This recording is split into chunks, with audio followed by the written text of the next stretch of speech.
Okay, spaghetti.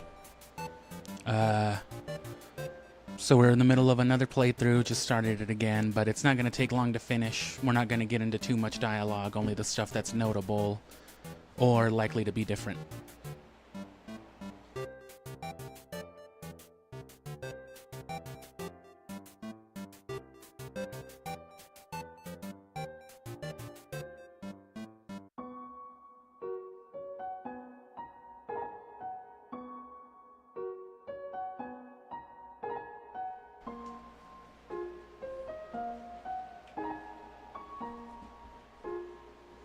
Already know what to do.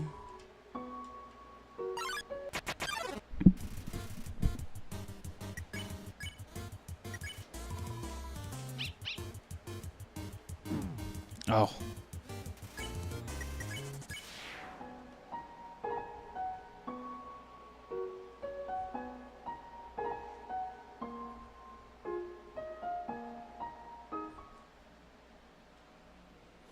So see, there's another moment right there. Once you get past the bridge, the character just walks to that spot by themselves regardless.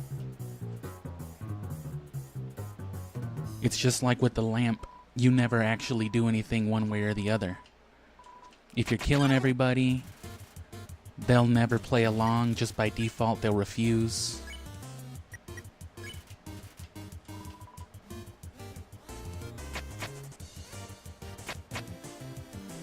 And in any other case, they will automatically always go by, go behind the lamp. Which seems like nothing, but once you start getting into this game, it's just like, well, who's doing it? Whose decision was it to get behind the lamp then, really?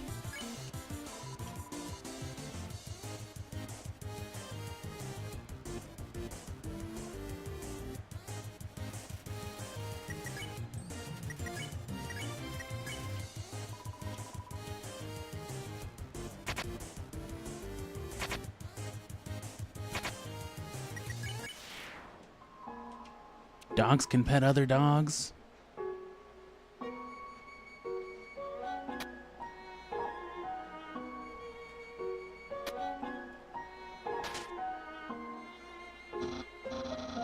How did you avoid my trap? Left it. You resisted the flavor of my home-cooked pasta just to share it with Papyrus.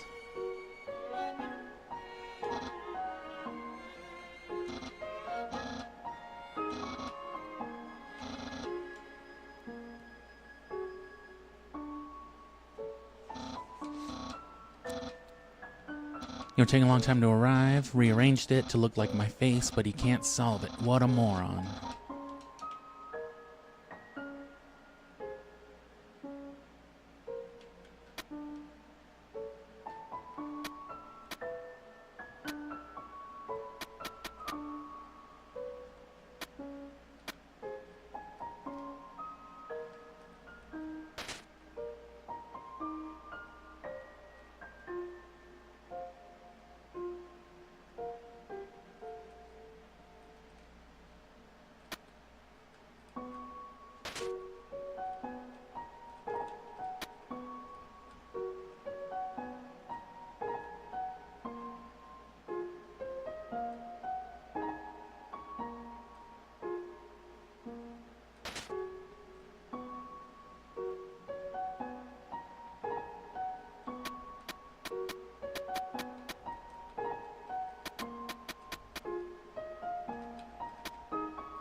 Might even be too easy. Seems that way.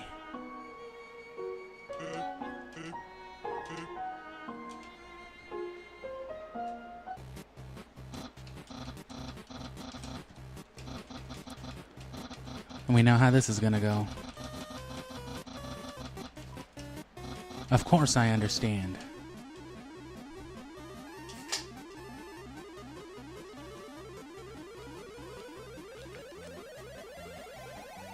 Who do you think you are? I am.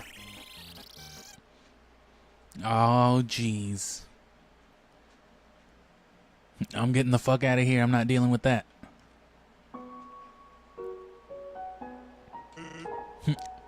Actually, my brother's kind of a bigot, so that makes sense. Okay. This dog is staring blankly into the snow, waiting for it to turn into art.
Why are you attacking me? I'm helping you.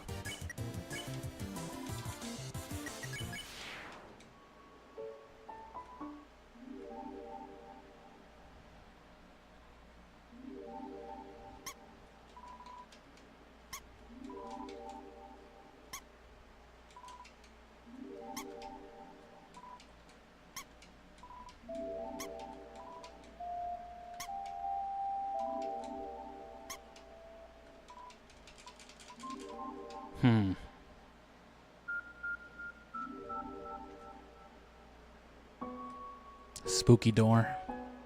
You know what that door is? Nah.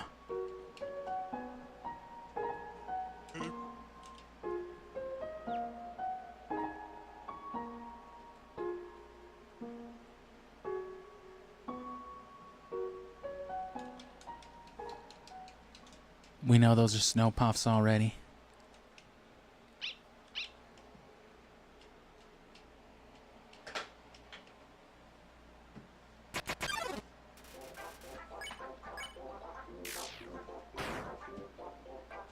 What are you doing?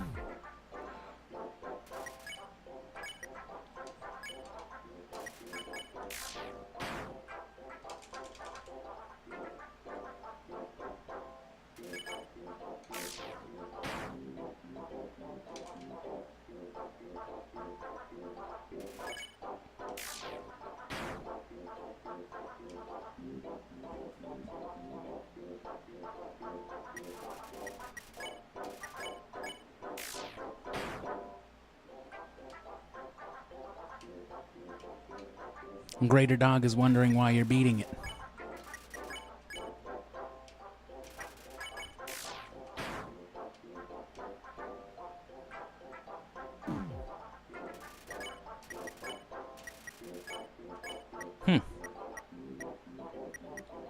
I thought if you did enough damage, they'd let you spare him too. I guess it goes against the logic, though. No, we're not going to let you do that.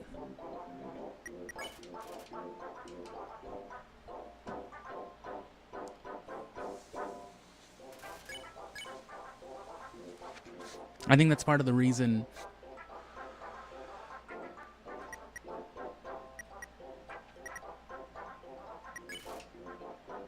Yeah, I think that's part of the reason why you explicitly can't name your character Frisk.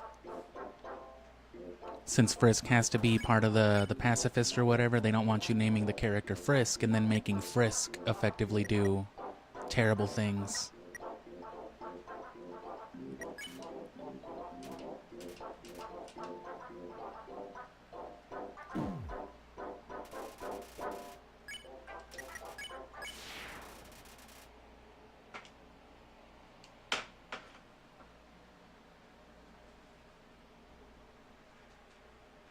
It's okay to just kind of beat them.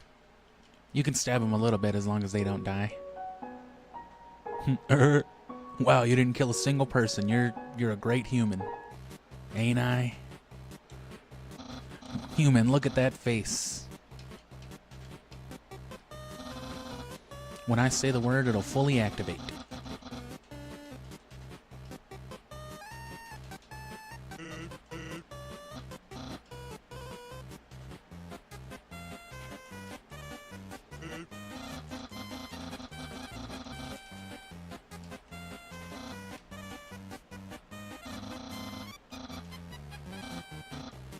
This was another victory for Papyrus?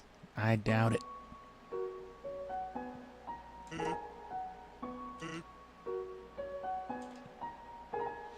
If I were you, I'd make sure I'd understand blue attacks. Are you threatening me?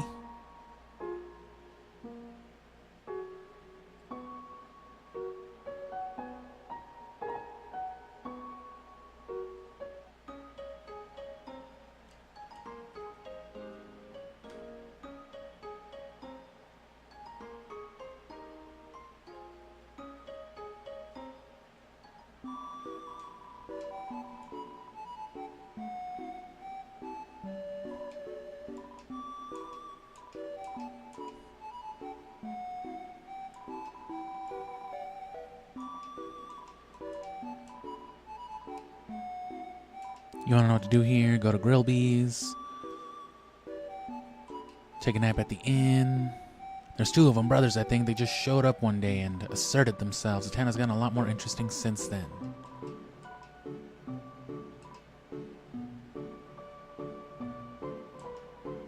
Yeah, that's a big deal, too.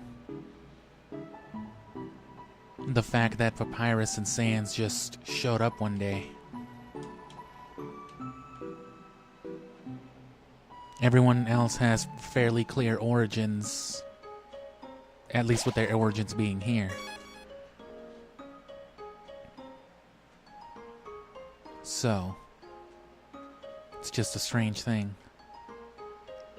No point in going in Grillby's though, really. Grillbs said he'd offer you a glass of water, but he doesn't touch the stuff.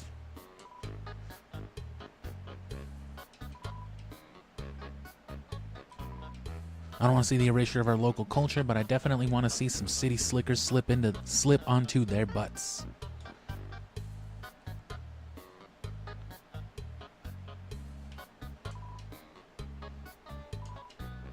It does things like spoil, and when you eat it, it passes all the way through your whole body. Disgusting. I'd love to try it sometime. I heard you have to eat burgers and then shit them out. It sounds awesome. I wish I could take a shit. I'm just a stupid monster. It's playing poker against itself. It appears to be losing. The same menu, the same people. I want new drinks. And hot guys. Alright, fella. What is this? Oh.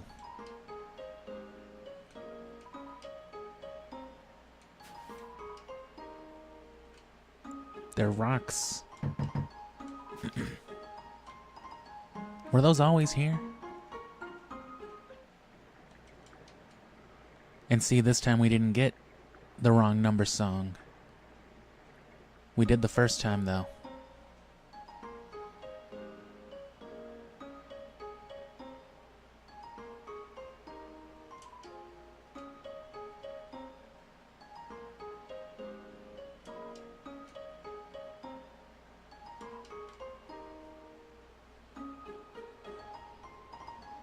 It's locked, presumably also from the inside.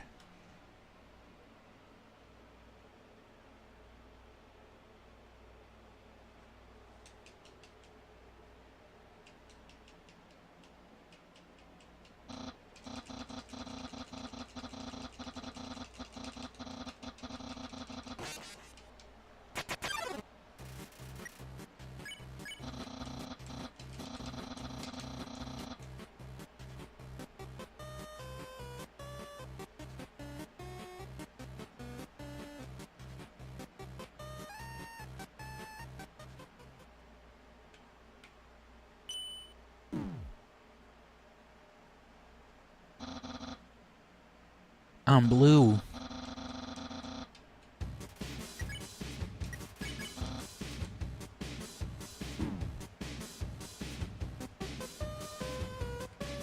If only I just hadn't done a significantly more challenging version of this very fight last night.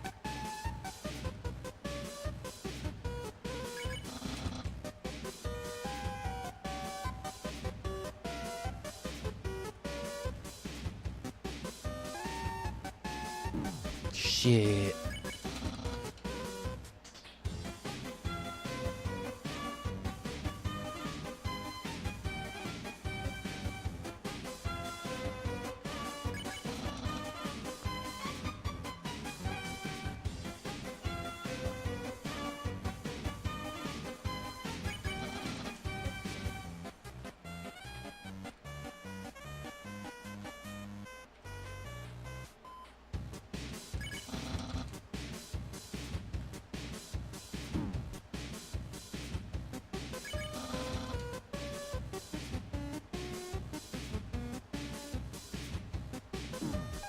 Oh, damn. Oh, what? Our garage? What the fuck was that? Oh. Hello? Who's there? Sorry, I have to lock you in the guest room until Undyne arrives. Feel free to make yourself at home. Refreshments and accommodations have been provided. Nyeh, fully yours. It's just dry food. It's a squeaky chew toy.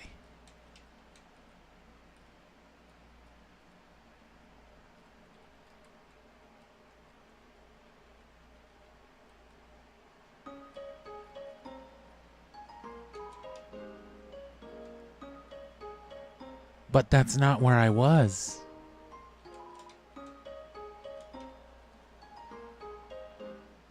You think I don't know?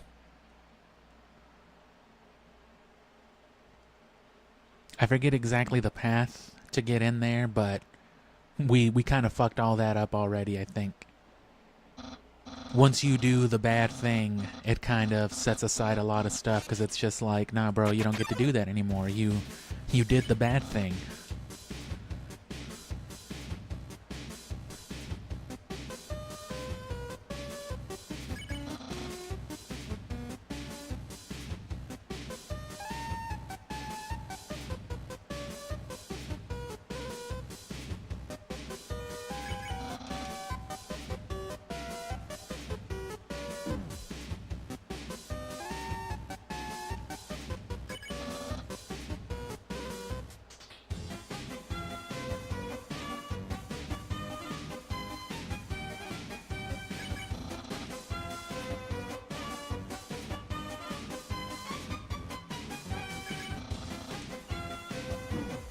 Aw, you fuck.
After you're captured and something or other.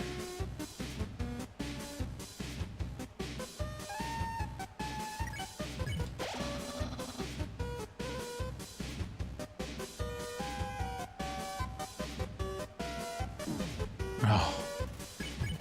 Oh no.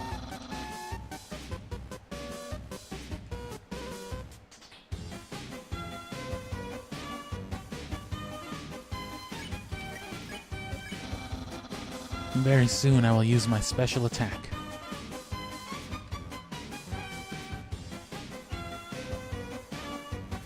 Oh yeah? How about mine? You throw the stick, Papyrus brings it back in his mouth.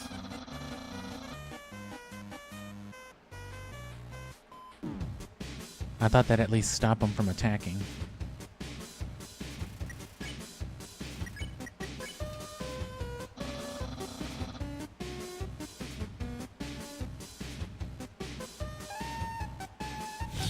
Just play fetch with Papyrus.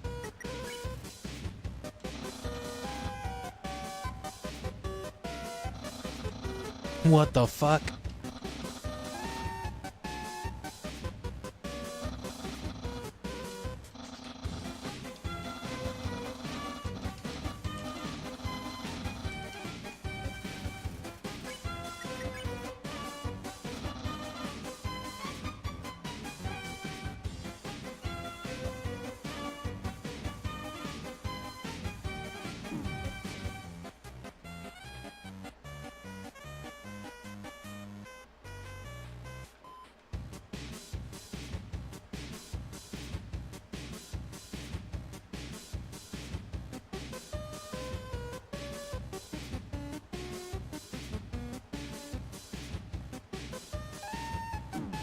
Oh, he got me anyway.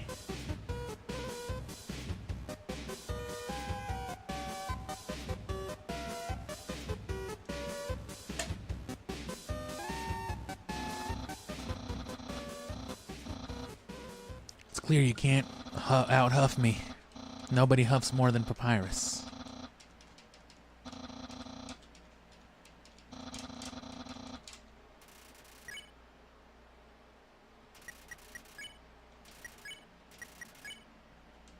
Imagine.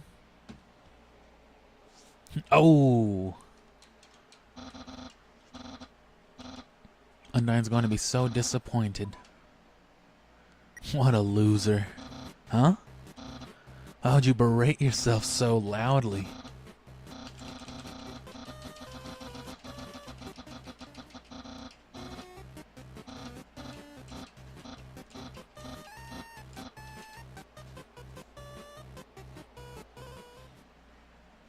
Alright, let's go, buddy.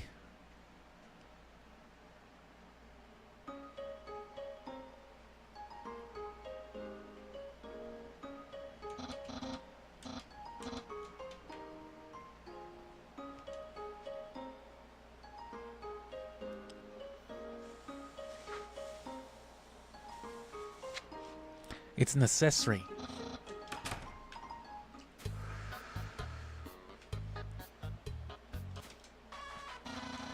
Oh, it's my favorite game show. Stay tuned for a new program, MTT.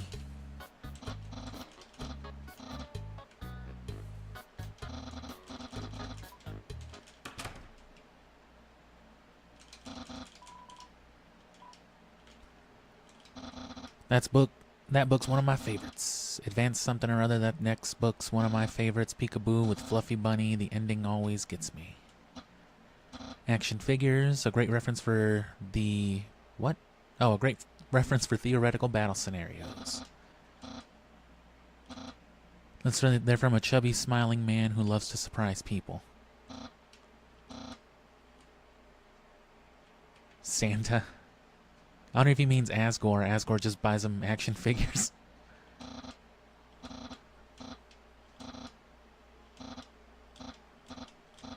I think humans must have descended from skeletons. Sure, same old.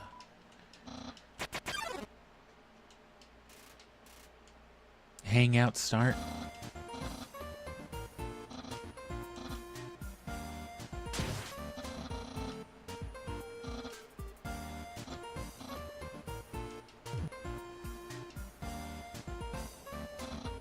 Oh, so I think because I called him a loser this time, we're hanging out, whereas if you do the other thing, you date him. Or maybe it's other reasons?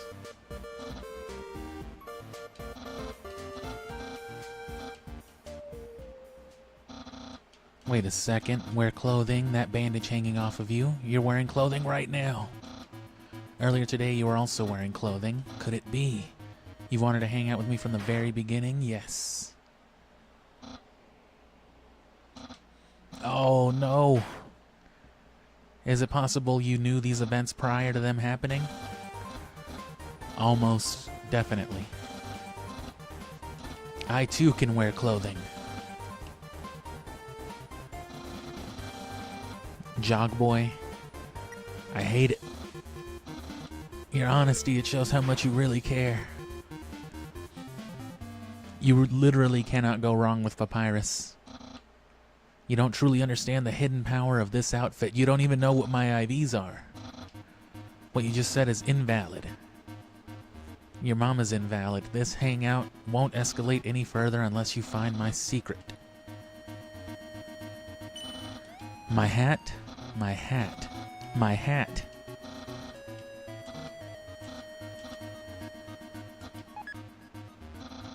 Brain matter. You have no idea, though this appears to be spaghetti. This is an artisan's work, silken spaghetti finely aged in an oaken cask, then cooked by the master chef Papyrus. Eat it. You take a small bite. Your face reflexively scrunches up. The taste is indescribable.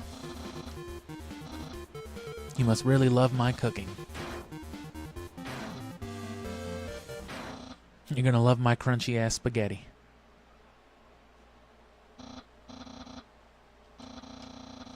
You're completely obsessed with me. Everything you do, everything you say, it's all been for my sake.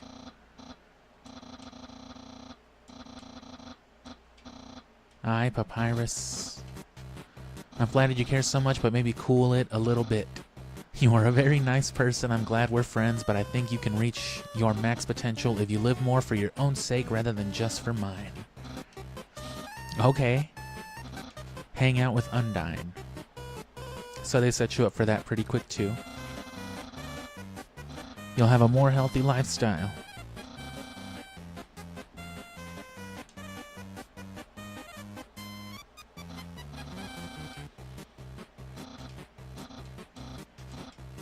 And then, yeah, you get the phone number.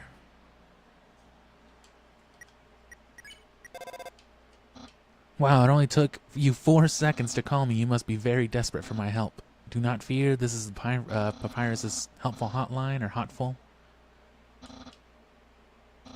I'll describe some hot tips. Where are you? You're still in my room? Have you heard of something called a door?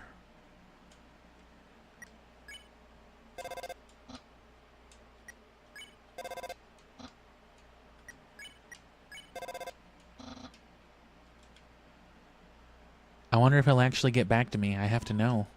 It's a box of bones. Oh, God. Bro?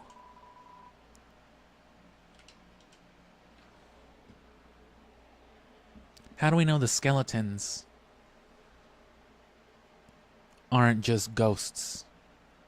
You know what I mean? They possess dummies. Metaton is a ghost. We haven't quite found that truth on this playthrough, but that's what, like, that whole mystery key is. I just never went back to Metaton's house, the one by Napstablook. They're like cousins, I think.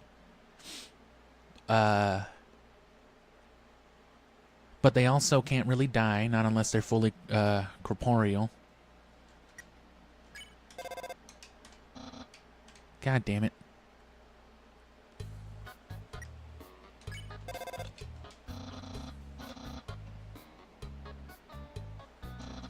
How do we know these aren't ghosts possessing skeletons? Because there's no other skeletons. They're not really monsters either. They refer to them separately as skeletons.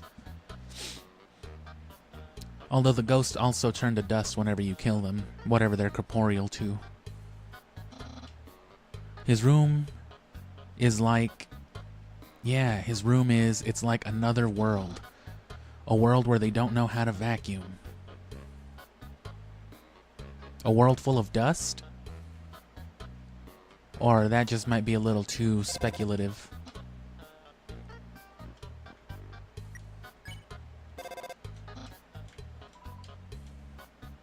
Which, of course, now we know that the only other place we see these doors, this is the only door like this, right, in all of Undertale, which you think nothing of it when it's 2015 and you're playing Undertale for the first time, even after you've dug around every secret. This means absolutely nothing. You think Sans just in there smoking weed or something, And then you're playing Deltarune and you get an hour in, and then it's just like, what the fuck? So like, and of course we know from like the Great Fountain or whatever that Darkners can persist through all the different fountains, yada yada. So like, this is a fountain. Undertale is a fountain. That was the conclusion I came to, like, basically when Deltarune Part 1 came out. I already had the idea, like I said, that it was like a game within a game sort of thing. And as soon as, you know, they revealed a computer game in your room, and then, you know, the nature of the fountains, basically being able to jump into some kind of controlled fiction or fantasy, it's just like, that's what Undertale is. We know computers and stuff like that are fair game because Part 2 is a cyber world. It's within computers and like the Matrix. So it's not out of the realm of possibility at all that Undertale can be, you know, entered in the same way. And I mean, there's fucking this dude. Yep. He can just go between Undertale and Deltarune. I guess we can too, but we use a different door. We load up the different games, and Sans just hits one of these. What, you haven't seen a guy with 2 jobs before?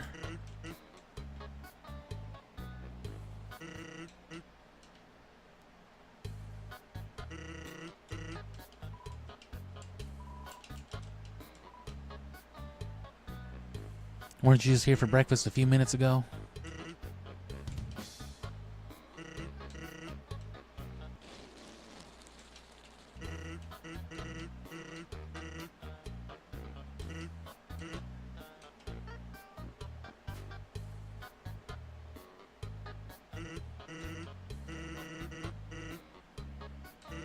Of course he's cool. You'd be cool too if you wore that outfit every day. At least he washes it, and by that I mean he wears it in the shower. Ew.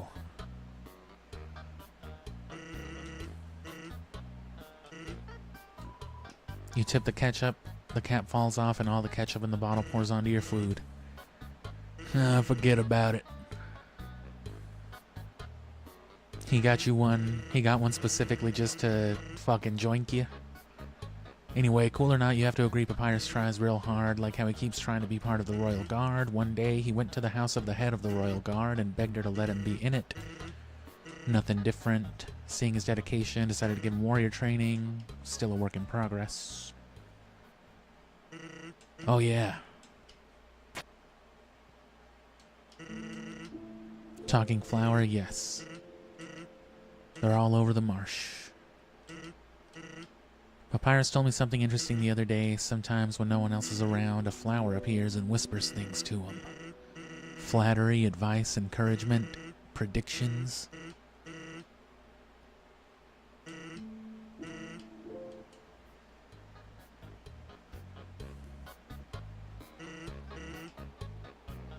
I guess a big thing with Sans too is that he's aware of the routine. The reason why he's just so tired and, you know, dry in his humor is because, you know, he's implied to remember a little bit, but I'm pretty sure he remembers almost, if not everything, whenever you reset and do some shit. That's why he's just like, oh my god.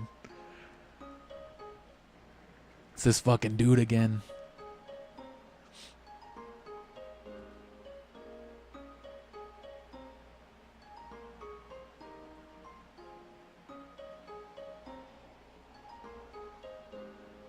But there's also a lot of evidence the other way that he, you know, can't understand and remember absolutely everything. That's why it's such an anomaly to them, but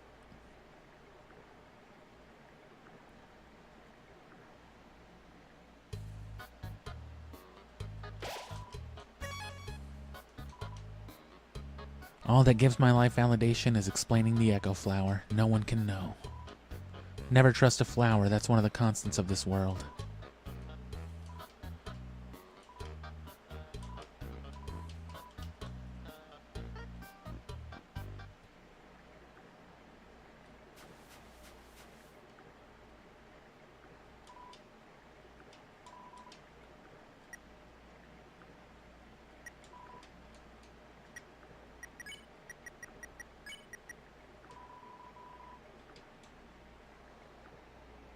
Okay, so that settles it. I couldn't find anything on like the other notes, so maybe it's not well known or no one ever really noticed it. Or maybe I just didn't look hard enough. But when I took off the tutu before, after having worn it for a while, it said something different, like you bid the dusty tutu, you know, a goodbye or something. It was like more meaningful than you threw it away.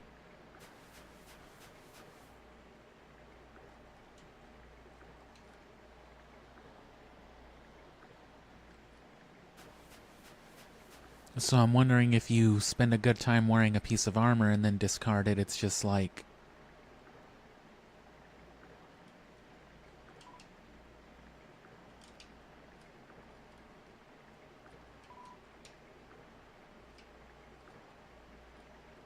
Oh, this is where it'll push you down.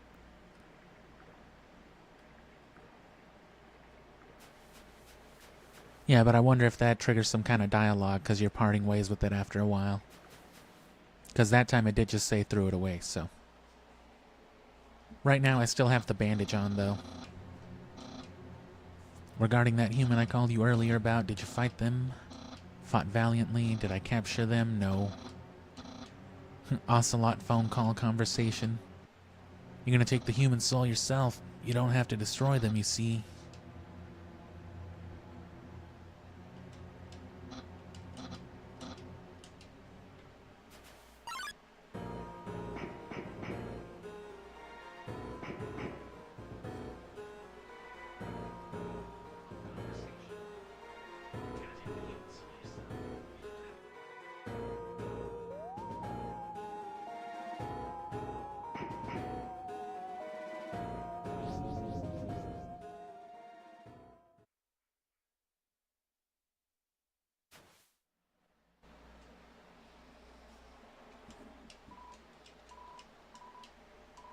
That was fucking tight.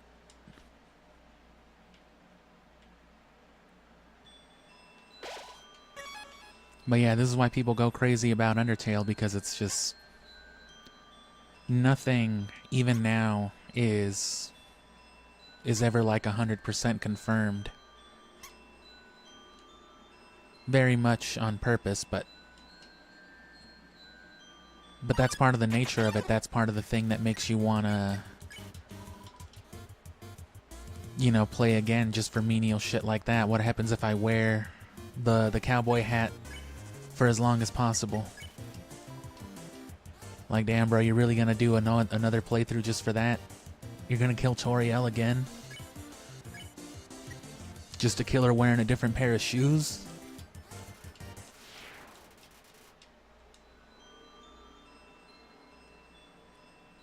What happens if I murder Toriel on Thursday? She dies. What if I murder her on Friday afternoon?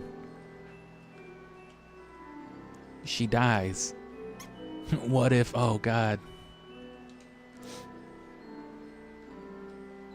The bandage is also a strange thing, too. Which we can't even see it. Stat. Armor bandage. Yeah.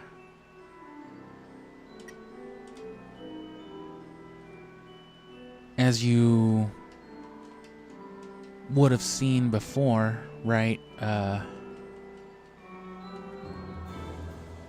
You look at the coffin, there's one designated with your name on it, right? Or the name of the fallen human, whatever you choose to name them.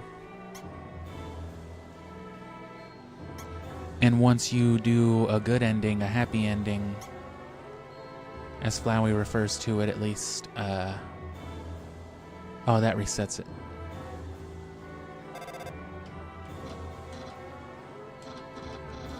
I've already texted you. What do you mean? What are you wearing? I'm asking for a friend. Is it true you're wearing a gross bandage? Yes.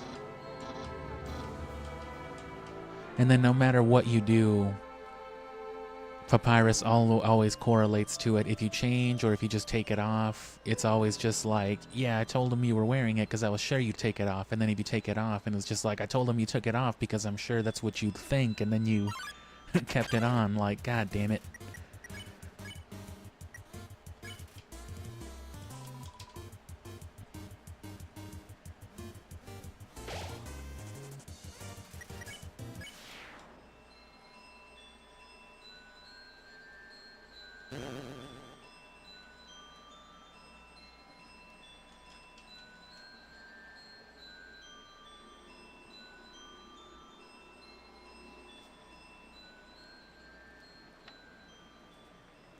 But anyway, yeah, if you do the happy ending and, you know, you get to the epilogue where the name of the protagonist is revealed, at least the protagonist of that specific ending,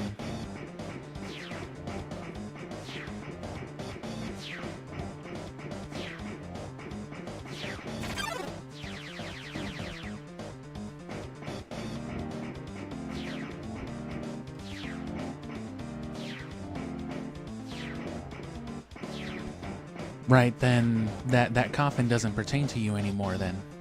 Because you spend the early game when you first see it, if you happen to see it, believing that it's designated for the character that you're running around as now.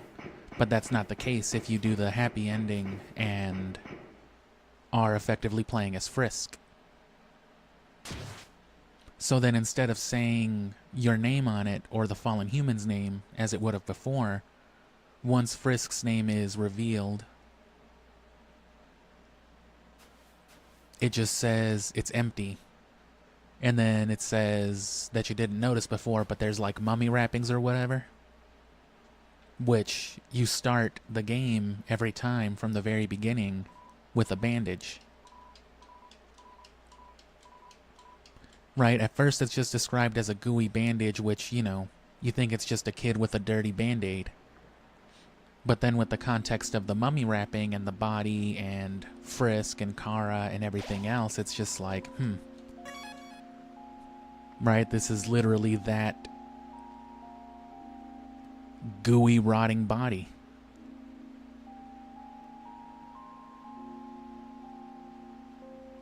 God knows what the gooey part is, you know.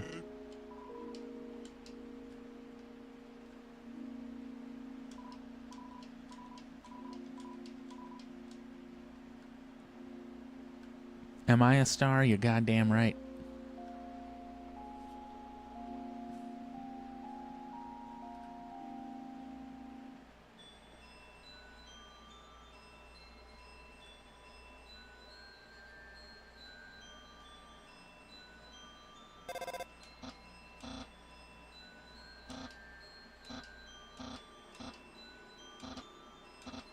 I told her what you were wearing, a gross bandage, because I knew, of course, after such a suspicious question, you would obviously change your clothes.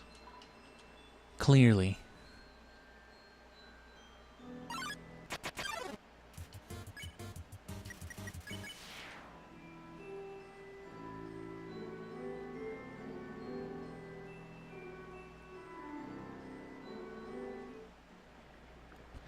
And then, yeah, you don't think about it too much either, but it's repeated more than once that the old tutu is, you know, it's dusty. Which monsters don't have blood, they don't bleed, they turn to dust.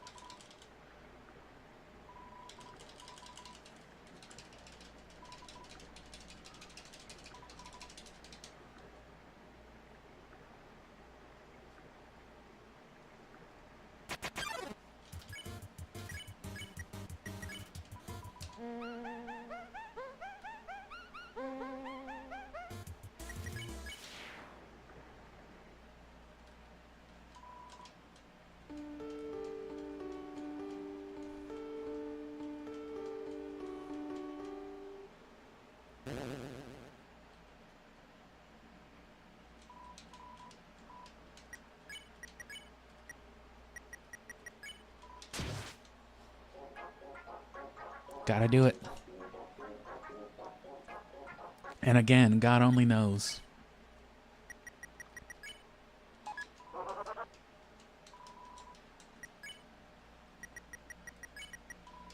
You can farm infinite gold with dog residue, but there's really no point in buying anything.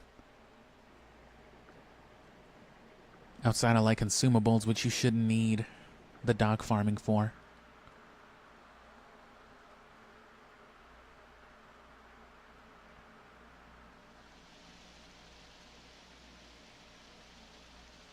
And yeah, I'd take off the bandage to you know, to show you all this, but that's another one of those very subtle things that, you know, the game is keeping track of, whether or not only if you're wearing the bandage, you know, by the end of the game, but explicitly if you never took it off. Those are like two different factors. So if you take it off at any point, even just once, and then put it back on for whatever reason, just for the dialogue, just for the experimentation, then the game knows. But that's the thing, if you equip something else, normally...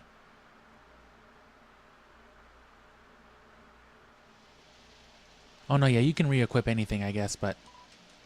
Yeah, you take it off, it goes back into your inventory.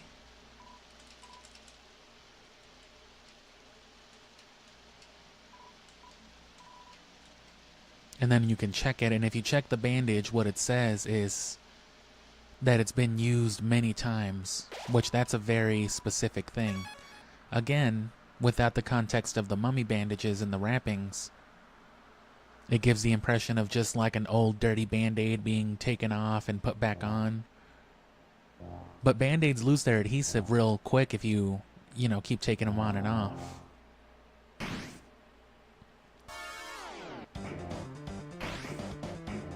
But blood, you know, dried, goopy, covered, bandaged blood,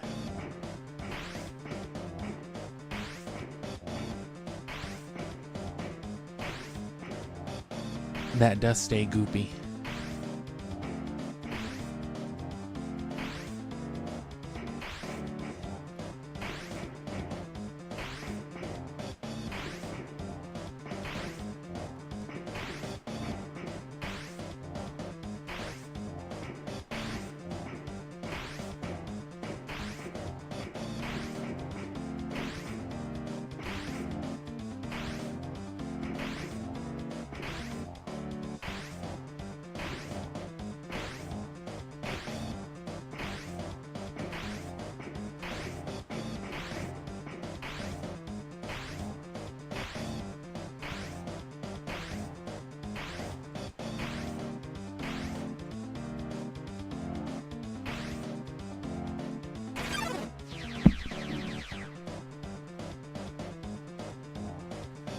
Oh.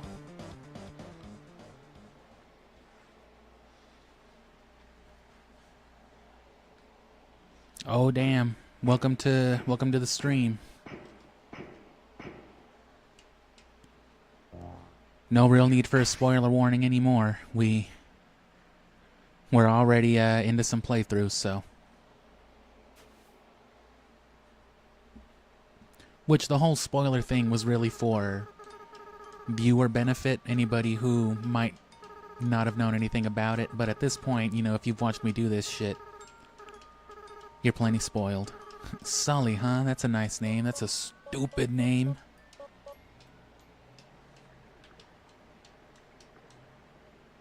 And yeah, there's flowers here too. Whether these flowers were put here, whether Flowey caught you just now, or whether these were brought here for whatever reason, or whether this is another resting place, the flowers here, you know, very strange. Another one of those weird design choices that makes you just wonder things.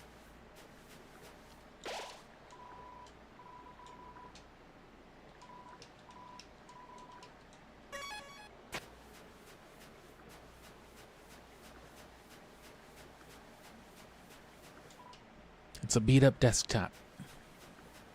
Damn, probably better than mine. What is it? Desperate claw marks. You want to beat it up? Fuck yeah. You feel bad.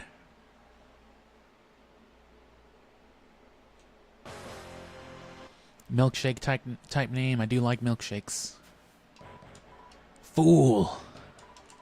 I'm a ghost. You dummy.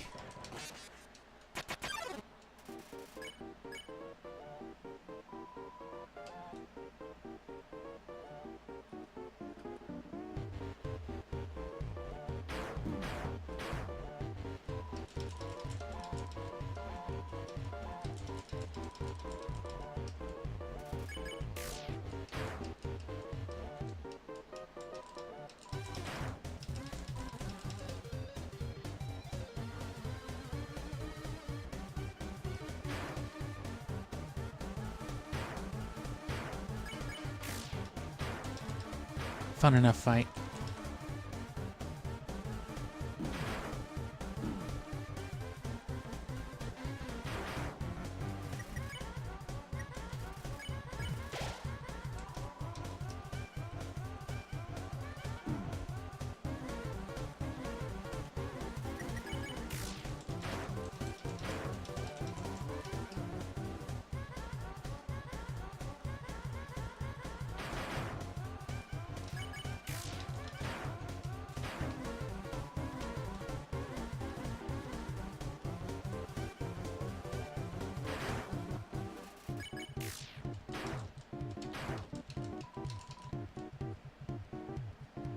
Oh. Cool. As long as like 2 or 3 out of the batch hit, that's about all that really matters, I think.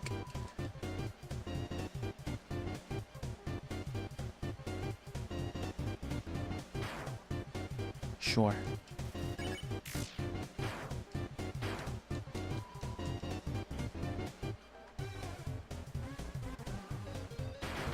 Oh yeah.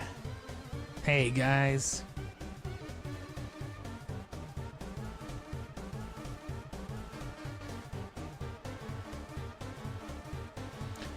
And yeah, if you're listening on headphones, you're gonna get me on one side and the game on the other, because that's how I'm streaming it. Unfortunately, YouTube doesn't have a mono audio setting.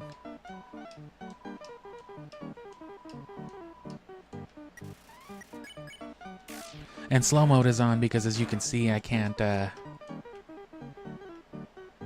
focus on the chat too much.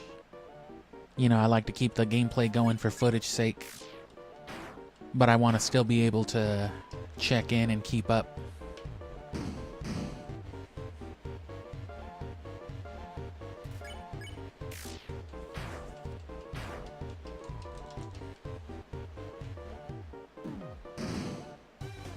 No! It is going to be a little tougher with the bandage, just because you don't get any kind of defense boost, but it's a thematic thing. And then, yeah, there's this whole aspect. You name the fallen human, so you're hearing their memories. Another indicator of this being that same body retaining some kind of memories.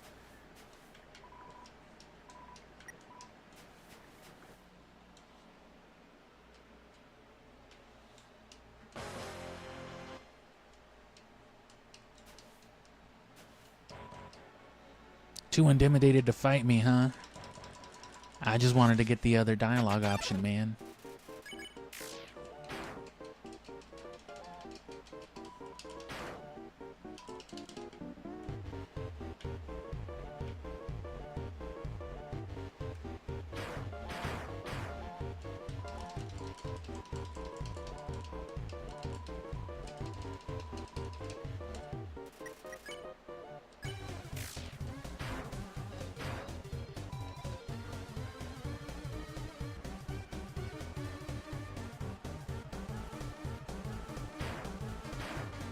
Oh.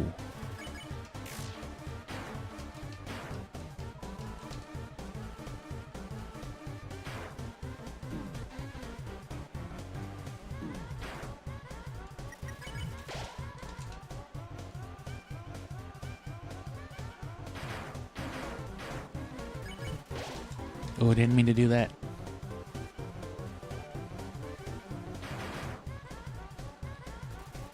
And yeah, it's just the bandage, like I said. We're keeping the bandage on all game. True bandage ending.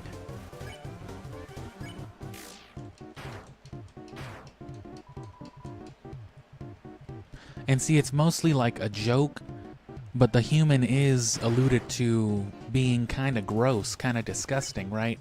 Which just seems like another just yakking your chain. But when you consider that this might be, again, like we said, the same old rotting body, just, you know, being taken over by another will, another soul, for like the 7th or 8th time now.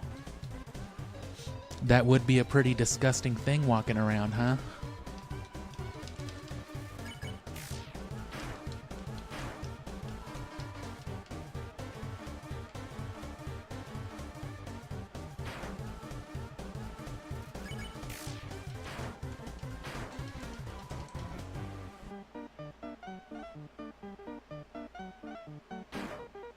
Sweet.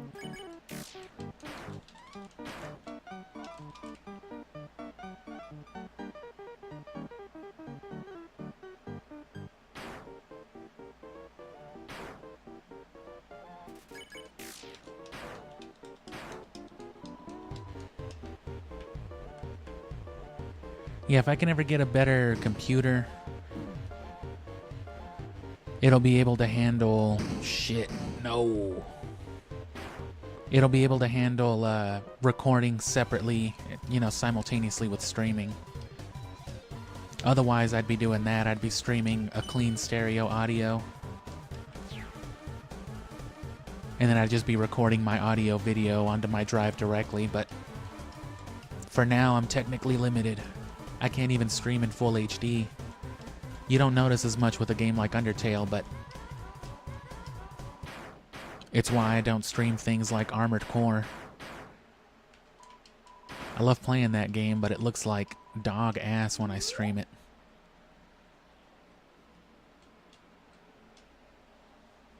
Oh, sorry man, I interrupted you, but I just wanted to see if you wanted to smoke weed.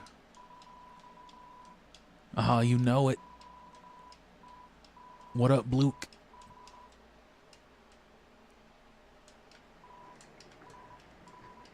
You recreated the entire multiverse just to smoke weed with Napster Bluke? You're goddamn right.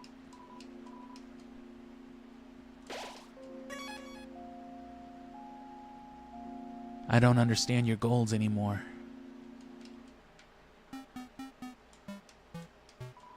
Oh, hey, you followed me into my house. Make yourself at home? So you're friends with a ghost. Isn't that kind of spooky?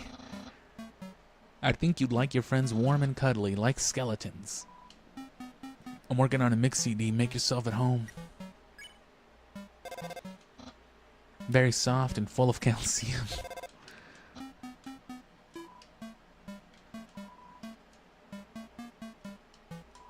Oh, are you hungry? I can get you something to eat. Fucking ghost mayo sandwich. You phase right into it. Never mind. After a great meal, I like to lie on the ground and feel like garbage. It's a family tradition. You want to join me?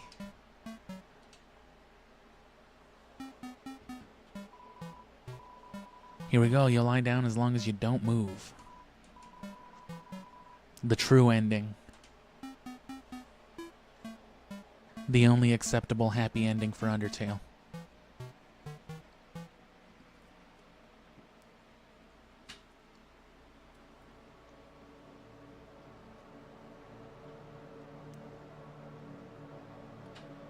Of course, there's all the musical associations. Right, Napstablook, the ghosts, including Metaton, and even Muffet, have like some leitmotifs that they share.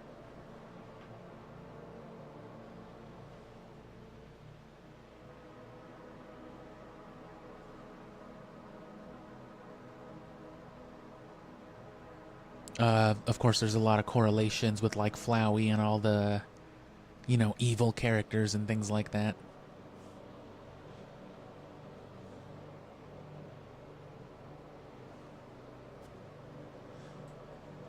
And yeah, we're about an hour in. It shouldn't take anywhere near as long as it took the first time, because we're not messing with too much dialogue. Just gotta get my arms moving. If I'm gonna be sitting here the next couple of hours.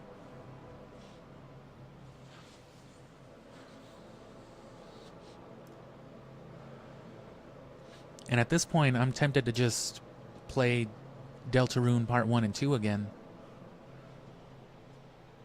Because I still don't have, I haven't purchased the latest ones. But, you know, playing through Undertale again has been nice after all this time. Well, it's been probably not even a whole... Something within like 6 months before I started the channel, which was a couple of years ago now, was maybe the last time I played Undertale. Because that's just what you do. This is one of those games that you play a whole bunch. It wants you to, and then it makes you feel bad about it.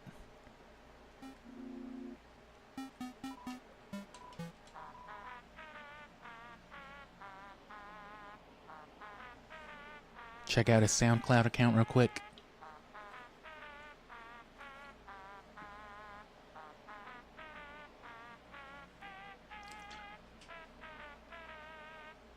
Oh yeah, and these stay playing.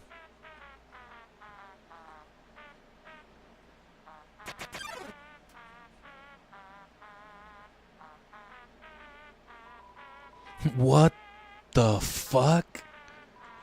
I don't know, man. This is some spooky ass music. I don't think you can say that anymore, brother. But yeah, I agree.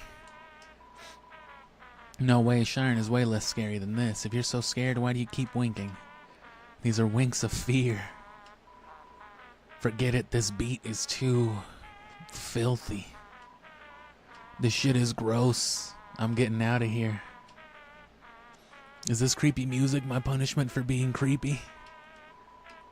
I'll never creep again. Hey, Aaron.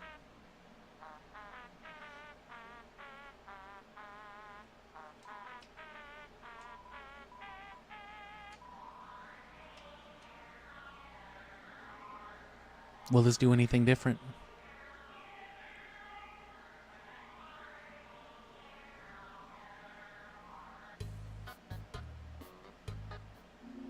Oh.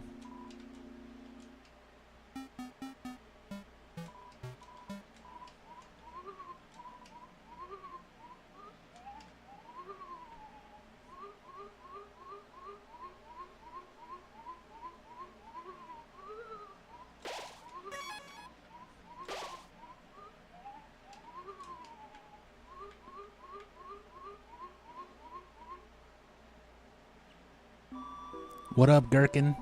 Not talking that shit today? Nah. Nah, not today. Maybe too long. Studying history. Nothing interesting. You don't know what that is? You never heard of Deltarune? Don't tell me. And yeah, as you may already know, Deltarune and its lore in real life do predate Undertale by at least a few years, which further supports the idea of Undertale being a fountain. You know, Deltarune and its characters and its world existing first. As far as the naming goes, I'm not sure what would have come first, Undertale or Deltarune. And with it, I don't know if like the idea of all the anagrams came together with it, or if it was born from the idea of the anagrams with everything. That emblem actually predates written history, which that might be an allusion to it as well. It like I said, it predates Undertale as far as development goes. Toby Fox, you know, Undertale was born of Deltarune, the idea for it and all that, so the original meaning has been lost to time. All we know is that that the triangles symbolize us monsters below, and the winged circle above symbolizes something else. Which, that's another thing too. A lot of this information is lost to time. The only way you'd be able to find this stuff, you'd have to know it was there to begin with, and then you'd have to go on like Wayback Machine or something to find internet pages where Deltarune was referenced back in like, you know, 2009, 2010, which someone already has. You can find videos with all that information. But you know, all of this was discovered from like people investigating the forums and all this stuff when this game was like brand new. Toby Fox would have like those Tumblr and Twitter posts. He would do like AMAs and things like that, I think, too, on Reddit, but like as Sans or Gaster or whatever. Dropping all kinds of cryptic stuff, and people would piece all that together, and that's how they found a lot of this secret stuff. I don't know how long it took to find a lot of the Deltarune stuff, and even after people found it, I don't know if they could have attributed it to anything, what with nobody knowing what Deltarune was yet. I don't believe they did, though. I think Toby Fox was careful not to leave any kind of, you know, breadcrumbs relative to Deltarune until he was ready. You know, just in case somebody... Because someone's always able to figure this stuff out, right?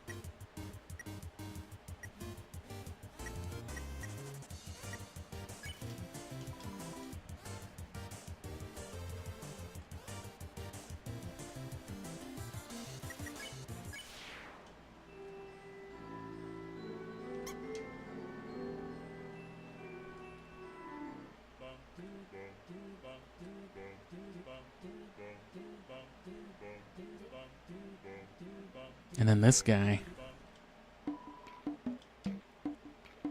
Whatever could it mean?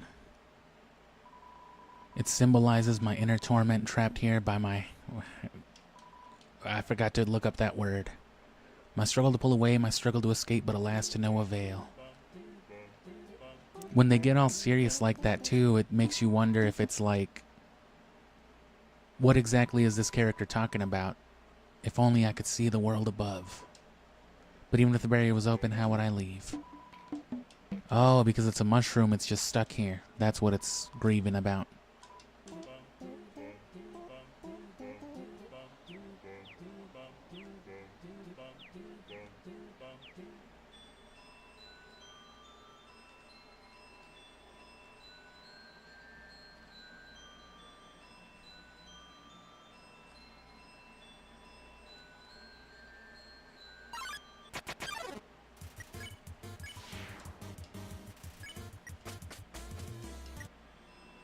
Which, keeping the bandage on, too, gives you like an almost guaranteed escape.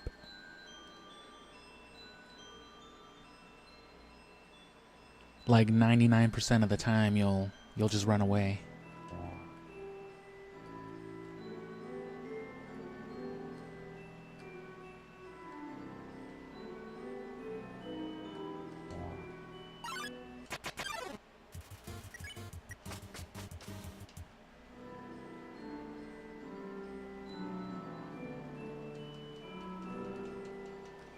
Are you there? No.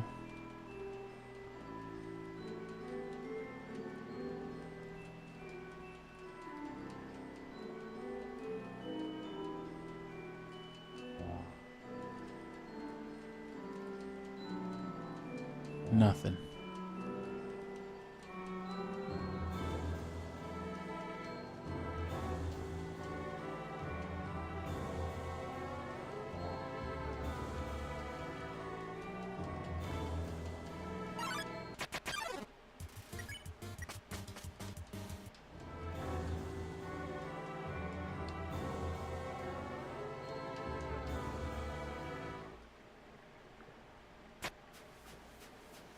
Okay, cool. Let me get to a little break point here.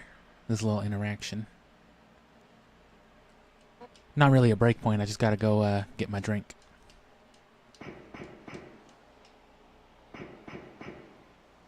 I'll break proper in like another hour, so I bet. Kill Asgore Dreamer will become God. With that power, Asgore can finally shatter the barrier. He will finally... such and such. Give up your soul, I'll tear it from your body.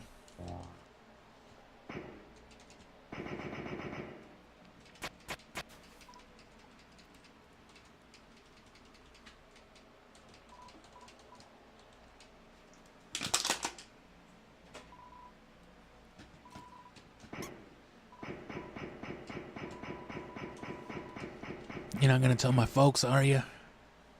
Alright, yeah, I'll be right back.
Strongly felt 2 left.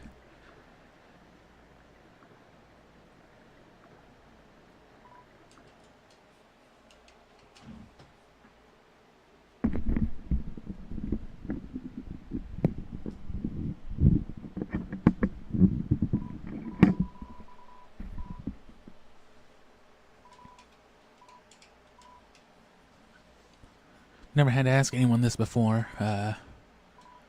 You're human, right?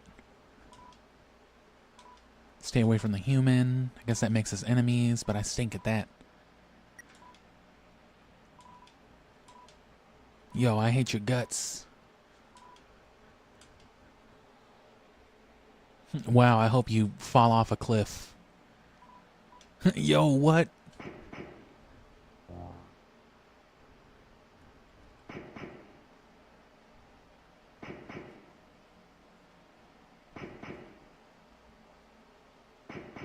Metaton's theme plays.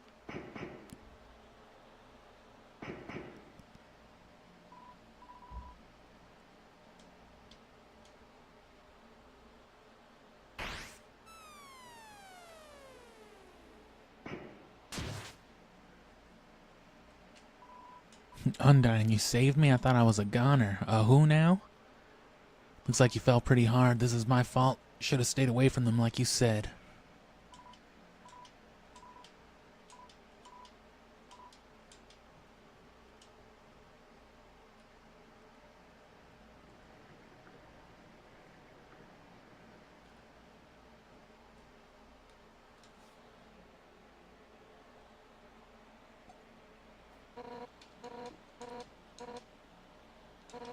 Six is how many they have already. Through your 7th and final soul, the world will be transformed. First, however, as is customary for those who make it this far, I shall tell you the tragic tale of our people.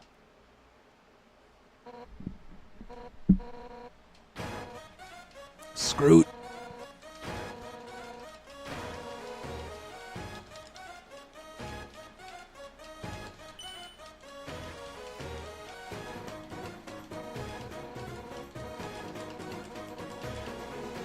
Everyone's been waiting their whole lives for this moment.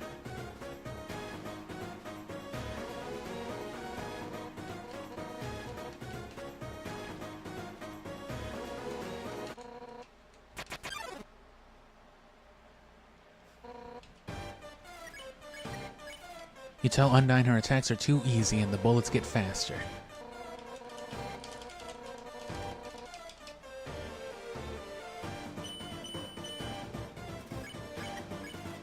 Too easy.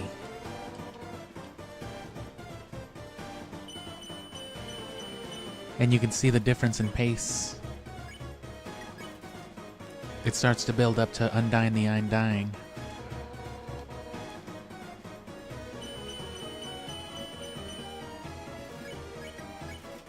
The bullets get unfair. There you go.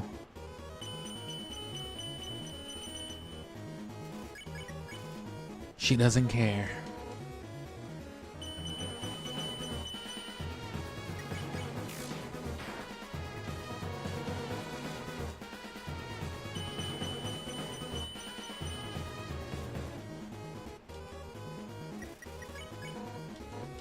Mercy.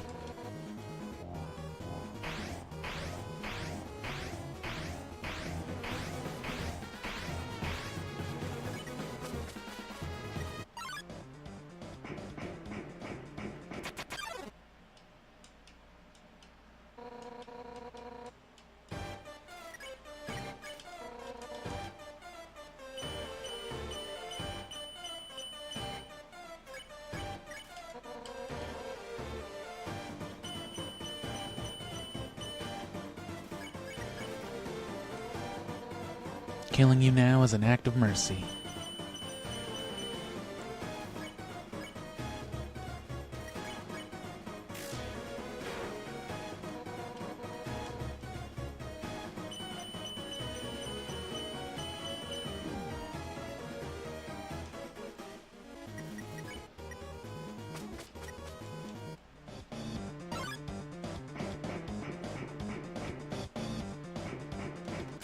Oh, I can't heal?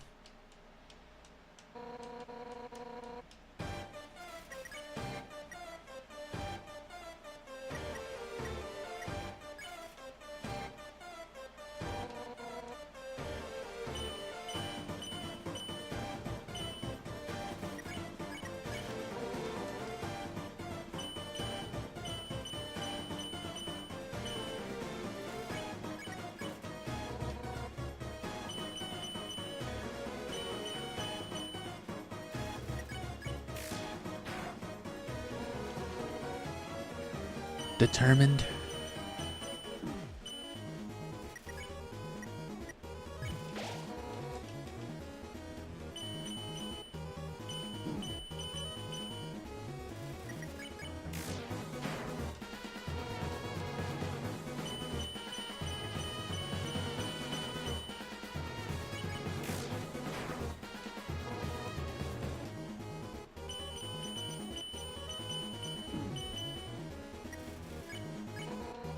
Ah.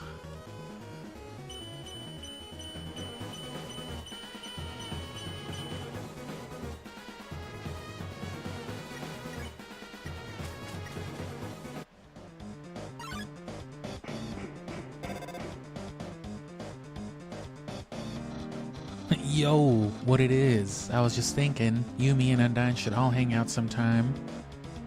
I think you would make great pals. Remember when I said be Undyne's friend?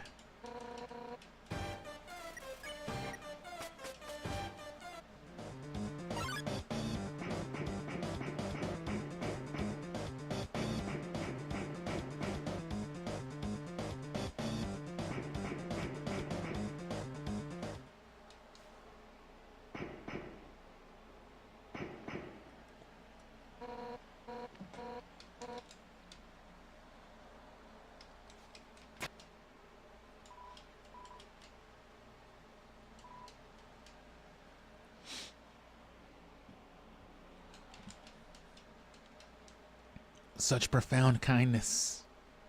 Like a fish out of lava. What?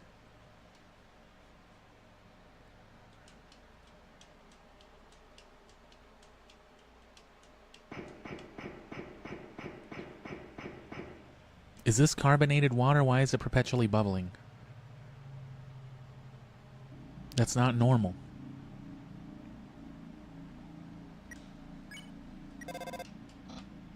A mysterious science house. Lab, like laboratory. Labradory? Does that mean there are dogs inside? I mean, I wouldn't rule it out. Wink. Oh, fuck, he knows. Who are you? I was thirsty, so I came from Waterfall to get a drink.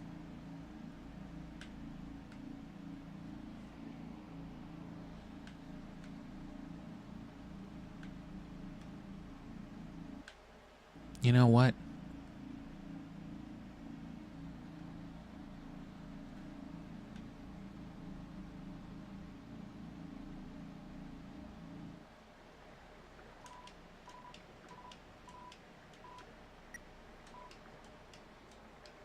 Go to Waterfall.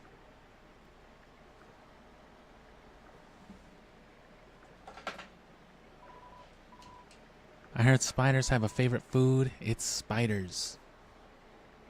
That's awful.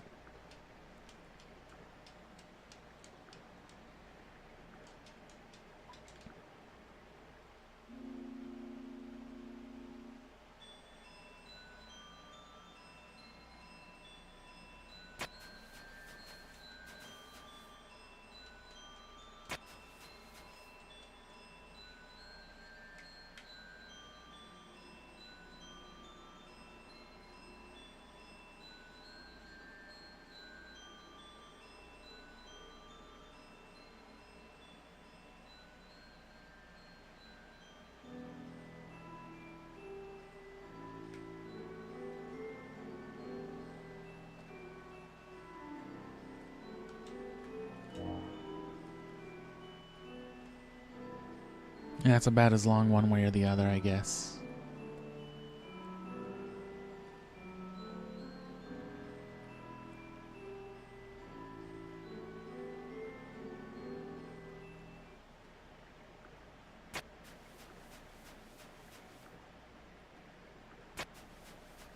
Oh.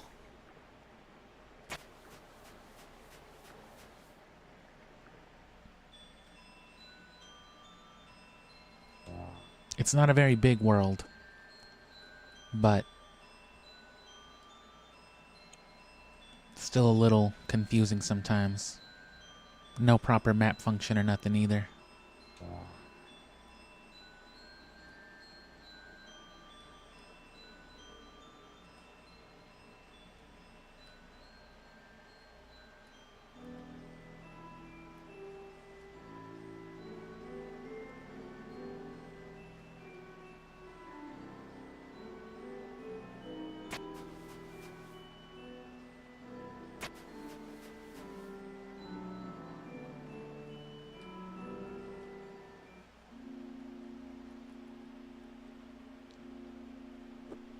Yeah, it was just right here.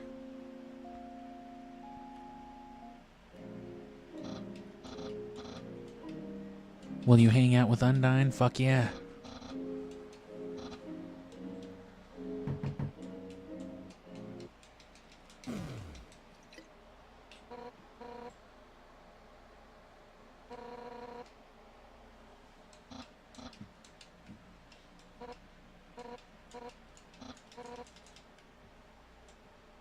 Didn't we just...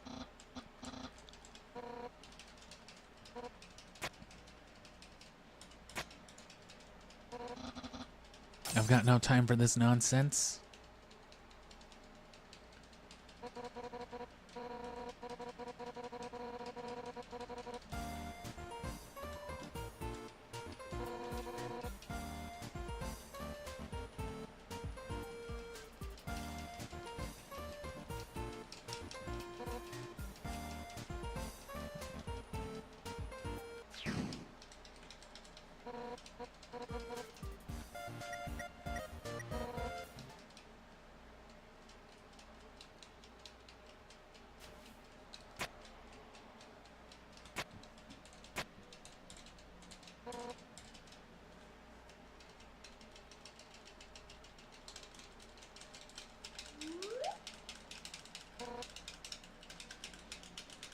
Mashing buttons doesn't do anything.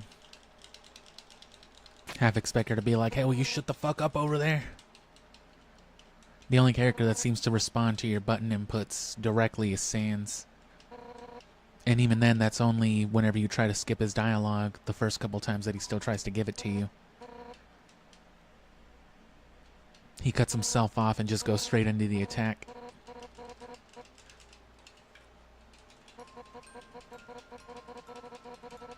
Yeah, training with Asgore couldn't fuck him up. One day she did. And then he was like, wow.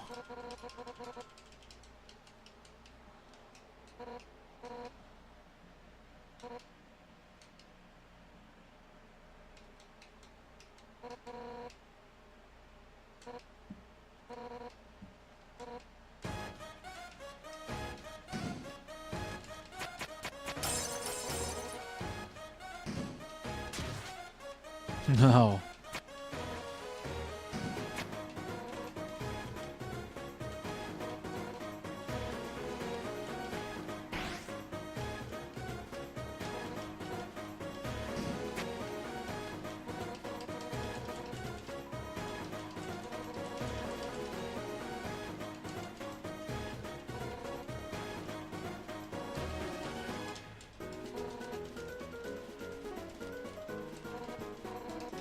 Oh, let me do it.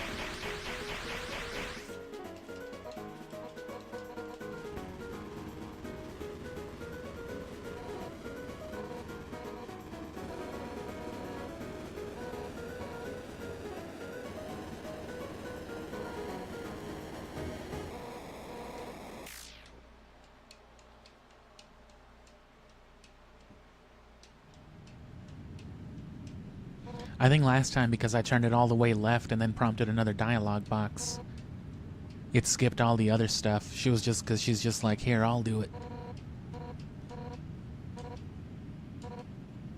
I can't force you to like me, human. Some people just don't get along with each other. It means I can destroy you without regret.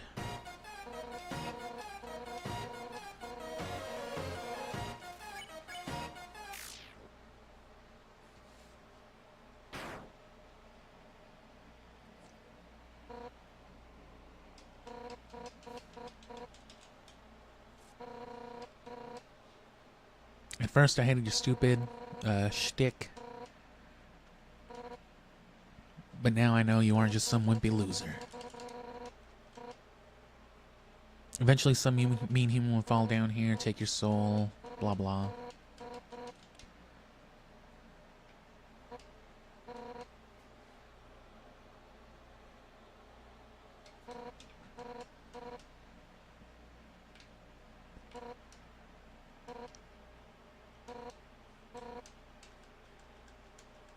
Call Papyrus. That's Undyne's house. It's a great place to, just got there. Yeah, that's my house. How'd you get here so fast? I ran. I wish I had a run button. I want to be as strong and as sweaty as you one day. So you ran here just to be on the phone? Yep. Then you must have something extremely cool to say about your house. Nope. You must have some super secret dialogue, right? Nah.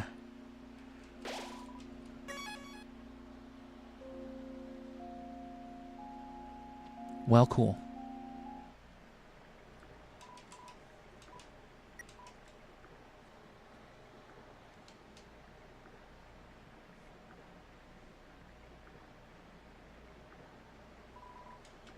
Temmie Village, the room before the darkening lantern room. Yeah, I know. I was just hanging out with my cousin Temmie, actually. In Temmie Village.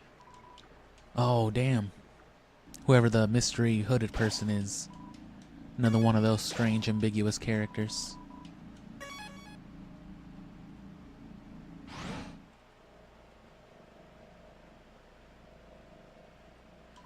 It's you? It's me.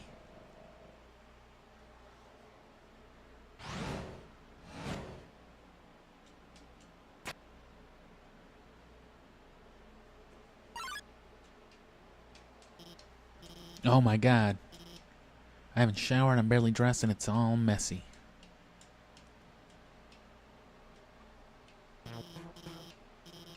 I'm Dr. Alphys. I'm one of Asgore's royal scientists. I'm not one of the bad guys. Since you stepped out of the ruins, I've been observing your journey through my console. A long time ago, I made a robot named Metaton. Originally, I built him to be an entertainment robot. You know, like a robotic TV star or something. Anyway, recently I decided to make it more useful. Just some small practical adjustments like anti-human combat features. Of course, when I saw you coming, I immediately decided I have to remove those features.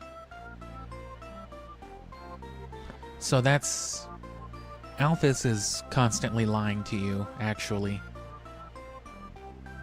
It's true that she disabled, quote-unquote, the combat features, or tried to, but they weren't installed recently. That was Metaton's design, was to be like a Terminator, basically, and then it was converted into a TV star.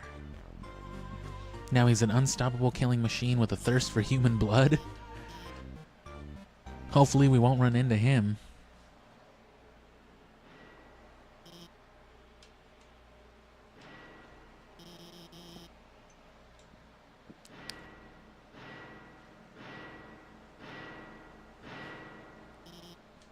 Oh no.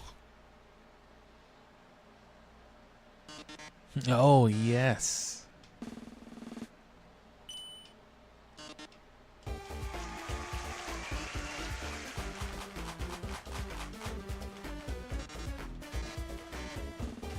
Answer correctly, or you die.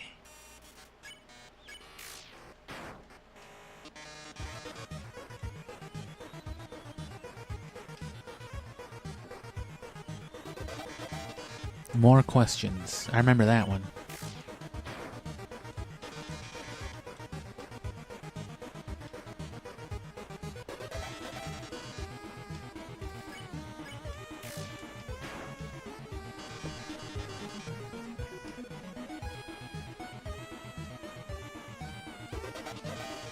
Hopes and dreams, snips and snails, metal and magic.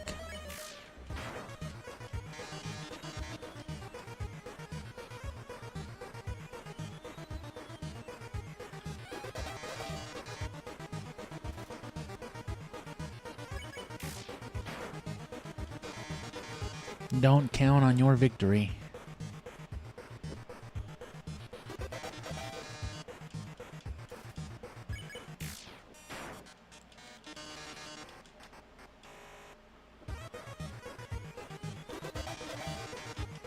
Metaton wearing a t-shirt.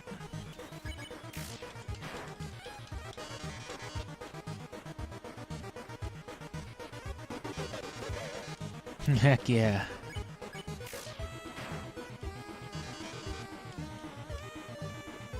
How many letters are in the name Metaton? No! I didn't even press A. I didn't know I just had to move.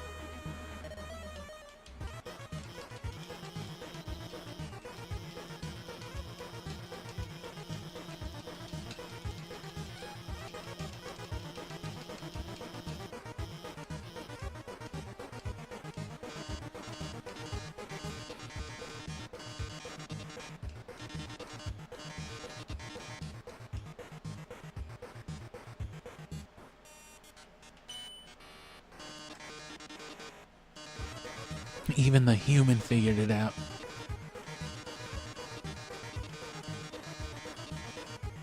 Sharing a domestic life.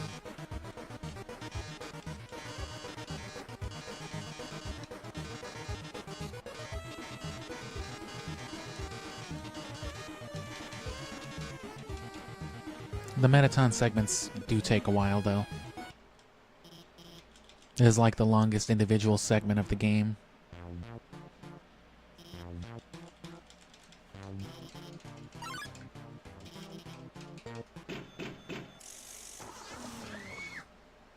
Oh.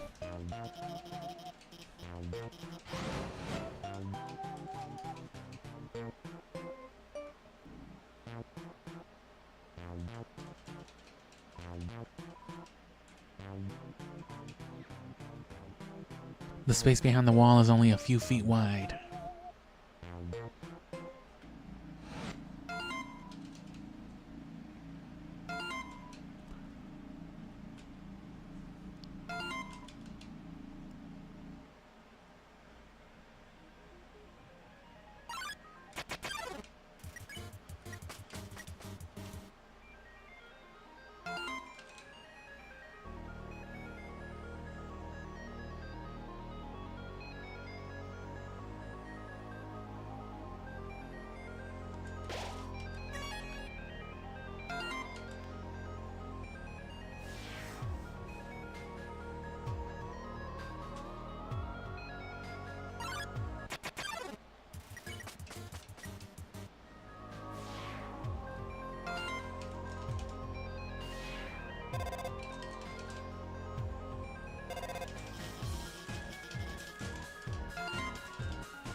And of course they're a little harder, but I think I still remember how to do the other ones.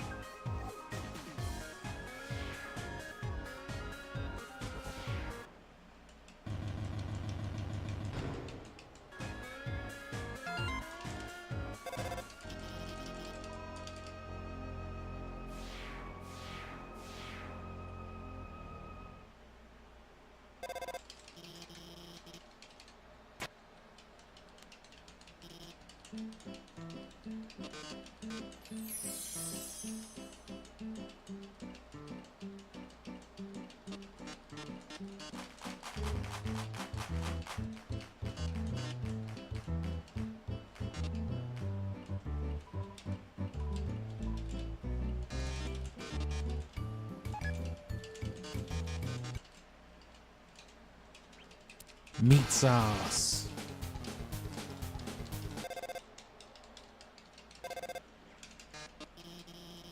Couldn't you make use a substitution? Vegan substitution soul?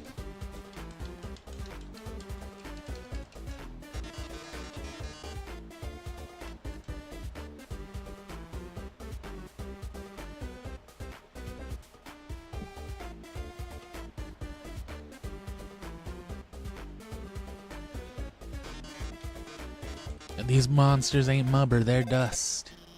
But it's almost Halloween, which means it's almost time for the unmasked abridgment, though. Which Scooby's always fun. But that'll be on Halloween Day, you know, just to be on theme. Oh fuck, some bread bites? Oh no, those are eggs.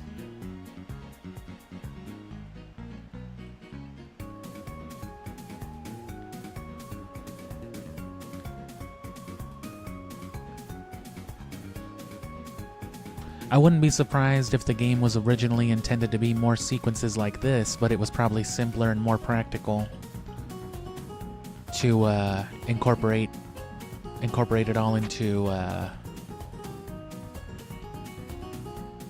you know, the currently existing combat menu. Deltarune, of course, gets a little more flashy.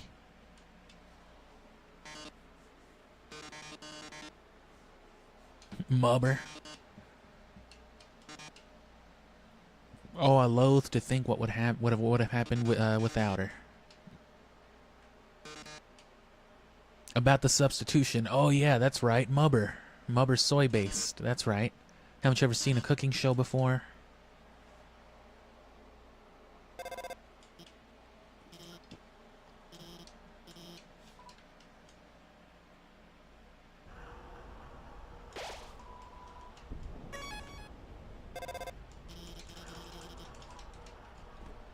And if you listen to the sound that the core makes,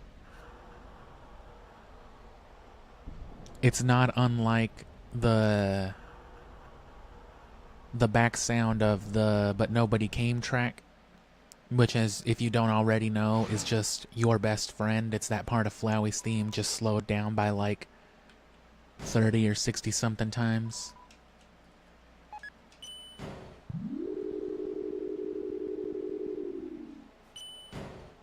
So I wouldn't be surprised if there's a bit of like that same sound font being used, you know, in the core.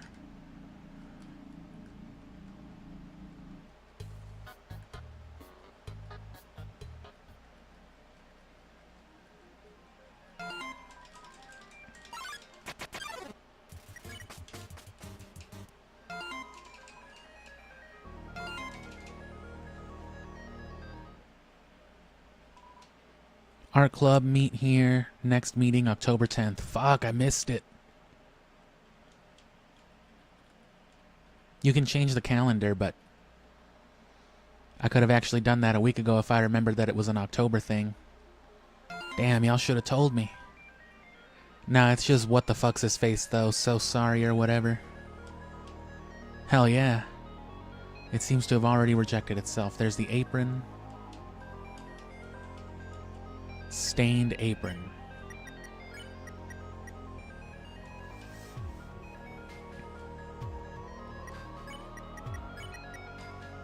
You threw the stained apron on the ground like the piece of trash it is.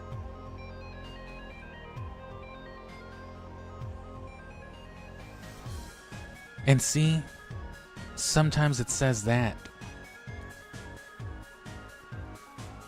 So as I was kind of getting into yesterday before,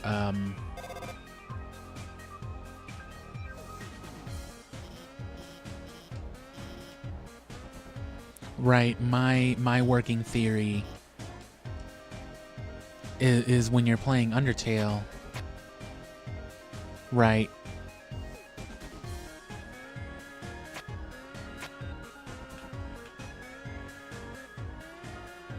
you're not really playing, you aren't playing Undertale. I feel like you're playing Chris playing Undertale. And that's why there seems to be another influence that can be taken from you, which is a whole theme of Deltarune as well.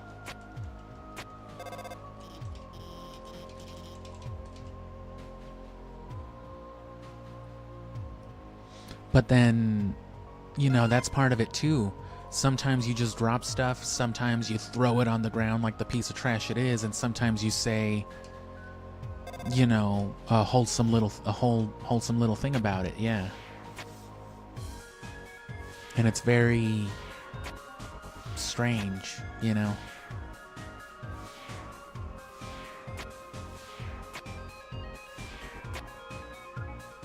The way I see it, those are those other influences, you know.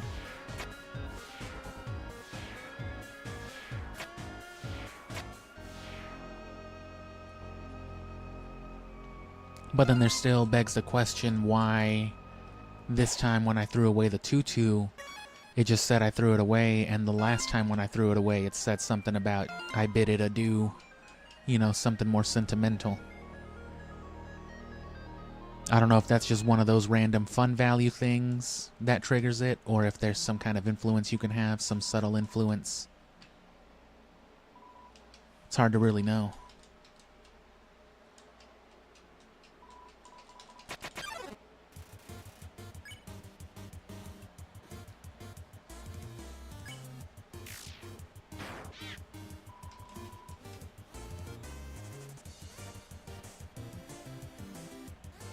Oh.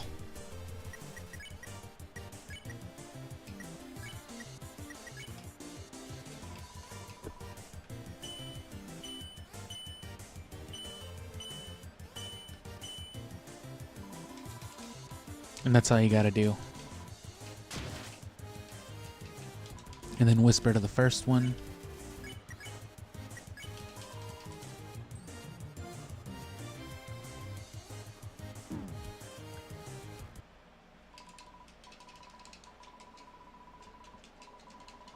But yeah, So Sorry is one of those more secret characters, but from what I understand, it was just like a fan inject kind of thing. Somebody won. It was a, what was it? The donations, I already forgot what it was called, Kickstarter. It was like a Kickstarter thing. Someone got to insert their own original character. Which the character itself, I think, is like canonically, I guess not canonically to like Undertale, but like the dude who made it is like a furry, and it's like his persona that he wanted to insert in here. And some people think that's the reason why it's restricted to a single day, so that there's a very low chance of anybody ever seeing it and being like, man, what the hell is this? But it's there. Just some big yoinky sploinky ass character.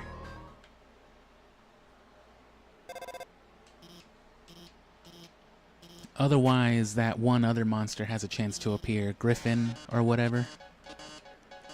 It's like basically a legendary Pokemon. It's a rare encounter. Report the water because it's actually a bomb.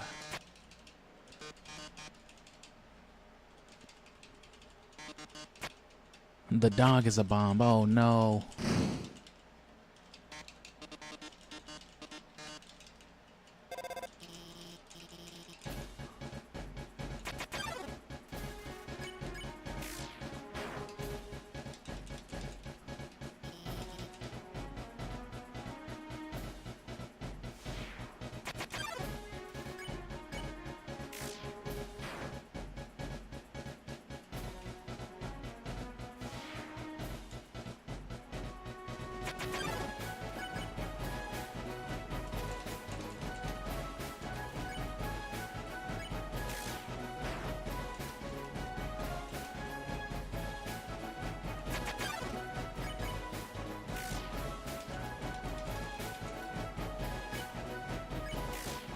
What?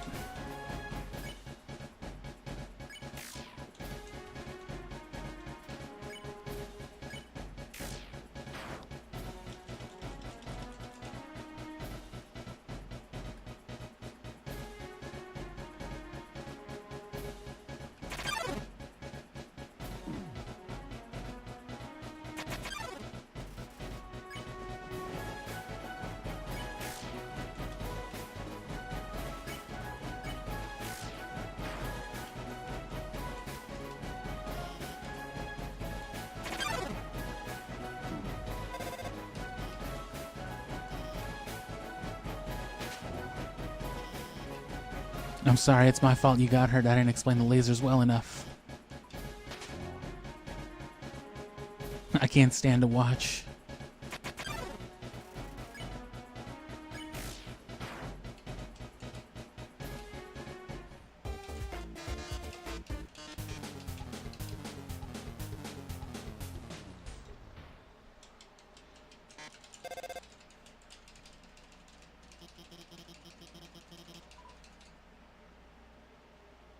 Oh, whatever, Alphys.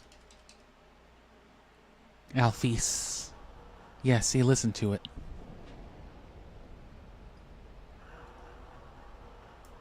While I get yet another non-brand energy drink.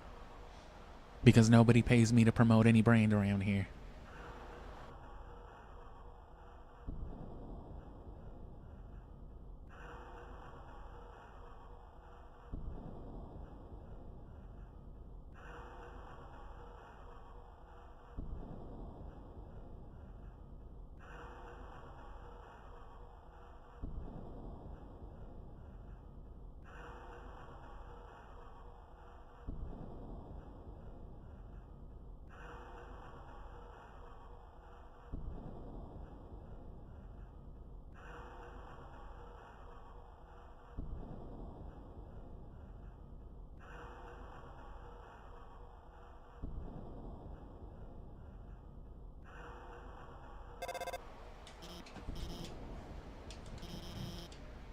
Are you worried about meeting Asgore? Nope.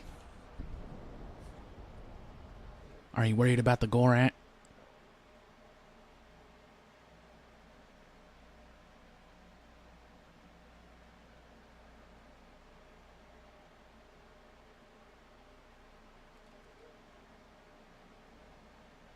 So, you may or may not realize that this is a bit of a chance encounter. This was not here before. And when you look at it, it's clearly a head, a neck, right, popping out of the ground and a creepy looking smile. Or it can also be an outstretched body holding its hand out, looking at whatever it's holding. Or it could be a noodly man trying to give itself a blowjob. It can be any of the three. No one is really sure. You don't see this character otherwise. You only see this thing. But you do finally see this character in Deltarune. I understand why Asgore waited so long to hire a new royal scientist. The previous one, Dr. Gaster. His brilliance was irreplaceable. However, his life was cut short. One day, his experiments went wrong, and... well, I needn't gossip. After all, it's rude to talk about someone who's listening.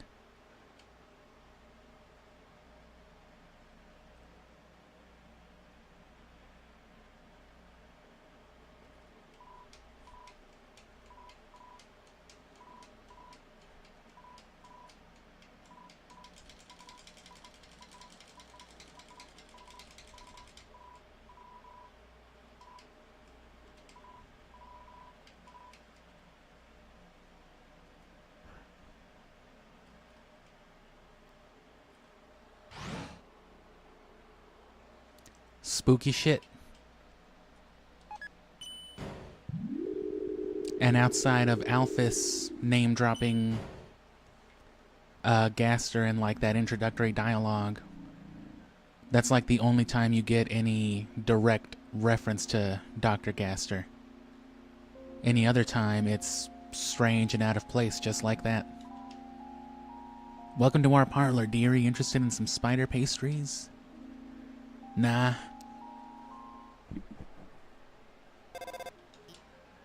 Hi, Alphys here. Did you just see some scary ass shit? I don't know what that is. I am scared. And yeah, that's a very specific thing to say. Gaster is listening. Gaster is active. Gaster is watching. scattered throughout the game itself is, you know, the most common accepted status of the character, I guess.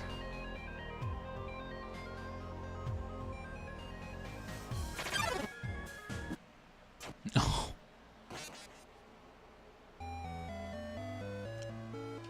But, you know, I don't really understand the full scope of it. No one does, I guess, because it's never stated.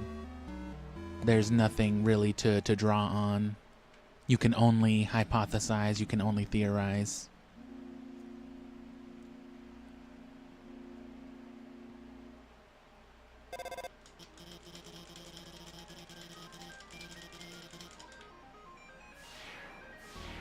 But for me, it basically comes down to whether or not, or, you know, one way or the other, if Gaster is scattered throughout the game, or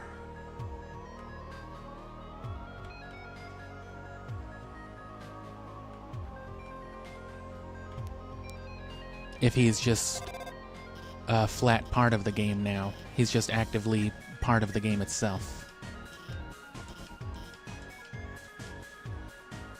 I guess it's more likely that the character is still, like, sentient, but just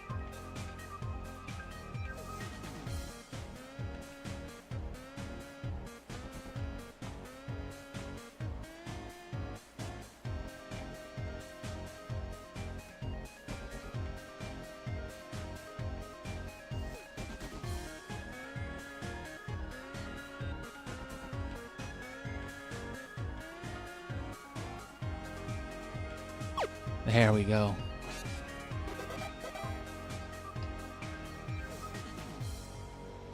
Yeah, like, does that mean that there's just pieces of him scattered actively watching, or is it more that, you know, he's somewhere outside of the game? That's another possibility. Somewhere within the realm that, like, we the player exist in. And that's what I'm thinking, if Gaster is maybe part of this other influence. Or if Gaster is just subject to this influence as well.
Just take some fiddling.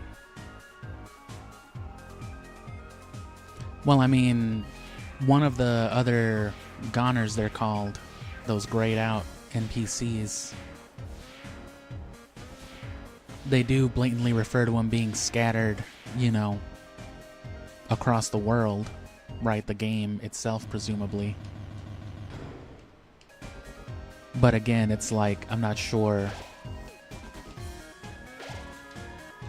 the context. Which, again, you can't be sure. That's the point. That's part of, like, the mystery. That's part of the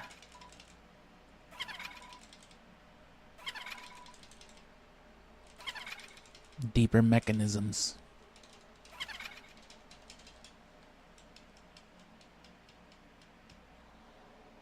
So yeah, I might just pick up Deltarune, because they're much shorter, too. The first part should be able to be done as easy as any playthrough of it. As any playthrough of Undertale, I mean.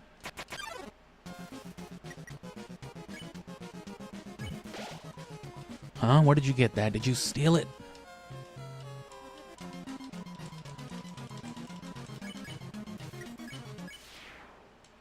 $7 to skip Muffet if you buy the spider donut early on.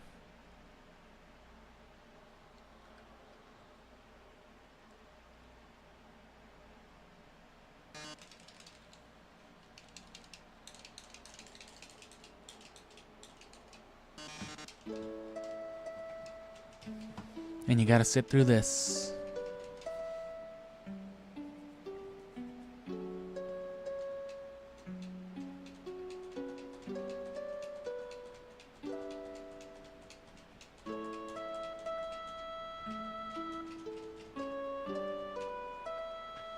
It's never made too clear exactly what determination is. It's a big thing, right? But it's not just an abstract concept either. Right, because determination is the thing that lets, you know, the player persevere and keep playing the game past the game over, blah, blah, blah. But it's also a tangible thing in the world of Undertale. It's a source of energy that can be harvested and concentrated.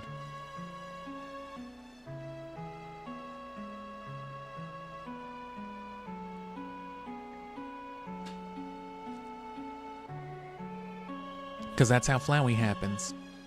Kara effectively kills themselves.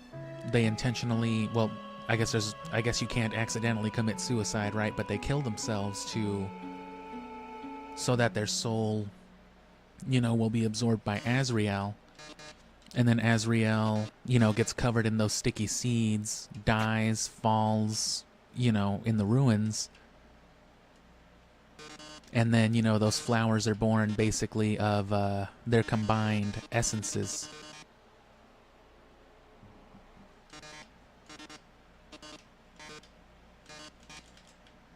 Right, Azrael basically being a husk.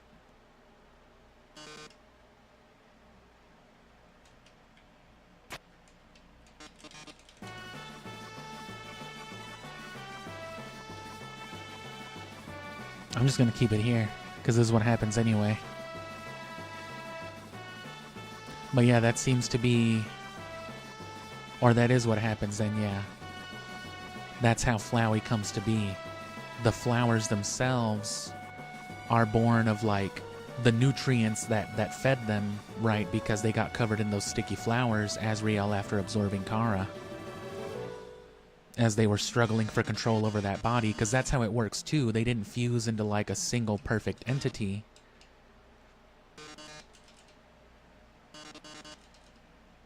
Instead, it was just like Azrael's body, but superpowered by two souls that were struggling to control it. Which that's a major plot point for Deltarune too. That gets thrown right in your face at the end of part 1. Chris refuses your influence. They reject your control at the end of it. They throw your soul out of them and they cage it. You can still move around, right? But it's like the soul moving around in the dialogue box. Like this. You can only move the soul.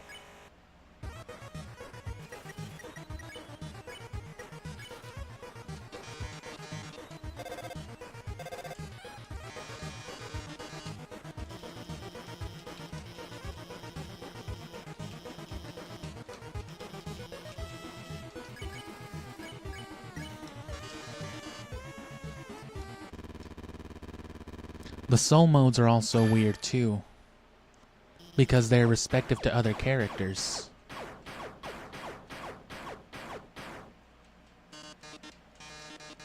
Right, Sans is represented by the dark blue, Papyrus has that light blue, Undyne green, yellow for Alphys, and then the other two I think represent Asgore and Toriel, but that's just me going off the Lost Souls. That's just observation more than anything else. But again, clearly a conscious decision.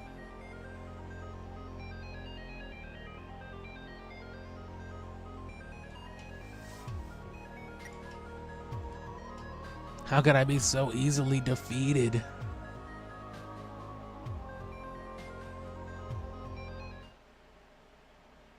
But it all plays into that too, then, the other influences on the characters.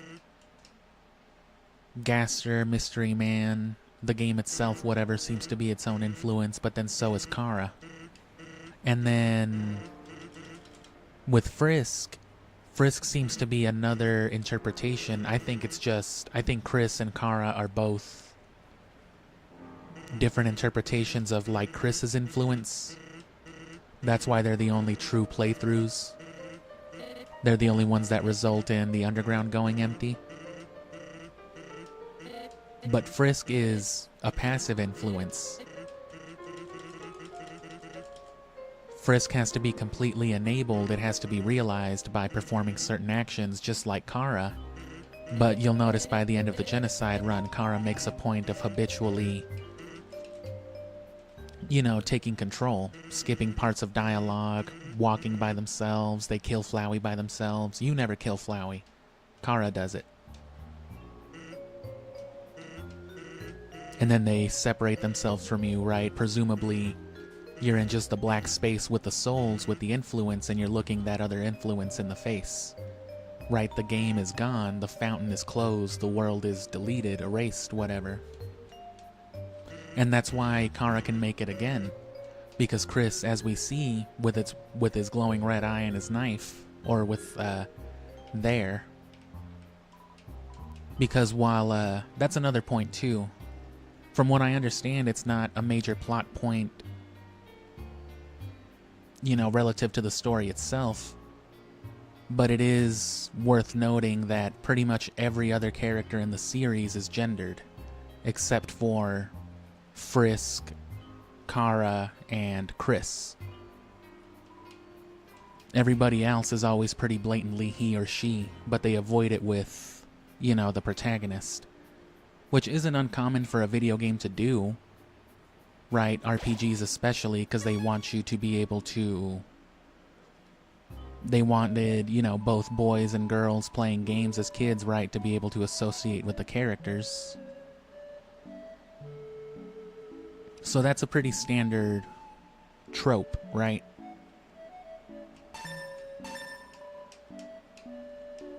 But for Undertale, of course, it's always got to mean more than that.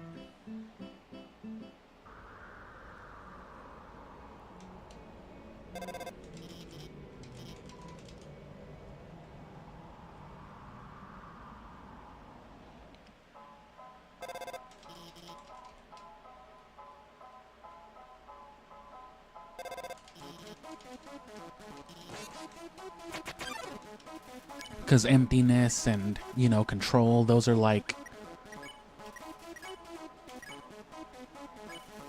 You raise the stick, magic mistakes it for a magic wand.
But yeah, that would explain why Kara, like Chris, is able to just recreate the world. That would make sense with the context of Undertale being a fountain itself.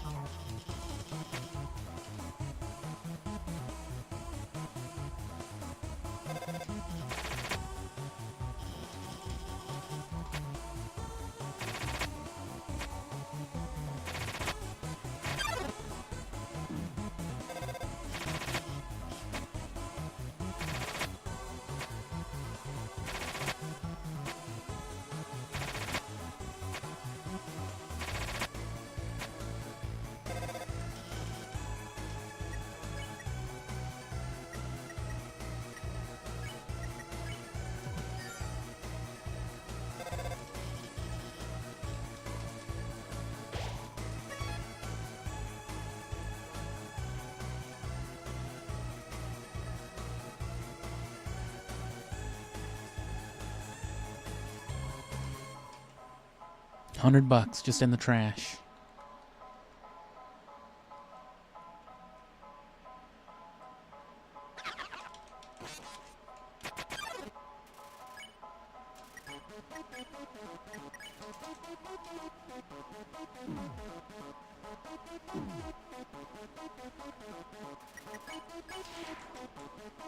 No regrets.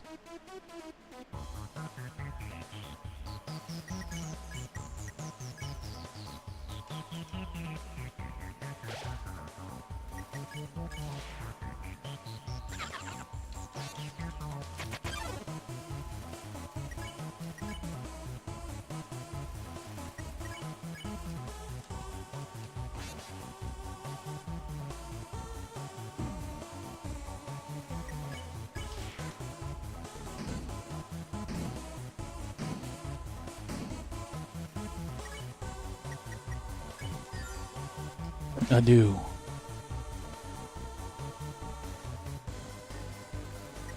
Adu.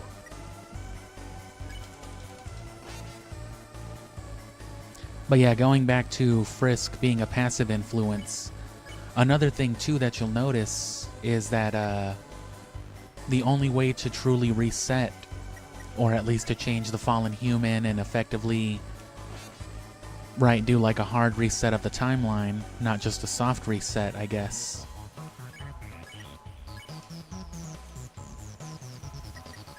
is to either have done the happy ending or the horrible ending. In both cases, that's the only opportunity you have in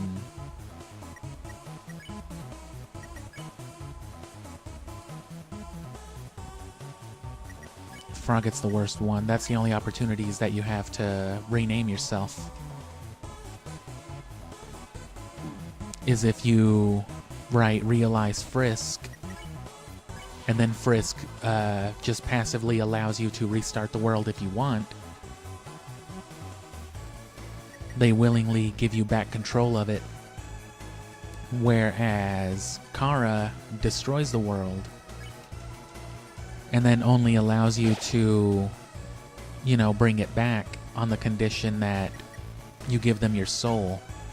In this context, your soul effectively representing the actual control of the game and the timelines, basically. Which, if you don't already know what that means, you'll see that here in a second. Maybe not in a second, but in a while.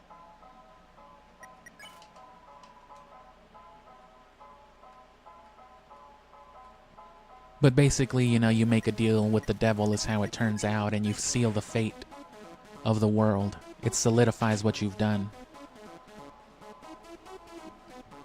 You can never go back.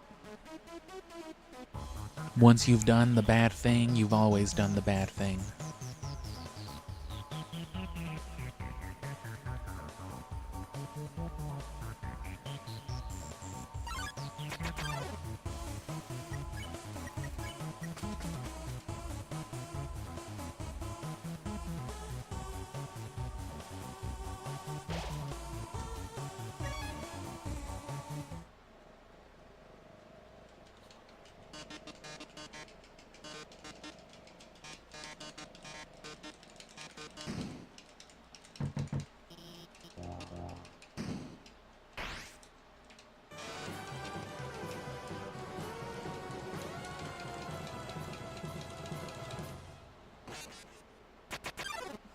Let me run to the restroom real quick before I get too into this fight, and then another hour or so should do it.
But yeah, for that reason, when Deltarune first came out, I was very, very happy that the first thing that they showed was, you know, Undertale, presumably as a video game within the world, because, you know, the more I got into that theory of Undertale being a game canonically, it didn't make as much sense. You know, there seemed to be a lot of conflicting factors. But those factors, you know, all of it started making sense, though, whenever, you know, you started to consider the game as a game within another game.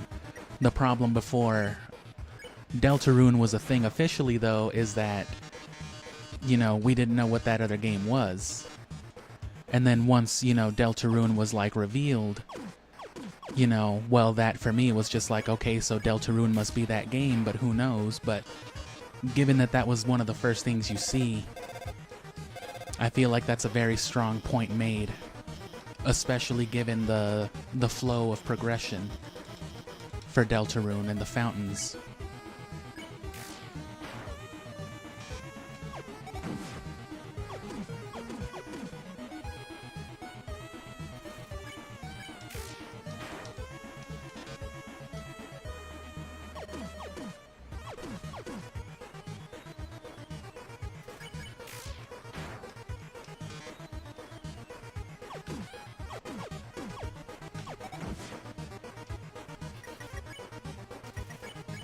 Oh.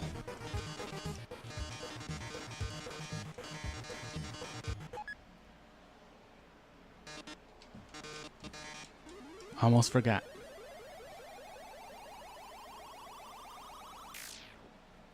Oh, yes.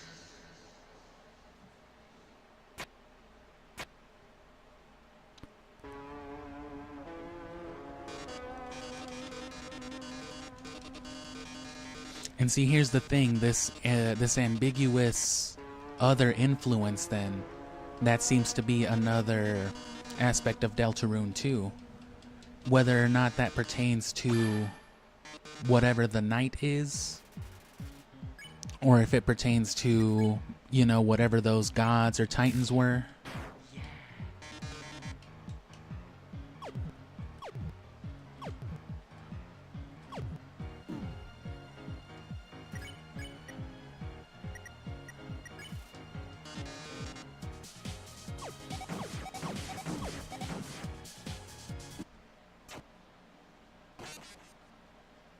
That was just a series of bad plays right there.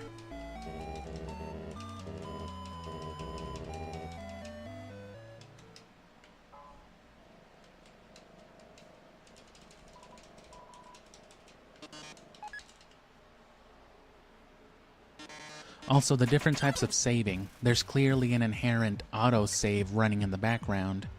Right, Undertale remembers, you know, one thing or another.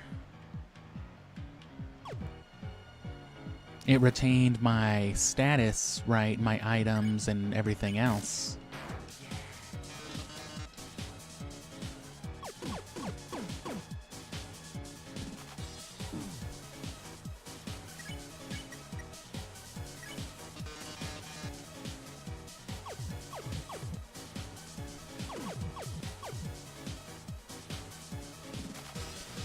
But that's, again, this ambiguous influence seems to be another big story point for Deltarune too, though. Whoever it is that they're talking about constantly. You know, certain secret characters in Deltarune proper.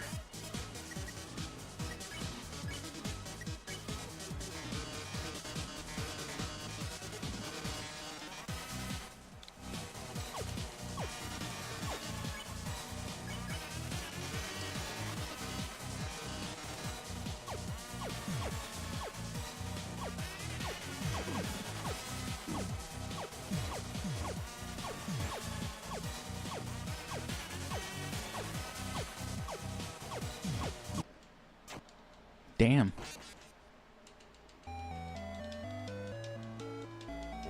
But yeah, they make it very clear that there is somebody else out there, somebody informed, somebody,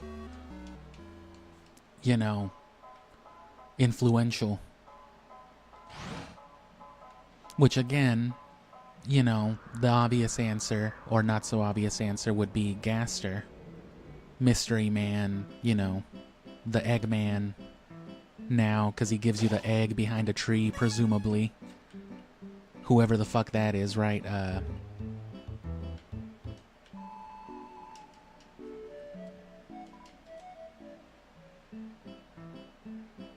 But again, if these are all different things representing one thing, right, the different pieces of the thing itself, it's too much to get into, you know?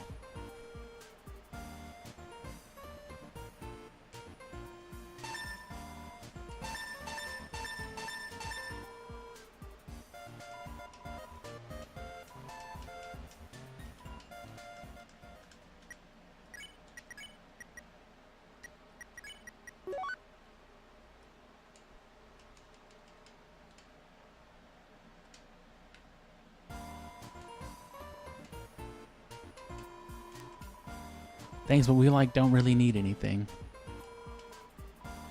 Wait, I'll pay you 1,000 gold if you get Mettaton to autograph my butt. I don't think I can do that.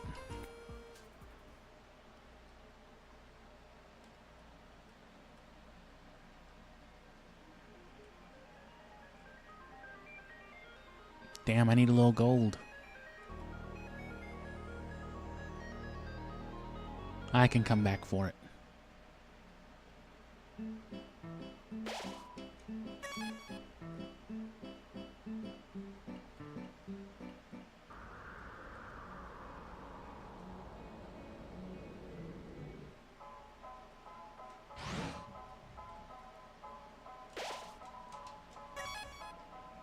Yeah, so there's auto-saves. The game itself has a kind of auto-save, which apparently doesn't require a soul.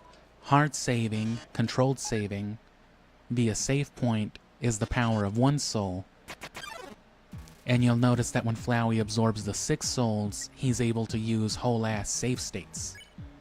He can save at any point and load at any point just, you know, at that instant. Not even loading a new file, but just literally like a save state. Which that's something that I don't really see people talking about before, and I myself didn't pay too much attention to. But it's worth noting, because you know saving and resetting and all that correlates directly to the soul, right? So it, of course it makes sense then that with more souls, Flowey has a greater understanding and potential for saving. Because by like video game standards, save points are old school and very rudimentary, right?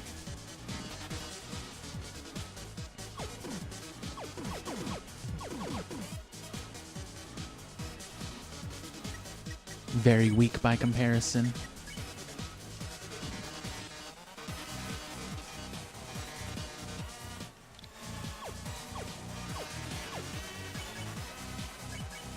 And if you've ever played like an old school Super Nintendo game or something with save states, you know how easy it can be, how broken those games can be.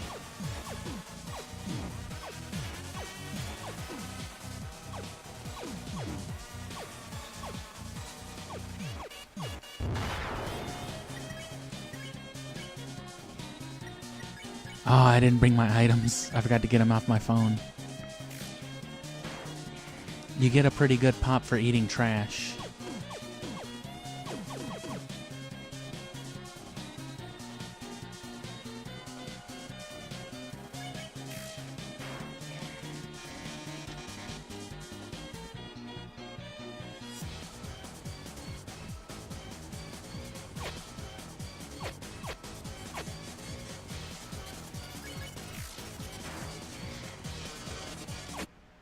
Nope, apparently I can't.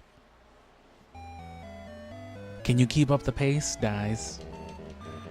You're gonna be alright.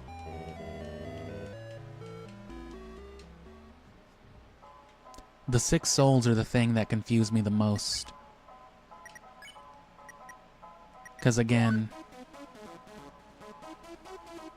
I have no clue if it's you know, 6 different bodies, or if it's just 6 playthroughs using the same body, you know what I mean? The same file, the same game.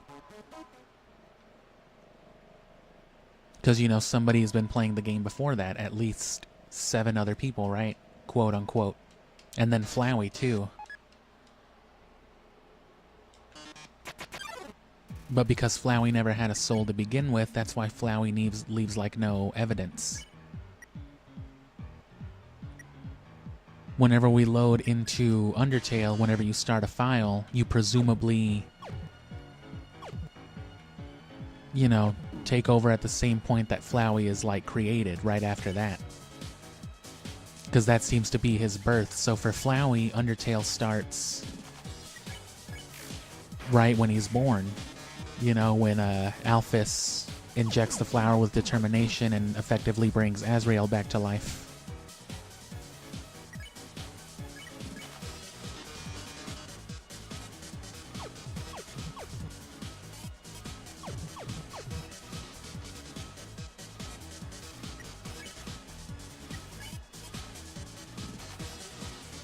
Which Flowey himself states that he got bored, got tired of doing it all, did basically everything you could do.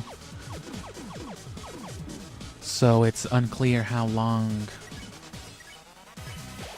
Eating garbage? Minus 50. The audience is disgusted your HP was maxed out.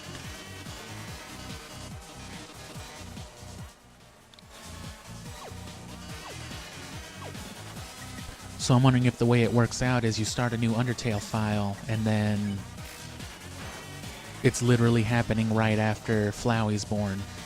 The 2 moments are like simultaneous.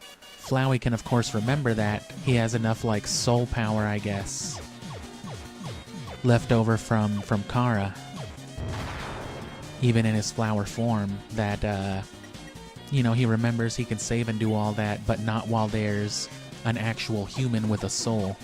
That's why we overpower him. Our will is greater than theirs, because we have an actual soul. Flowey doesn't.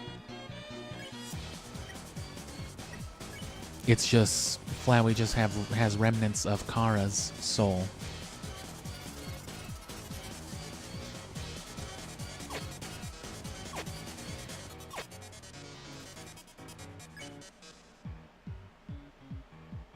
And that's the thing, again, about the bad ending, doing the bad thing.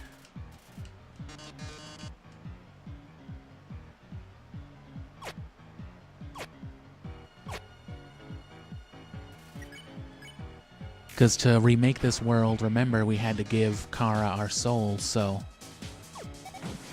we no longer have... that means that we no longer rule this game, we no longer dictate the reality. Meaning, effectively, what we're doing now is pointless.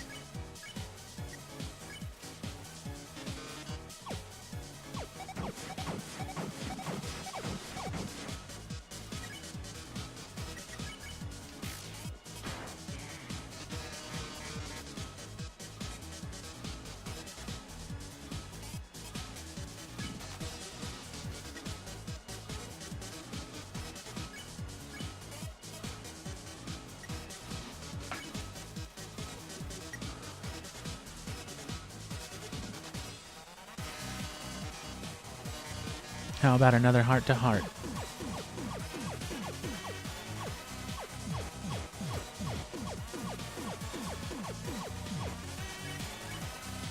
You pose dramatically.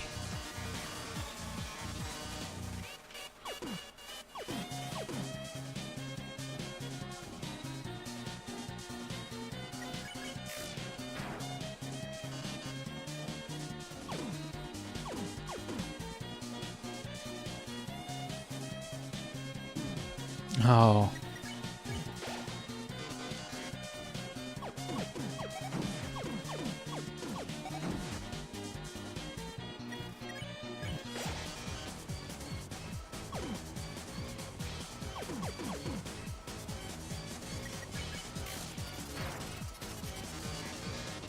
Lights, camera, enough of this shit.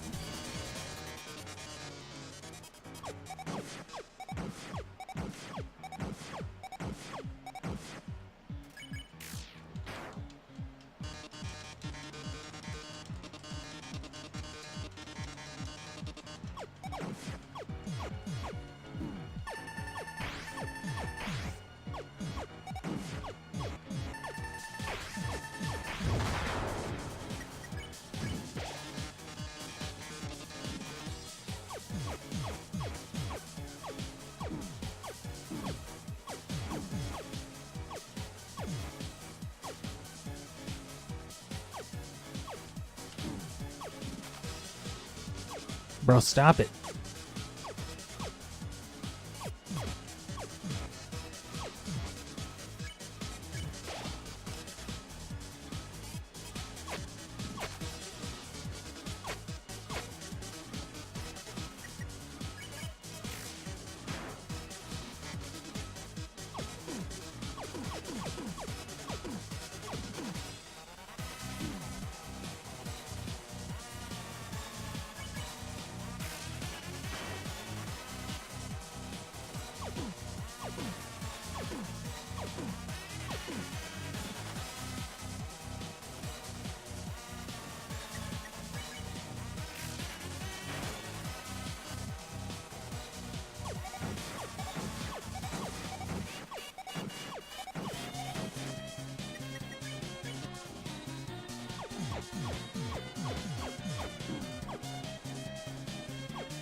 Oh. Bro, just die.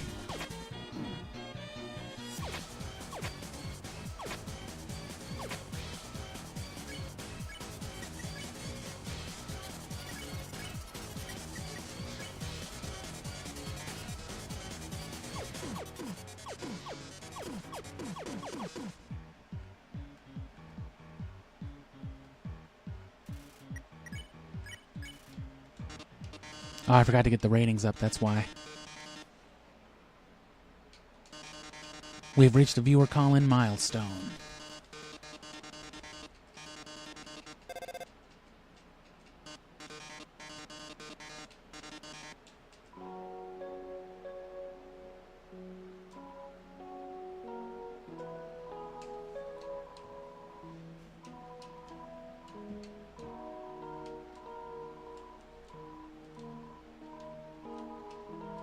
I can't tell, but I guess this is the last episode. No, no way.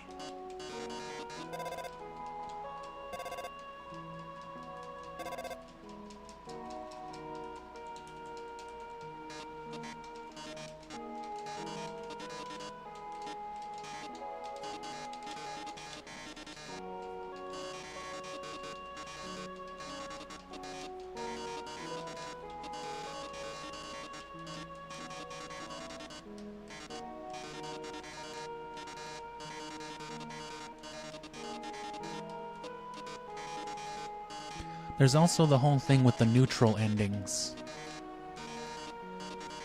Because it's assumed that the human, goes back to the world by themselves, to the surface world. But the game's very, very, very clear about reiterating the fact that anything can cross into the barrier but not out. You need a monster and human soul. There's no other way.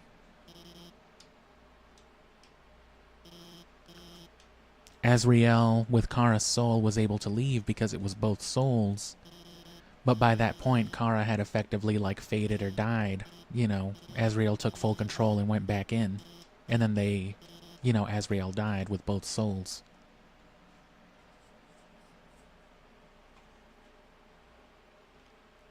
And then there's no other instance of anybody else ever being able to leave the underground, human or otherwise. And they make a very strong point of showing you Asgore's soul being destroyed. Mind you, it's also never explicitly stated that you do make it out. You're just spoken to with, that assumption.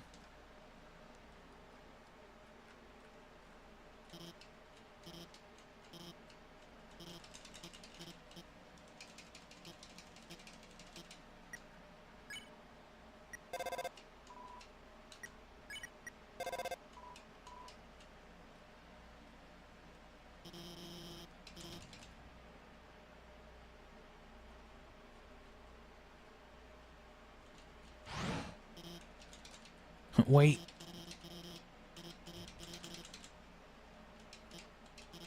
I lied to you. It takes at least a human soul and a monster soul. Yeah, that's what I was just saying. But they make a point of showing Flowey destroying Asgore's soul. And Flowey doesn't have a soul otherwise, so...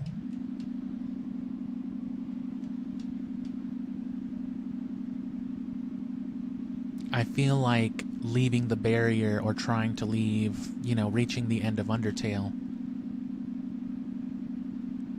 since neither of Chris's, you know, personalities or intentions are fully fulfilled, you know, because the Deltarune prophecy is not met, the underground doesn't go empty, it just loops back, you know. Because the only way for Undertale to truly end one way or the other is for the barrier to go down or for the world to be erased.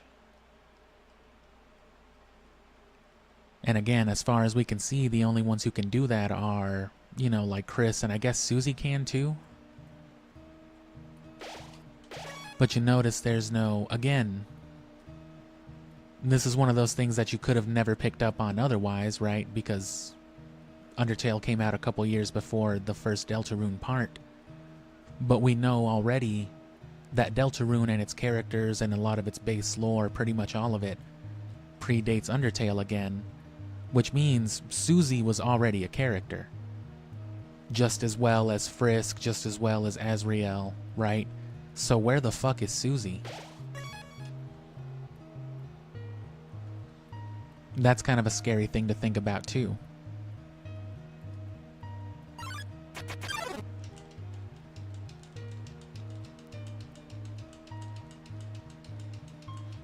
Because remember, one of the potential prophecies relative to the Deltarune is murdering everybody. And you gotta remember the fact that Susie is literally Chris's bully. And the closest thing we see to Chris, or Chris's likeness in Undertale, is Kara. Frisk already is supposed to look like it, but it's, you know, that's the point of Frisk being an anagram of Chris with like the letter F, is that it's explicitly to state that this is not Chris. That is to say, more accurately, something that Chris isn't or can't be. Good or passive or whatever else. Something that can only come into fruition like in this game or whatever. Whereas the whole murdering everybody thing is more of a, you know, closely related. Despite everything, it's still you. And then whenever you're doing the genocide, it's me, right? It's Kara. It's this thing. It's this monster. It's this clump of sprites. This clump of pixels looking at itself and acknowledging itself. But in this case, it's you, right? It's talking to you. Another strange but subtle distinction. Same thing too with all the red text in the genocide run.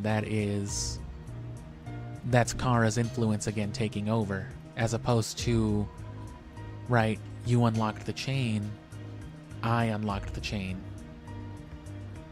It makes a very strong point of it that it's not you doing these things anymore.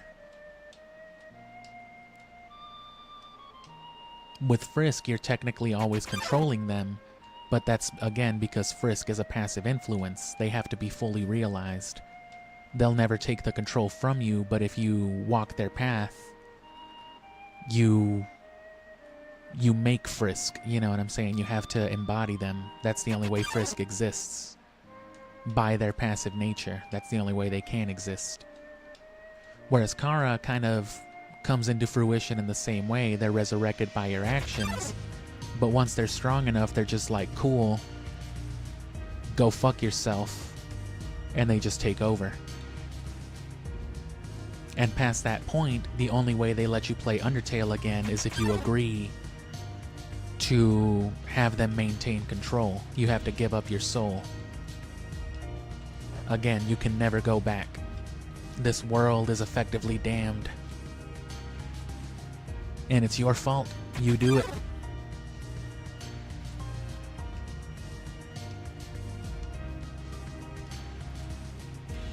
And again, realizing Frisk and reaching the end of the game where everyone's happy. That's like the true end of Undertale, is like the menu, where it only gives you the option to do a true reset. That is Frisk passively and willingly relinquishing control back to you. That's, you are effectively taking their soul. You gave life to Frisk just to take the control away. Which, you know, think about the way that I played it on that, you know, our first playthrough was, you know, the pacifist happy ending.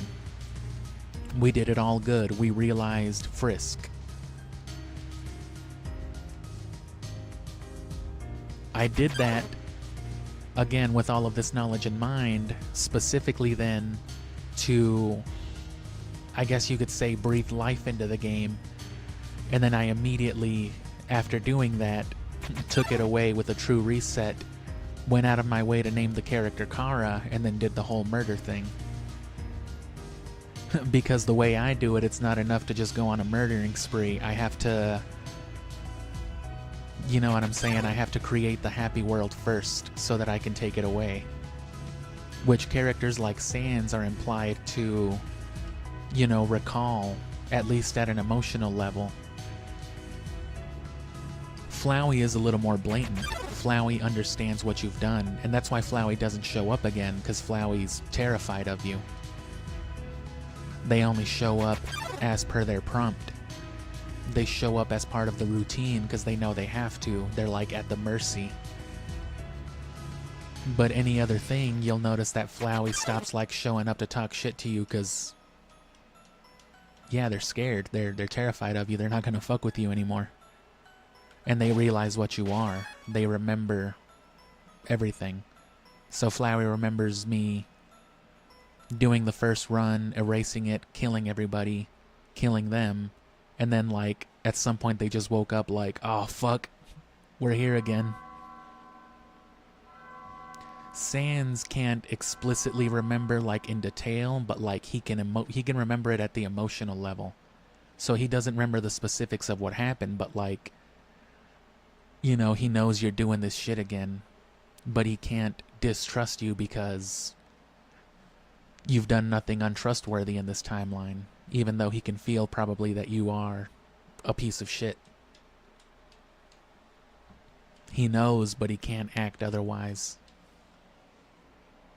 Kinda, sort of.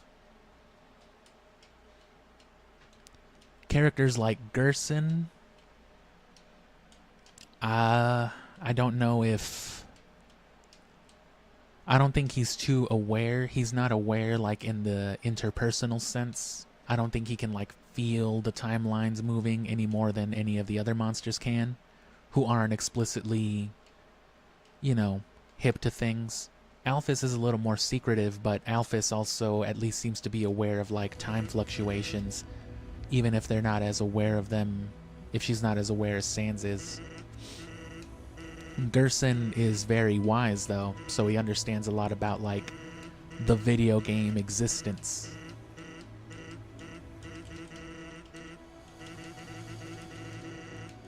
At least enough to know that, you know, he's safest as a vendor, as a salesman, merchant, whatever. Because he can't ever get into combat and all that if he's just always in a store screen. So, like, he's obviously very meta, too. But just in a different way. To a different end, at least.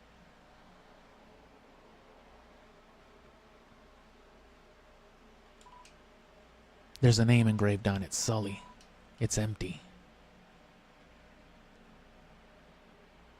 But again, you know now that this is not, at the very least, Sully. Whether you realize Frisk or not, this is not the first human. Not really. It's only ever, you know, quote-unquote Sully, or, you know, more accurately, the first human, or Kara. But the only way that information is really revealed is at the end of the happy ending and, you know, if you come back, which we did. I'll have to clip that, I guess. But then once you are aware that this is Frisk, if you play through it that way, at least. Then it, makes you think like, well, then who is Sully then, right? Who am I? Who is the first human, or Kara?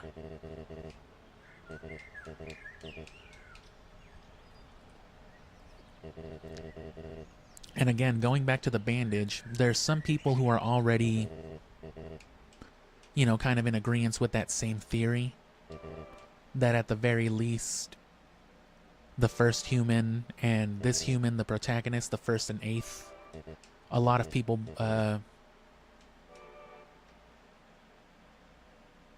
have shared that theory as well, that they share that same body.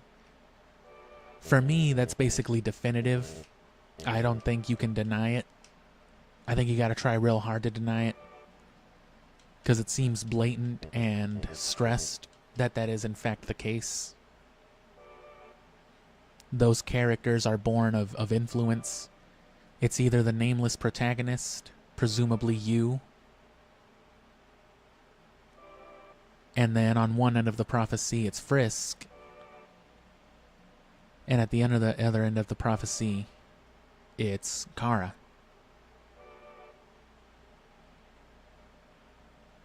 Both of which I think, like I said, are the influence of Chris.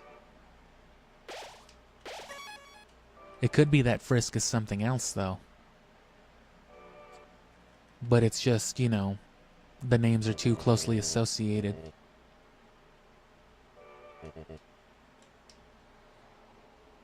Of course, Chris is also an anagram of risk. But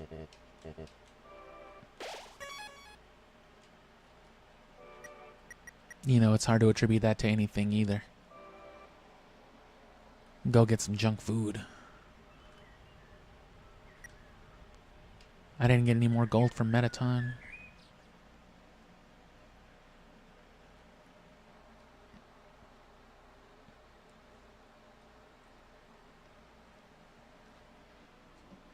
There's even like a whole time travel quest with Sans too. I think you just have to keep doing like certain neutral runs. I don't think it can be like a pacifist run.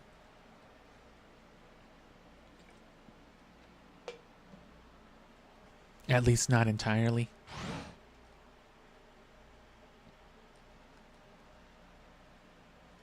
But yeah, you can eventually get into that shack and find a bunch more secrets too, but I've never actually done that. It's its own series of events that requires multiple playthroughs.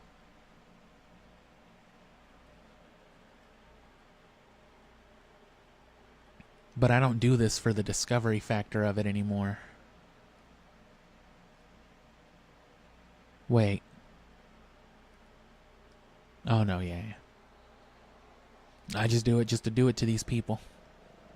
Because that's how Undertale wants you to think of its NPCs. Which, going back to the Undertale being a fountain, right, that Chris has access to, you have to consider the implications of something like a genocide murder spree. Because if that is in fact the case, what you're enabling then,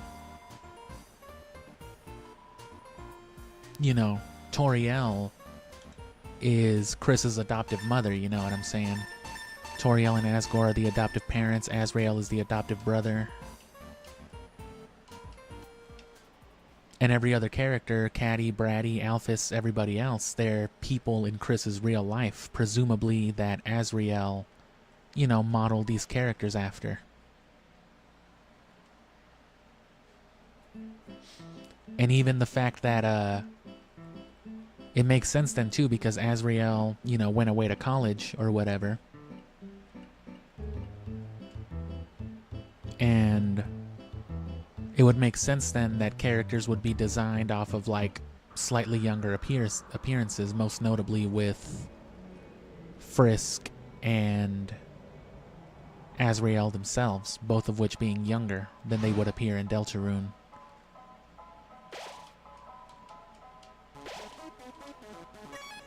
And you'll notice that young Azrael is viewed as like the image of Frisk's friend, whereas grown-up Azrael, is the god of hyperdeath, right? He's villainized because, Frisk clearly has abandonment issues, or Chris or whatever, something like that.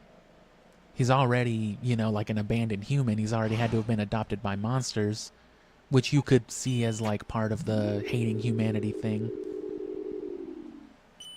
And then, hating monsters proportionately, could just be like hate towards his adoptive family or the world around him, all the monsters who get to be with their families and whatnot.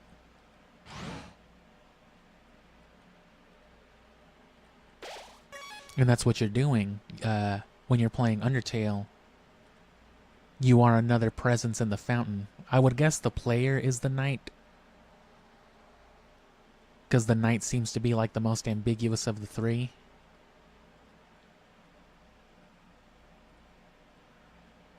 But again, it doesn't make sense for the knight to be just your influence, because there's lots of things that are out of your control as well, that are just part of the game definitively, right? The game itself seems to be a separate entity, but I don't know if it's an entity with influence. You know what I mean? I don't think the game decides anything. The game is just whatever decisions you make. But again, there's something else here, which is alluded to beyond a character, right? There is like another force out there present.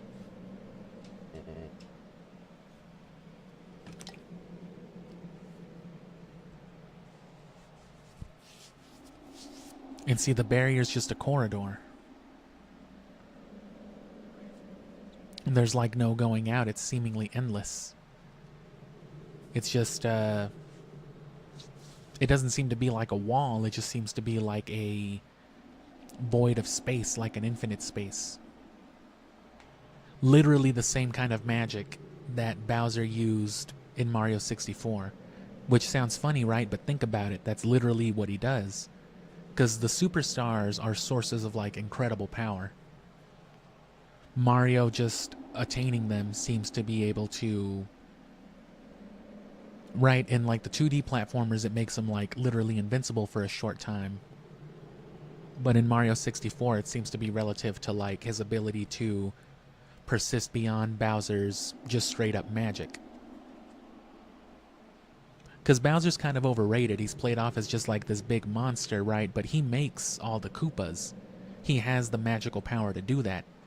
So presumably he can do anything that like, Kamek and the Magic Koopas and all this can do. He's just more supreme, but by that same magic he was able to do something similar to this barrier and make that infinite stairwell up to his chamber. This is, I think, the same thing. But going to the ends of the barrier, you know what I mean? It just fades to black, as you're literally seeing right there, fading in and out of the white and the black.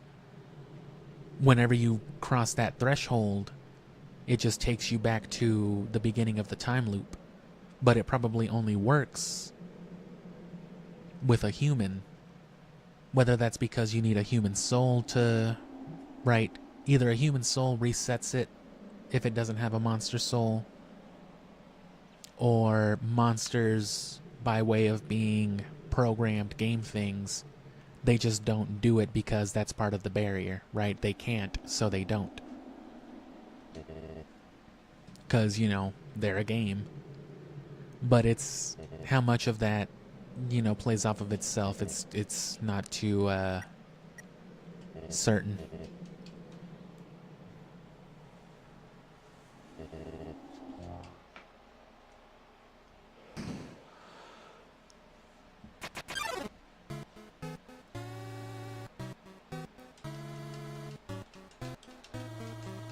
So the soul, I think, represents less you, the player, and more your influence. That's what the soul is the influence, the control over the game. Not so much your presence. And that's why the soul can be, kind of manipulated.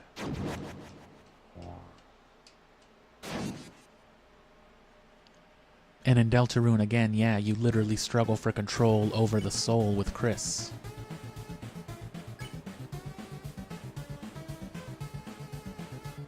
Or control over Chris, rather, with your soul. But in Undertale, you're fighting over control of the soul with Kara. Or Kara.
And again, the autosave then must have something to do with this other influence.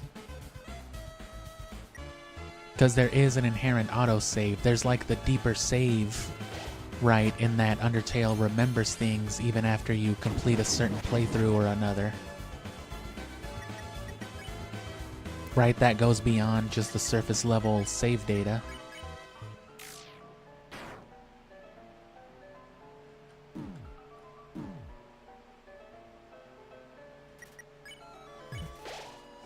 But again, it's made very, very clear to you that saving is associated with determination and the soul and a will, so it's less an autosave and more of a background save. Somebody else is saving.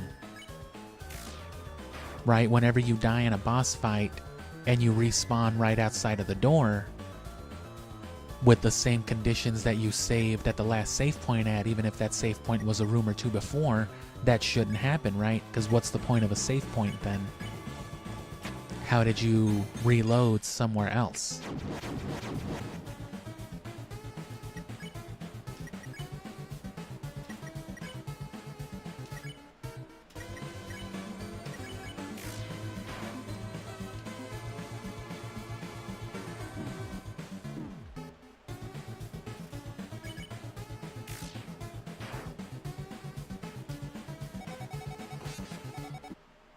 Damn.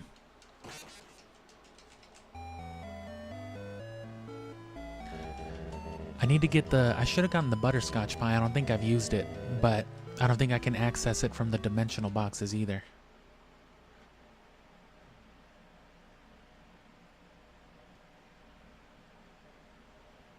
There's a box here, right? No. Oh, damn.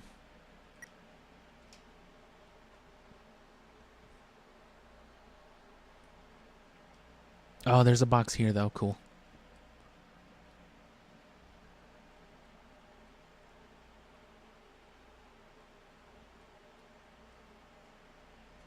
There's not.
I think determination is also contextual, you know what I mean?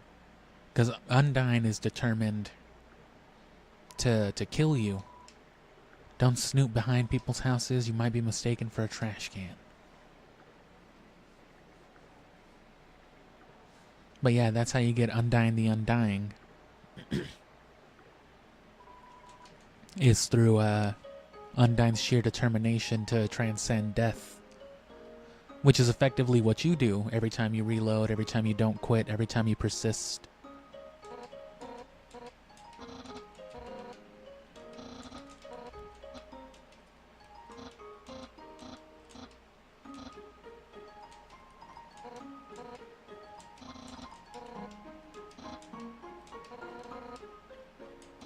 Where's your brother get the money to pay for it? That's simple. It's a mystery.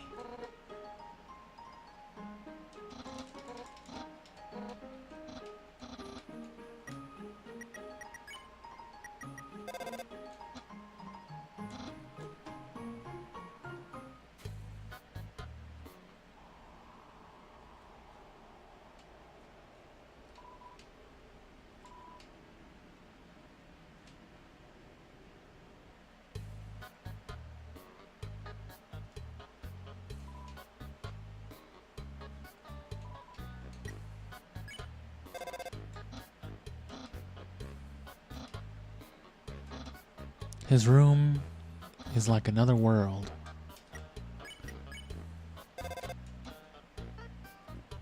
You're best off staying away from that place. Yeah, don't ever play Deltarune.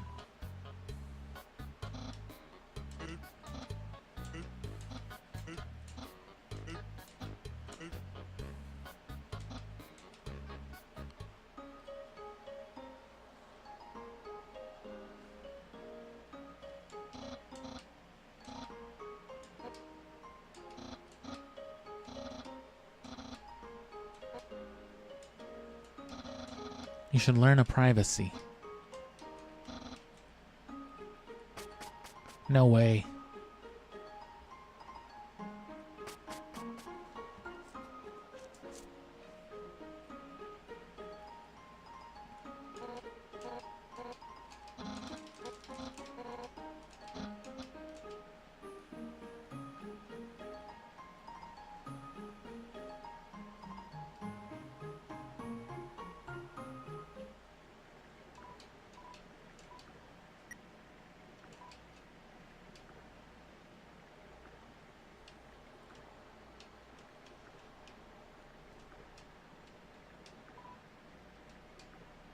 Ah. Wait, hold on. I forgot to check the dimensional box. I thought they would be... I thought they'd prompt me for the same thing to go date Alphys, but...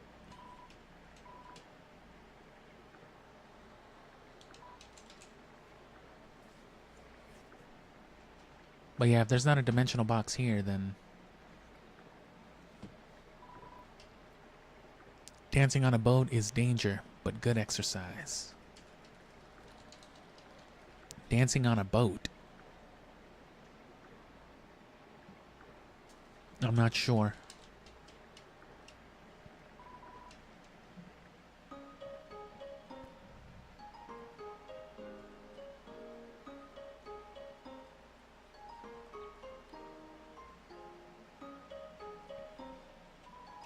That lady over there is going for a walk. A what? She hasn't moved an inch from where she's standing. She's just here with taking my bunny for a walk. It's just a very slow one. Yeah, fuck that dude.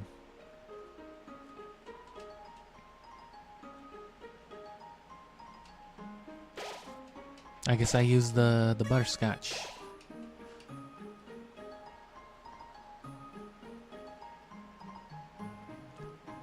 Never mind using it with Asgore.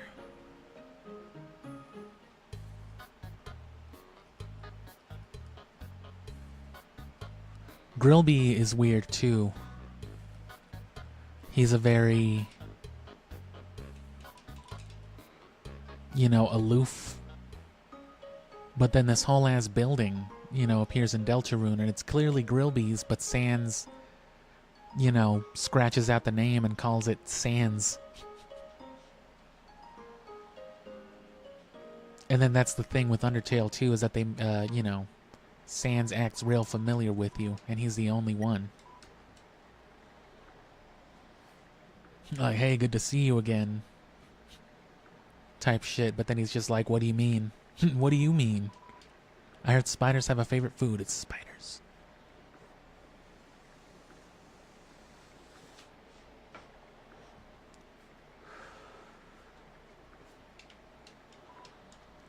I'm glad we were able to see a shiny at least.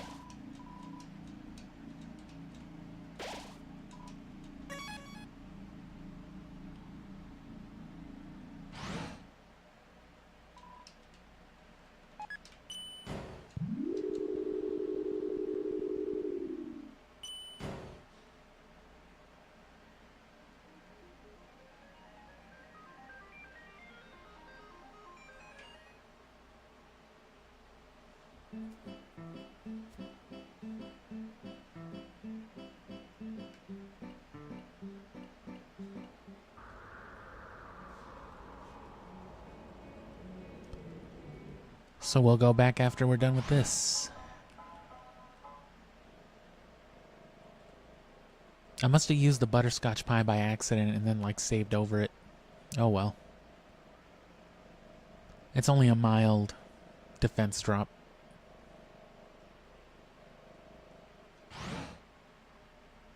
Oh.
Toy knife. Made of plastic, a rarity nowadays. Get rid of it. Stat worn dagger.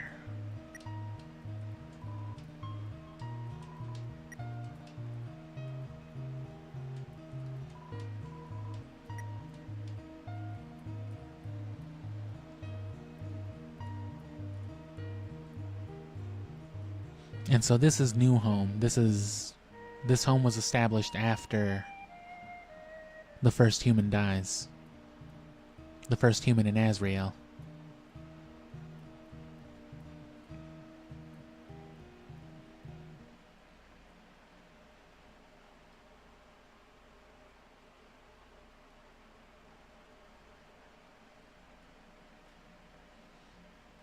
Which means that this is definitely not where, you know, the flowers came from. The flowers came from the ruins.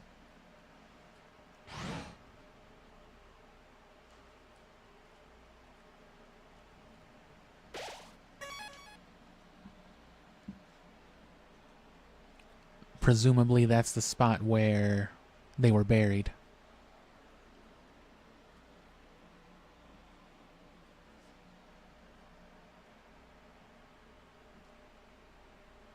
So yeah, saved in the last corridor.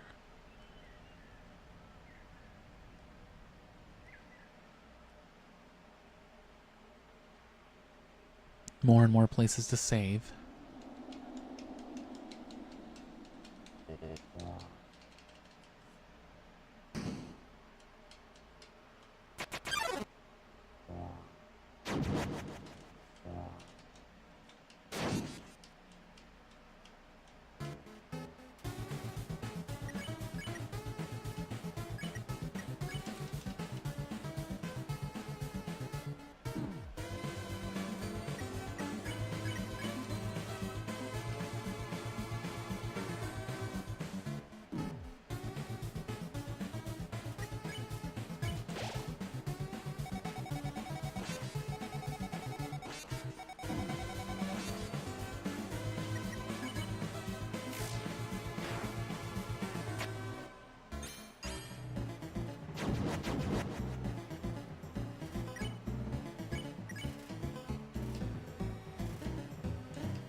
So the bandage, the dagger, the locket.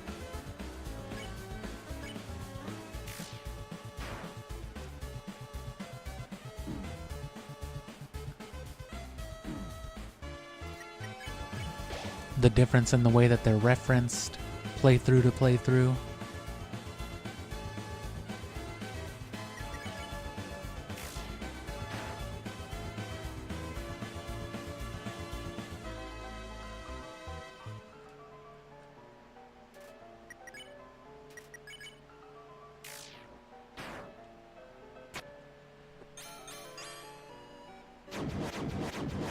Because Kara refers to it as the real knife, whereas Frisk refers to it as, or just the protagonist otherwise, refers to it as worn dagger, meaning it's been used.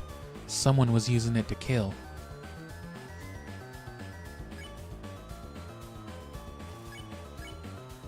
Right, it has been used before.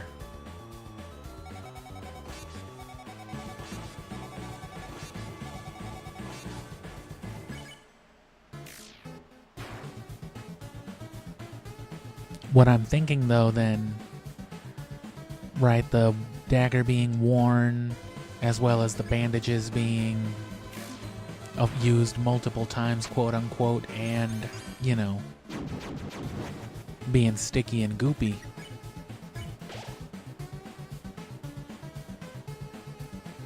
I feel like every playthrough up to this point was just a murder one, you know. You're the chance to change it or to finally seal its fate. Which you've seen the path that I chose.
Damn.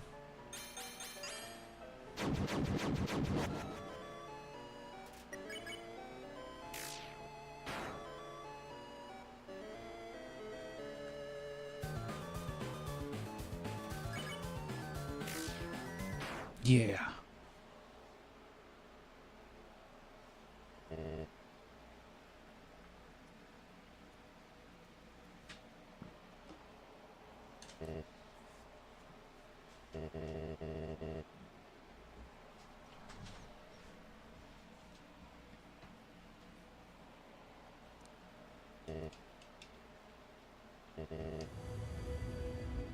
So that is how it is.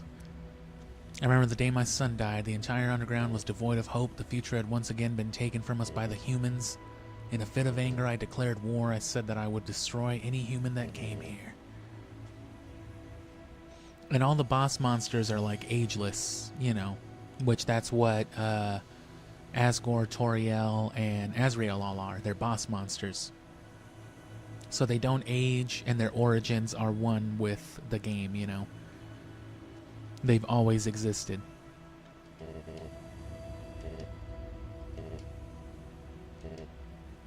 Soon the people's hope returned. My wife, however, became disgusted with my actions. She left this place never to be seen again. Truthfully, I do not want power.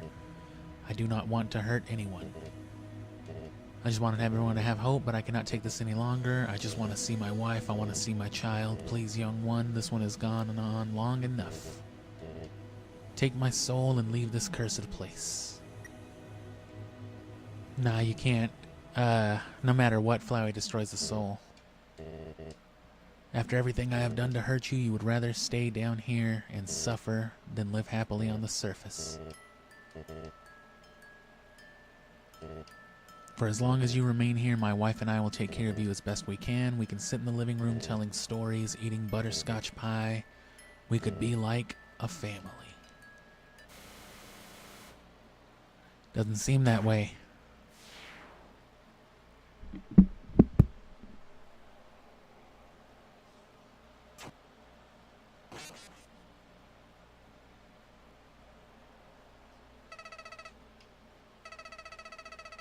You haven't learned a thing.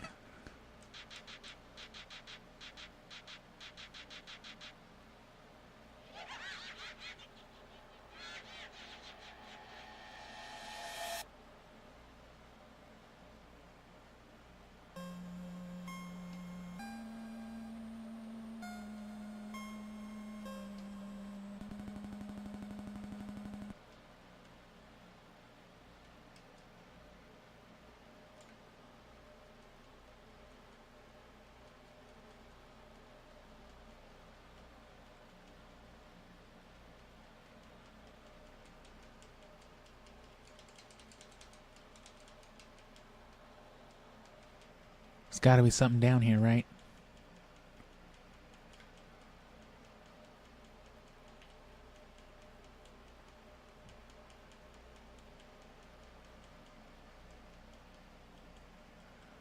Mystery man with an egg, maybe?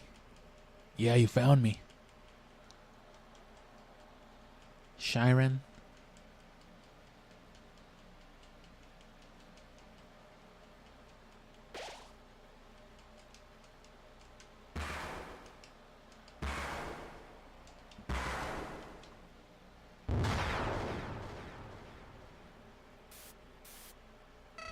And see, you also can't erase files. You can only reset. Which doesn't reset the human's name, nor does it reset certain knowledge or conditions. Flowey, on the other hand, with 6 souls, on top of being able to save state and load state, he can also just erase files.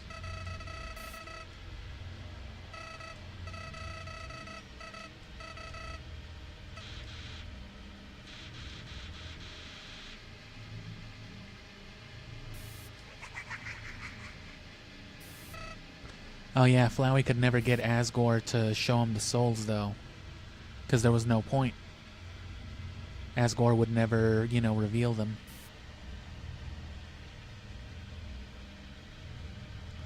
But that's the thing then. Did he lead all the other ones to death too then? How did, how did the 6 other souls come into fruition is the thing that's like the biggest mystery. Whoever the other 6 souls are, because it's gotta matter. We have to know who they are, and they don't ever let us see the names even. There are other bodies, though. There's other coffins, at least.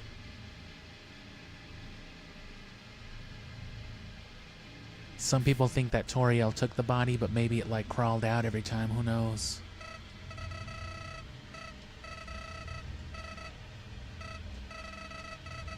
I think they do say that she took the body and buried it, though, so...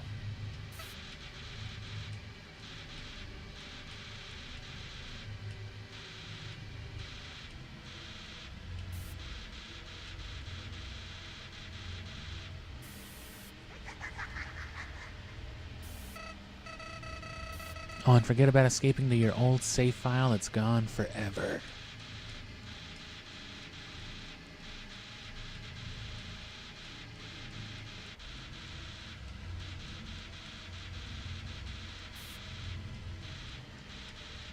And see, look at this too. Right, you're in this dark void, but there's still the human, there's still the sprite. And they also step up to Flowey by themselves.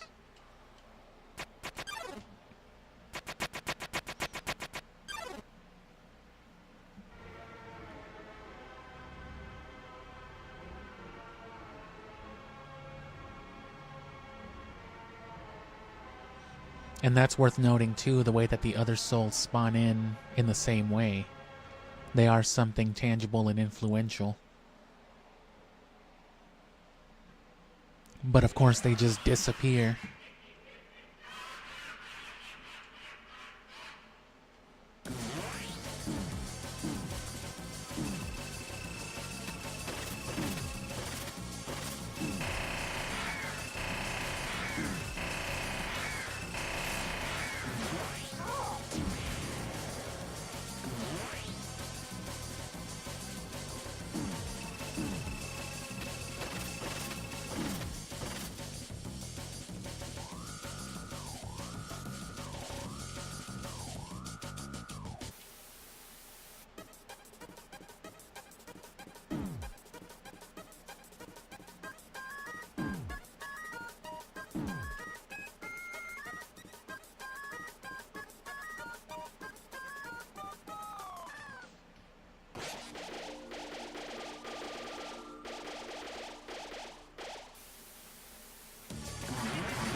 Damn.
The tough glove.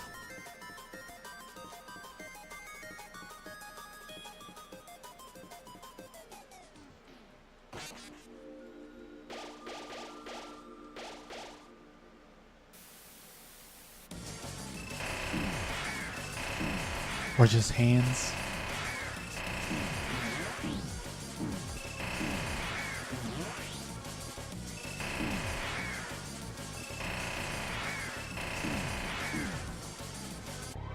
Yeah, see, save states. No checkpoint or anything else needed.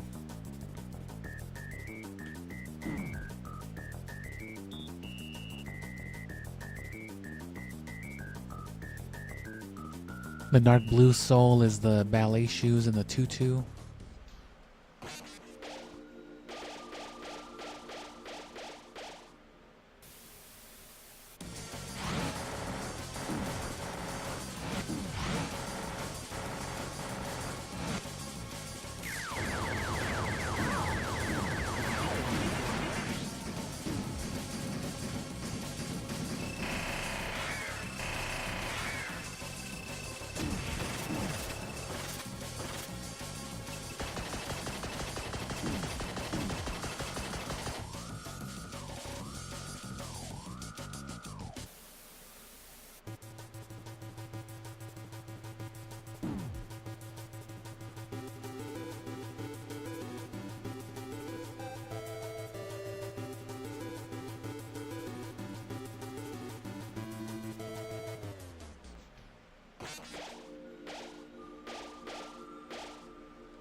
The green soul's the gun? Oh no, the frying pan.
Just starts tweaking.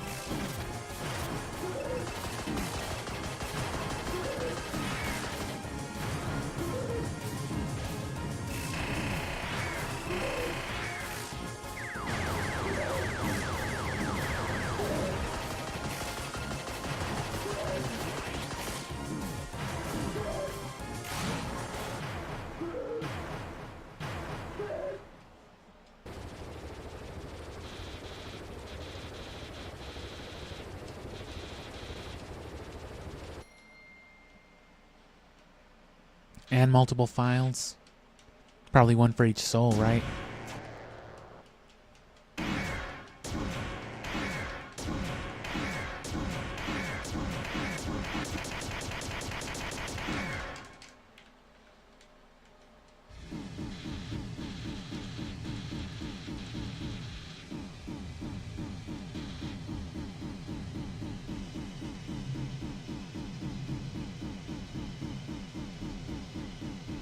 What are you going to do about this?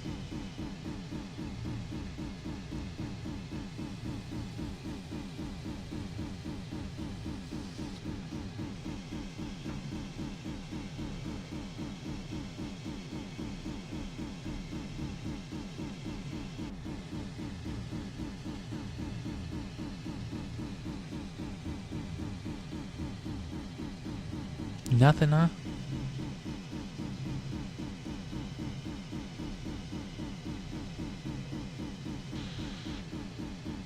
You're hopeless. You're dreamless.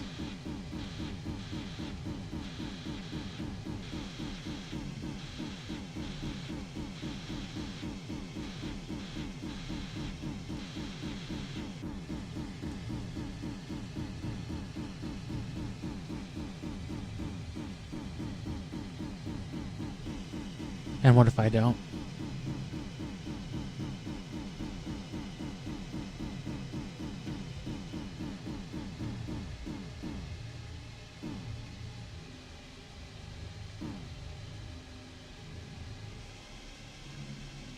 I'm going to use the bathroom for a second.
But nobody came.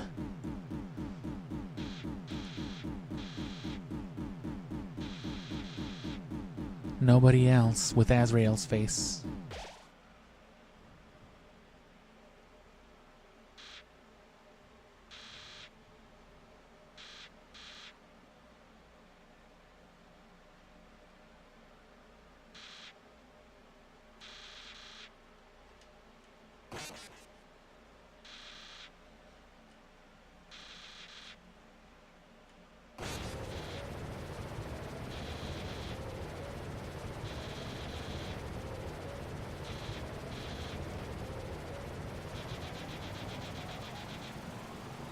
And the soul's rebelling, that's still kind of a weird one too.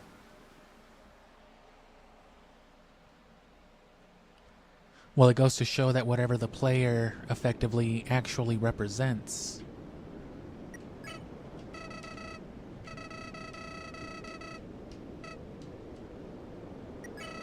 is stronger than whatever the soul represents. Like I said, I think the soul isn't the player, but rather gameplay. What you make of it and the actions that become the story. That's the soul. And that's why it can be manipulated even by the game. It can restrict your control and do all that. Because the game and the player are something separate from the soul and the characters, the NPCs.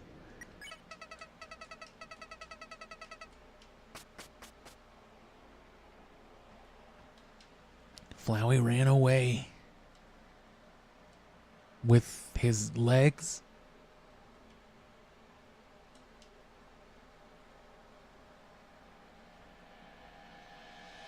Thunder Snail. Which Thunder Snail is obviously just a play on, like, Undertale, just a funny way of saying it.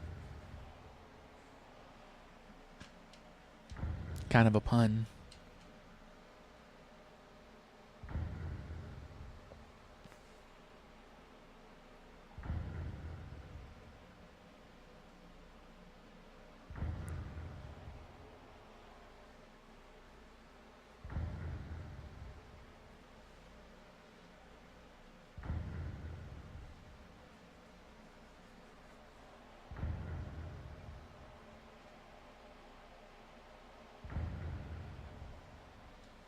Damn. Damn. Oh. How gaunt.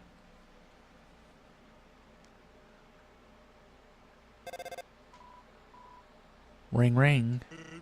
Hey, is anyone there? And see, that's the thing. Well, just calling to ask. Did you ever take off that gross bandage? And yeah, see, they never say really anything. It's just, is anyone there? They don't even know that you're responding. And you don't. You don't say anything. The game ends, and this is just to you, the player. That's a thing, too. They're not talking to the human. The game is over. I guess Flowey destroys the barrier. That's how they get through.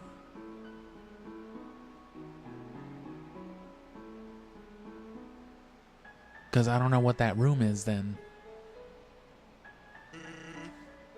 The Queen returned and is now ruling the underground. She's instated a new policy. All the humans who fall here will be treated not as enemies but as friends. It's probably for the best anyway. The human souls the king gathered seem to have disappeared.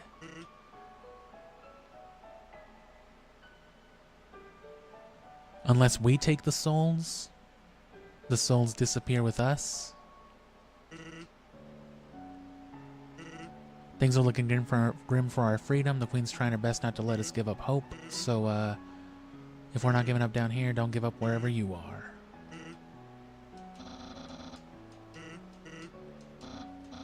Oh, nobody. Literally nobody. And then he winks. It's kind of cueing you in, right? So, like, they're literally talking to nobody. They're talking into the void, presumably just to you, the player. They never play off of a supposed response or anything. Sometimes they will when they're talking to the in-game NPC, to the sprite that you control, that you are influencing. But here, they never allude to you directly, even by way of acting like you respond. They're just presumably speaking into the wind. I recognize this number. Not the voice. Attention human, I the Great Papyrus am now captain of the Royal Guard. It's everything I've ever dreamed of, except instead of fighting, we just water flowers. Ever so slightly different, we're helping Dr. Alphys with her research. She's gonna find out a way to get us out of here. Undyne is helping her too, though to be honest, her method of helping seems kind of explosion-inducing. What are you up to, punk? Please don't noogie the phone. Who's in charge here? Me. Oh yeah, that's right. I quit my job as leader of the Royal Guard. Actually, since we won't be fighting anymore, the Royal Guard totally disbanded.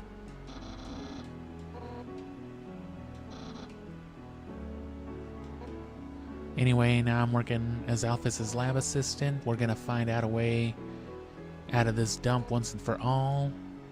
Oh yeah, and I'm a gym teacher at the Queen's new school. Did you know I can bench press 7 children? Awesome, right? Sorry about what happened with Asgore. You were just doing what you had to do. It's not your fault. Ah, darn it, I missed the big guy. I guess I'll tell you how Alphys is doing. Well, she's the same as ever, maybe a little more reclusive than normal. Seems like something's really bothering her, but she can get through it.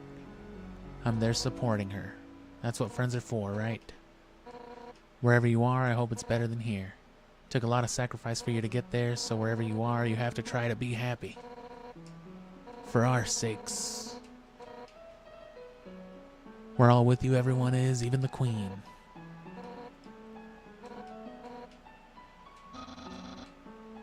But if she knew who we were talking to, we wouldn't get the phone back for at least a few hours. We have the mercy to spare you from her. This thing's almost out of batteries, so hate to cut this short, but be seeing you, okay? Yeah, I mean, they're talking presumably to the human, but you notice that they don't ever respond in such a way that anybody's talking back to them. They're just talking to you.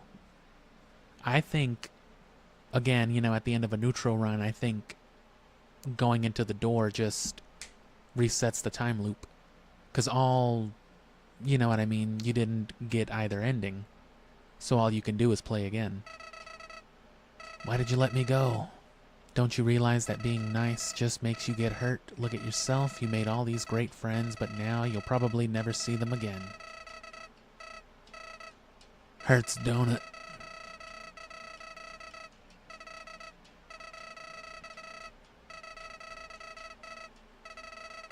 Is life really that unfair?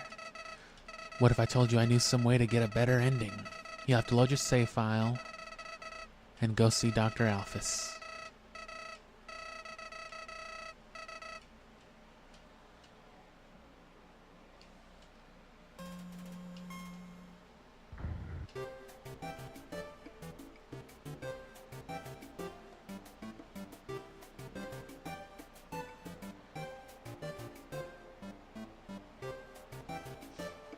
And see, that's another thing too. That's why if you reset, it only resets progress. The human remains named whatever you named them. Again, unless you do the happy ending or the terrible ending. In which case, they both create conditions where you can do either a true reset or the world is erased and you bargain for its return, you know? Because those are actual ends to the story.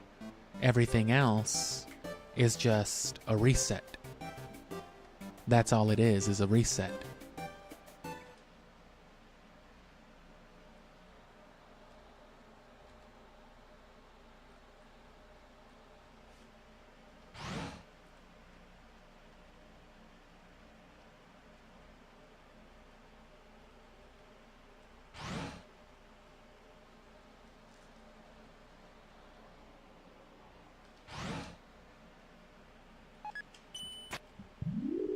So yeah, neutral runs exist on a closed loop. And then pacifist and genocide runs, I guess, are true ends and have to effectively manifest a new world. Which is why both options allow you to rename the human.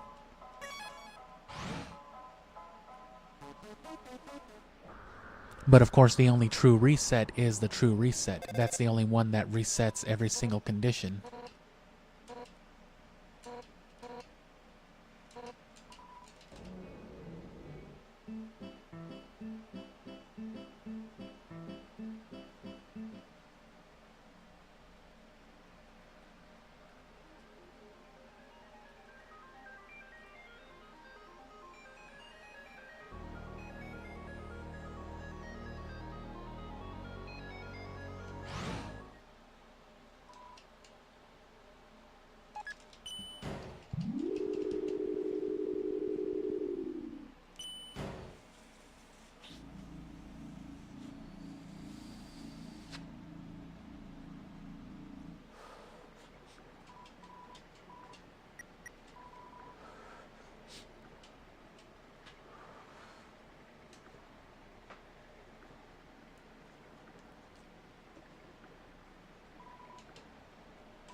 Because really, yeah, this isn't even really a reset after you bad ending, you know?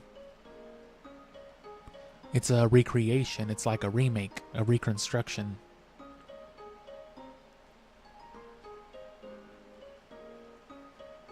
Whereas a true reset brings the pre-existing thing into, like, literally to zero. Completely restores it.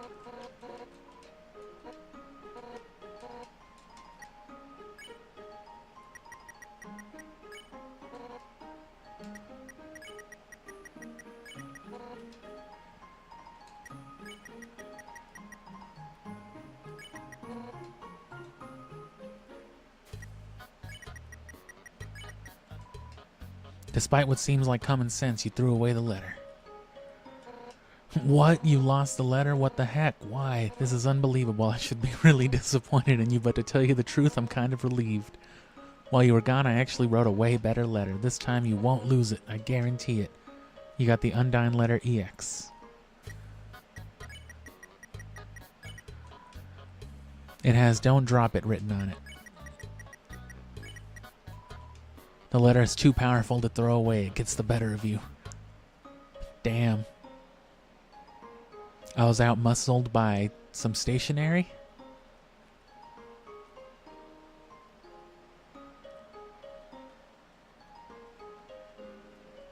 Man, this game, though, and its fucking crazy-ass lore.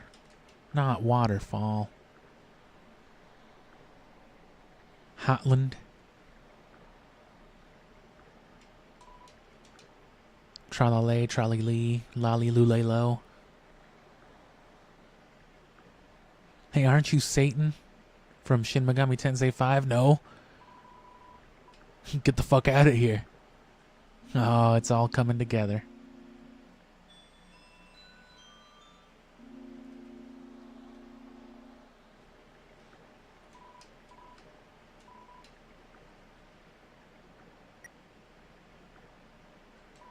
And see, Shin Megami's got like a weird kind of meta, right? Because, and I don't mean like gameplay meta. I mean like meta reality type of thing. Because they seem to comprehend, you know, you being the Nahobino and reshaping the world in your image. That's a very metaphorical expression of basically the same thing you're doing in like Undertale. You're taking control of the world. That's the point of the cycles, right? You're reshaping the world and then like just going through it again. You, the Nahobino, effectively remember everything. You're going through the motions again, doing and saying the right thing.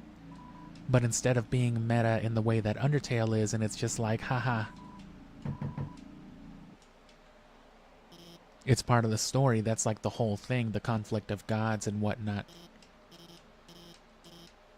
It doesn't revolve around it. It's got a deeper story than that, whereas Undertale does revolve around it to the point that it's like its lifeblood.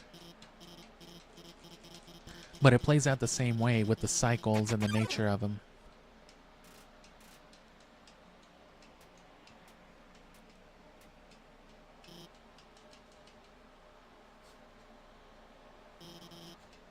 So it's not like Undertale is the only or even the first game to ever like touch on these meta themes, but it really cranks it to like 1,000, you know what I'm saying? Like it completely embodies that.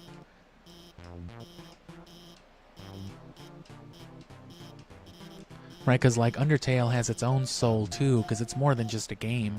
This whole ridiculous culture of it. All the conspiracy, all the theorizing, the years of people foaming at the mouth for the rest of the story, and we're still 2 parts short from understanding everything.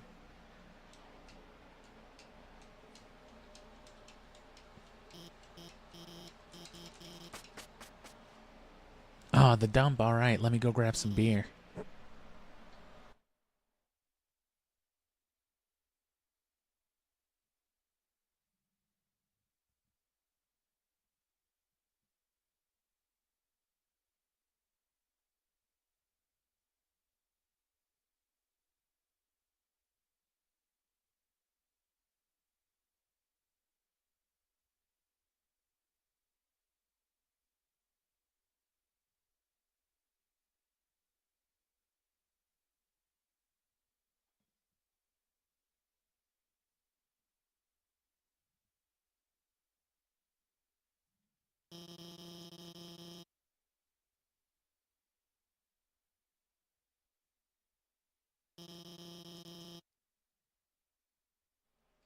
This is where you and Undyne do what all the time?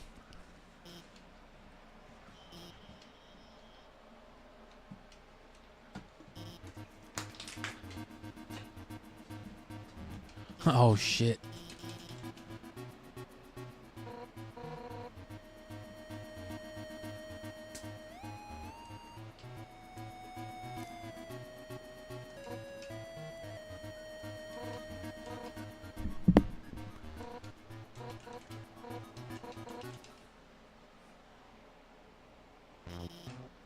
Oh, my good God.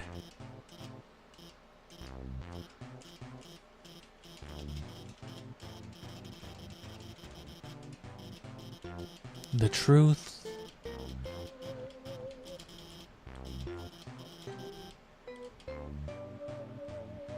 Obviously, let's roleplay. I'll be Undyne. Hi, Undyne. How are you? I'm fine. Glad to hear it. And then she kisses you. What? I kiss her back softly. I look gently into her eyes. I start hollering, I love you. What?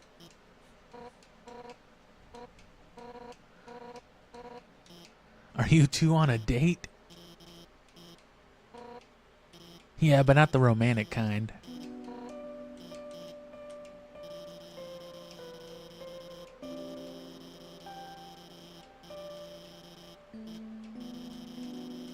Just ruining her whole life.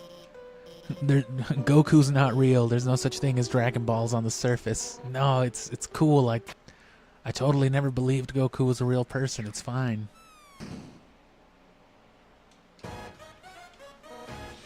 I think you're neat too, I guess, but you gotta realize most of what you said doesn't really matter. That's nerd shit. You're passionate and analytical. Doesn't matter what you care about. You care about it 100% at maximum power.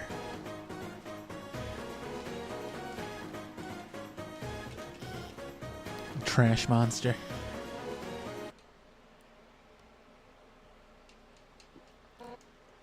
Jogology.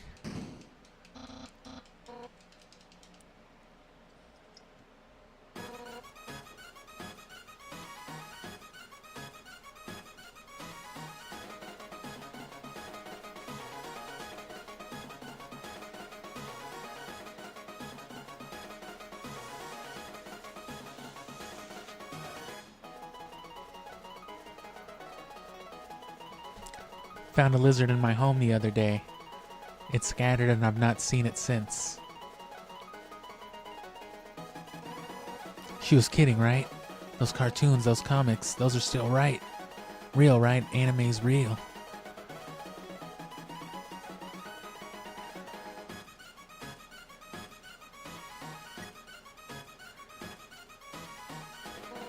No. I can feel my heart breaking into pieces. Thank you for telling the truth. I'll try my best to live in this world.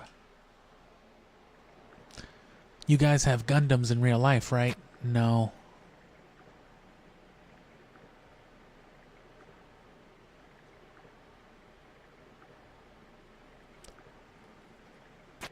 Okay, so the fall.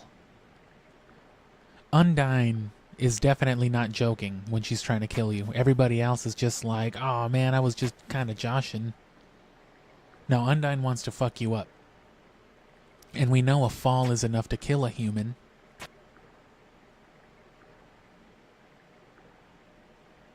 So, like, did we die? But because this is that same nasty body, we sprouted more flowers and effectively revived ourselves through determination? Or the game did? Again, the other influence, whatever it is.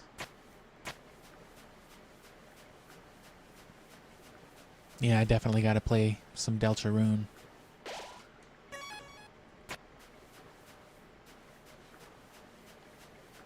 We might look into it in December, because we got to make way for some Zelda and the Halloween stuff.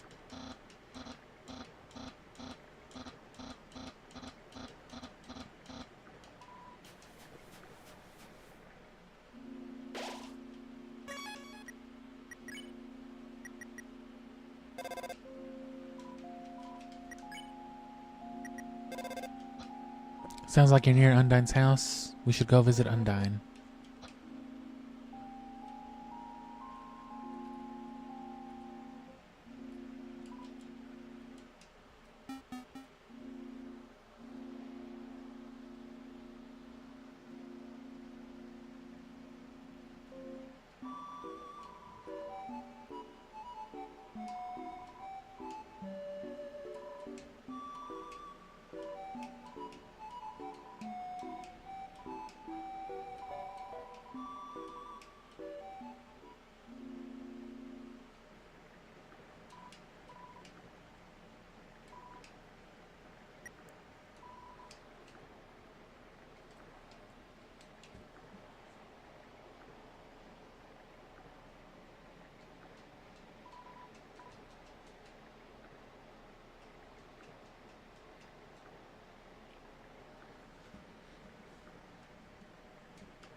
So every time Papyrus is telling you to do something nervously, the implication is that Flowey's telling him what to do.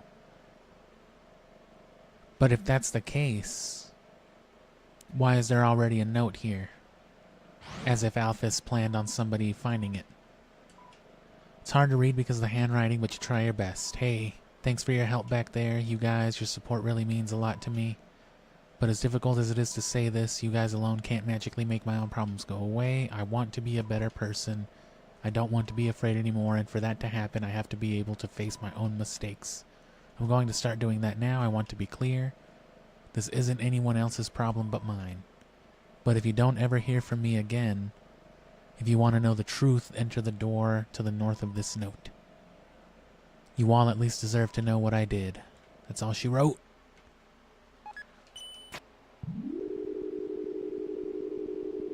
Which, I mean, we already saw all this, we already know all this, but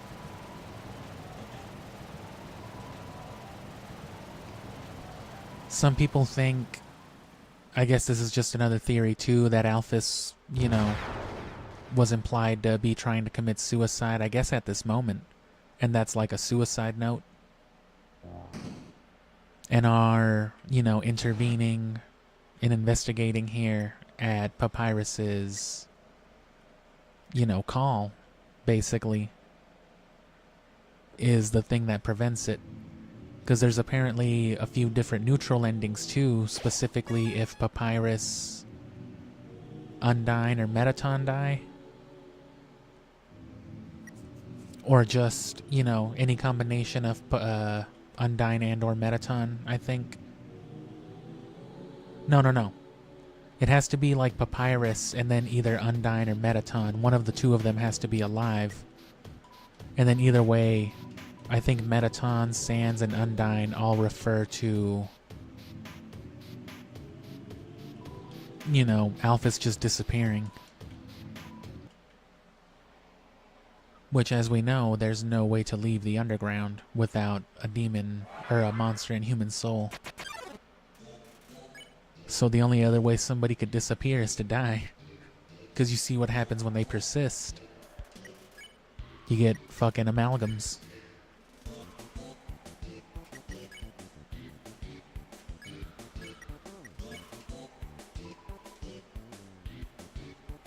Which I don't know how much of that is intentional as well. The distinction between, you know, the clarity and the certainty of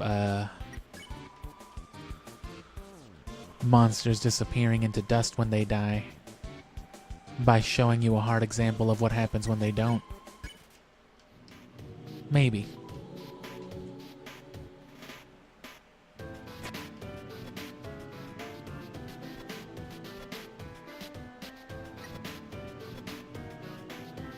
There was the bed, there's the bathtub,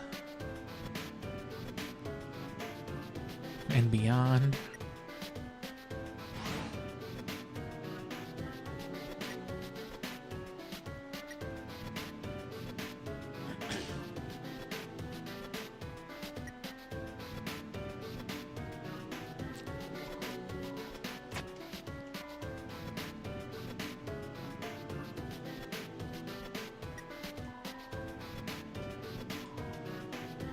We'll need a vessel to wield the monster's souls when the time comes. After all, a monster cannot absorb the souls of other monsters, just as a human cannot absorb a human soul. So then what about something that's neither human nor monster?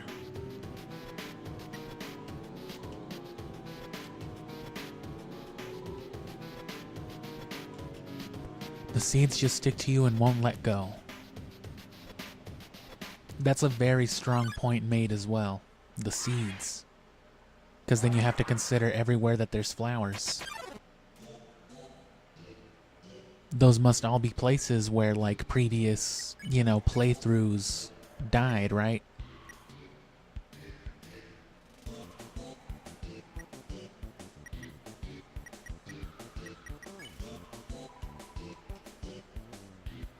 And then there's this fucking dude. I forget what they call him. Everyman or something like that. His existence is ambiguous in Deltarune as well. He exists in like imagery.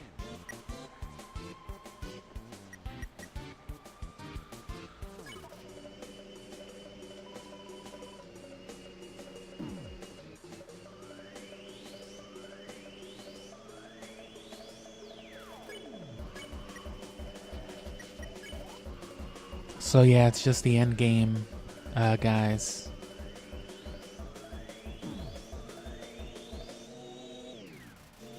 Which every man could be like a literal interpretation. Every man could be another part of the external influences at work. Right, like literally every man, every player, every interpretation.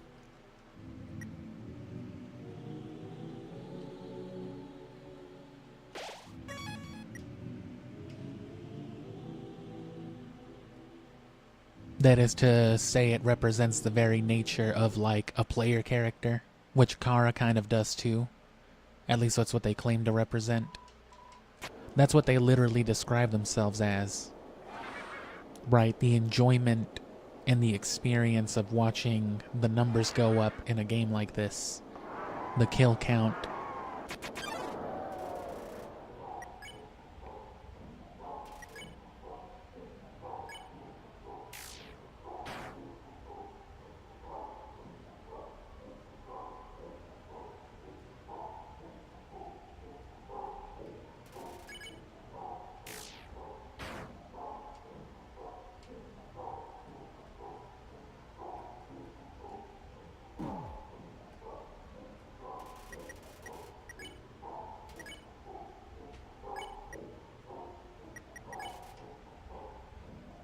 It seems to appear everywhere you look.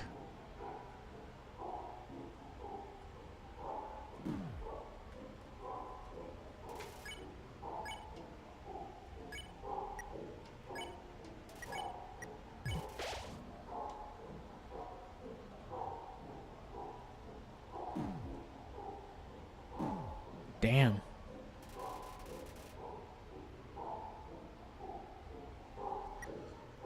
And hell yeah, I got a little bit of mubber right here. I'm always packing mubber.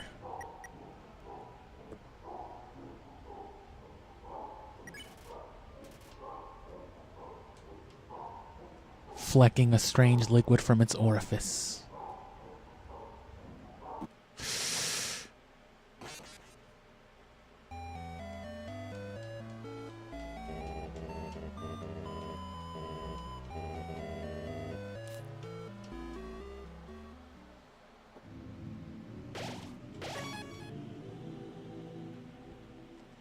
Because, like, where did all these other flowers come from then? Are they just reproducing them ever since they started growing?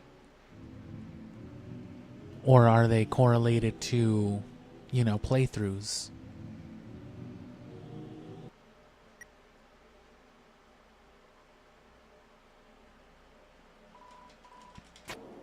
I hope that's exactly the sort of thing that's called to attention with, you know, further Deltarune parts by the end of it, you know. Because Deltarune, frankly, just, you know, gives more questions than it answers.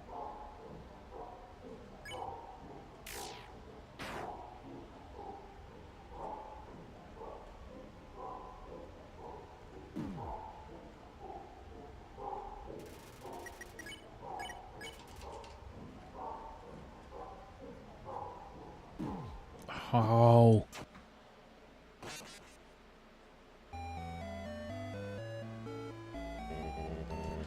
It is harder with the bandage.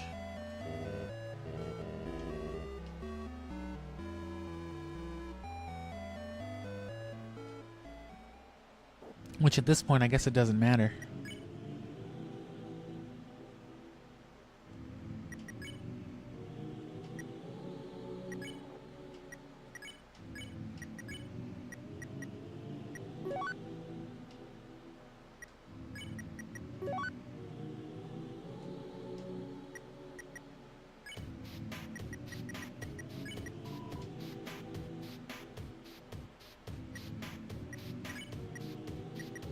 Oh, I don't have any other armor.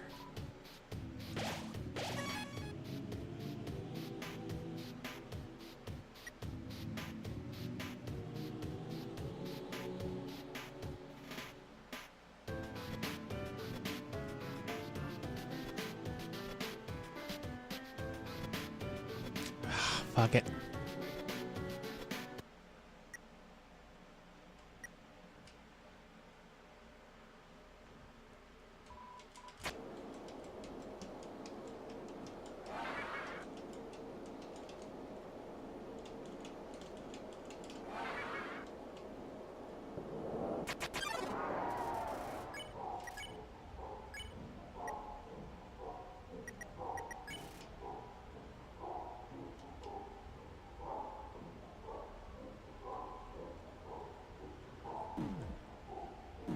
God.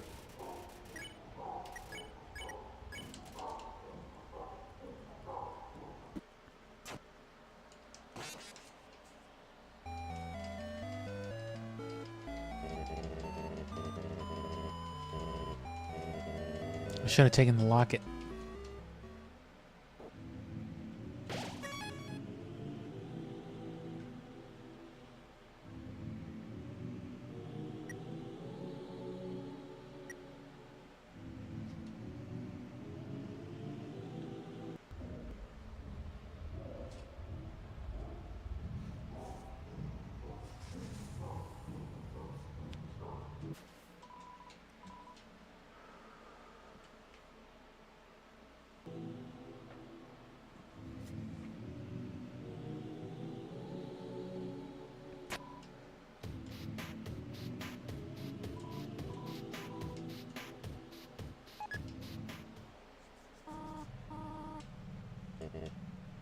You have to stay determined. You can't give up. You are the future of humans and monsters.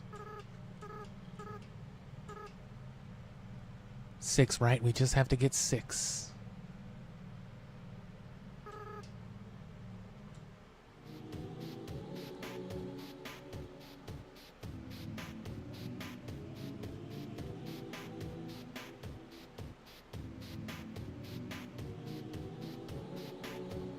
So it's not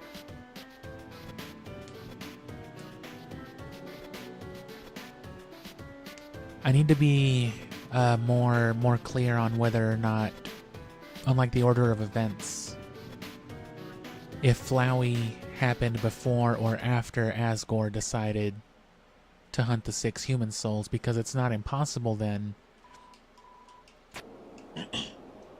that it's like some Zetsu from Naruto type of shit, where Flowey was the one who planted the idea, you know, in Asgore's mind to begin with. Gave Asgore advice the same way that they give, you know, the human advice. Or Papyrus, I mean.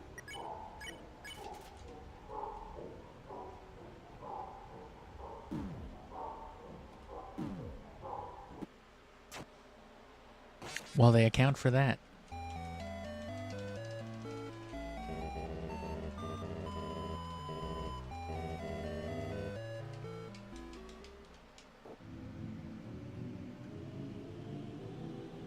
Did I already get the other key?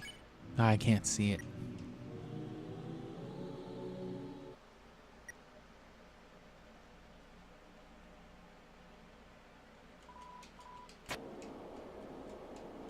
It's just like 3 turns. I just gotta survive.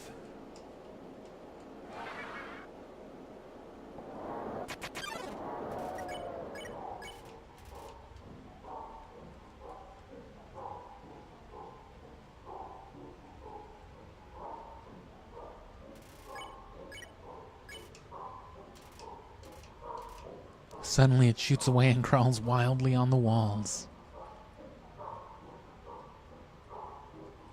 Oh no! You throw your weapon into the corner of the room. The amalgamate brings it back to you proudly. You repeat this process a few times. Now amalgamate is very tired. It leans, its stripping amorphous body on you. I hope not.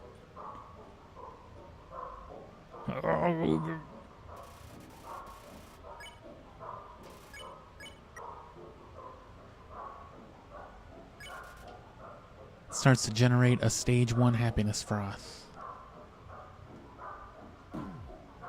Oh. Okay, I'm gonna go get I'm gonna go get the locket.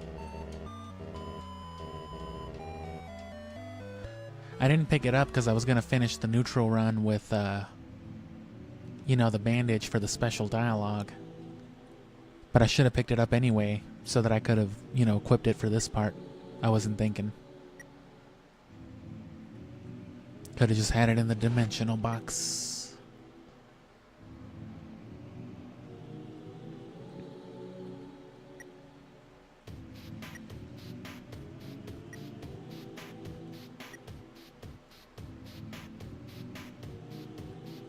Oh, damn, I can't.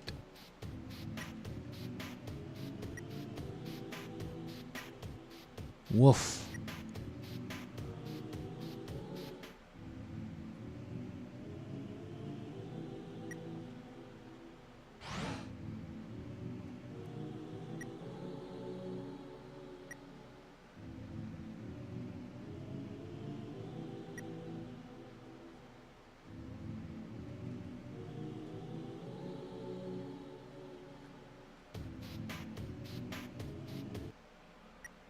That is worrisome.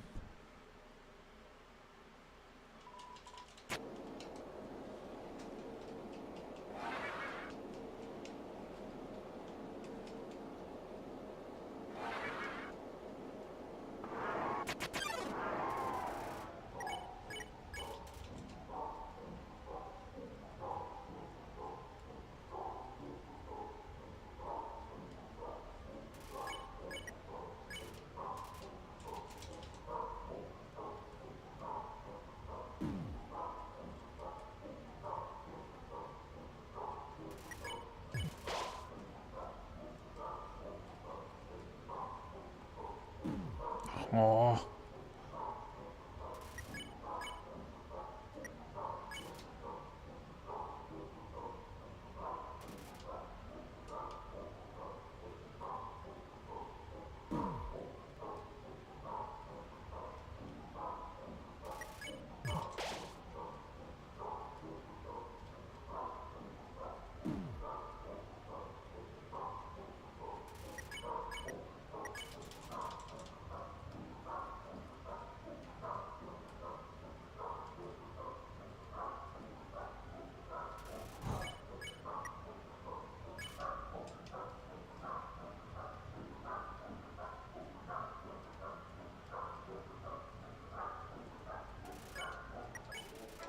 You pet decisively. The amalgamate seems to be satisfied by all this.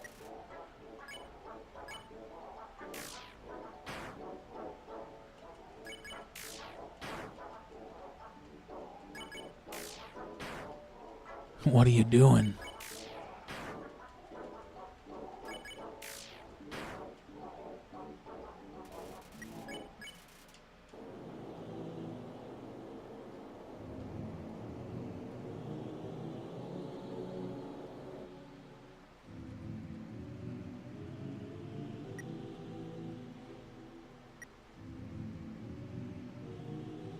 Oh, let me save, because that's not a real save point over here.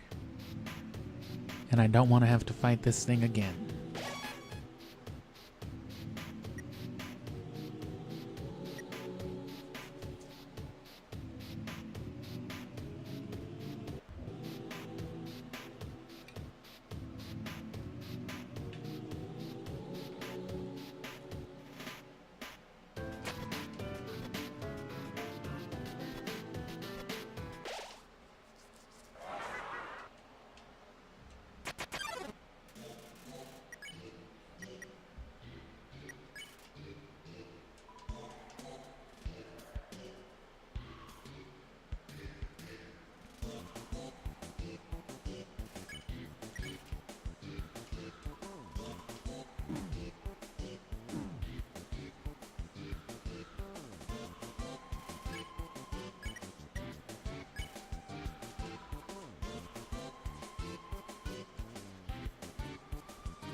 Oh.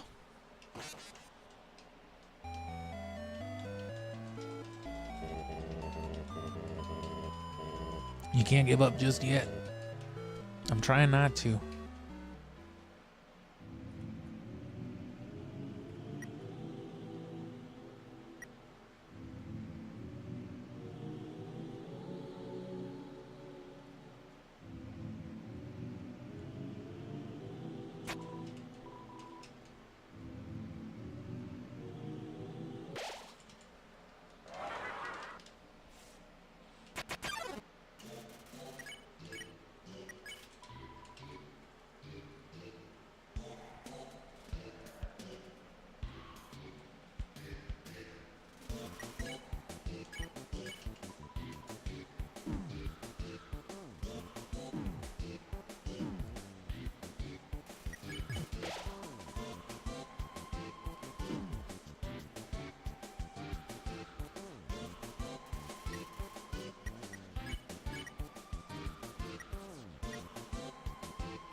Flex, hum, and unhug.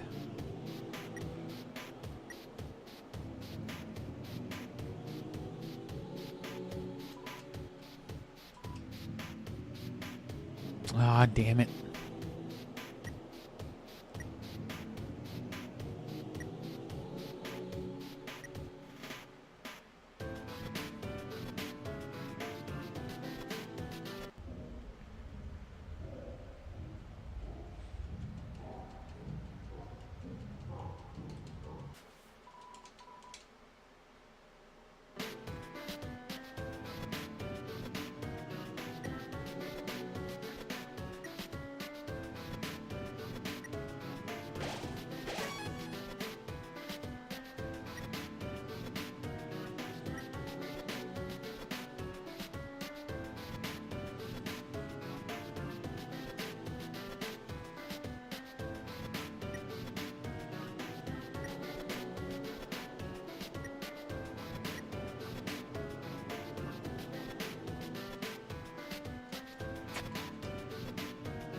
It's all a bad pun about snow.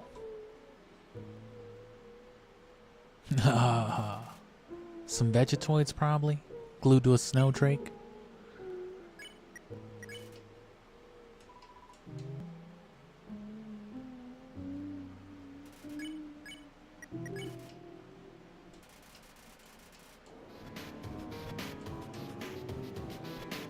Knock knock, who's there?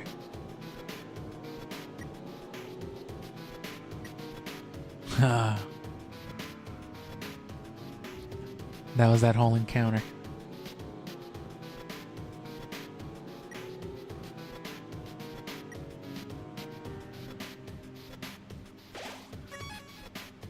Bedroom, I'll say.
Hey, y'all, shut the fuck up.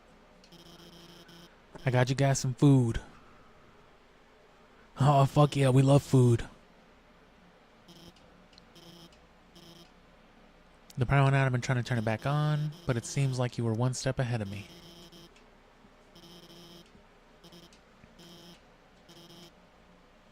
But that's not because of these guys or anything, yeah. I was just worried that I would be too afraid to tell the truth, that I might run away or do something cowardly.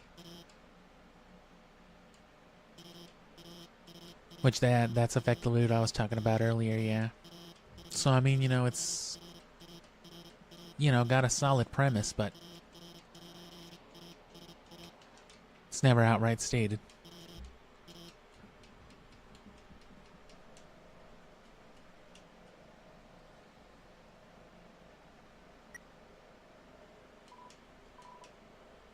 I've chosen a candidate. I haven't told Asgore yet because I want to surprise him with it. In the center of his garden, there's something special. The first golden flower that grew before all the others.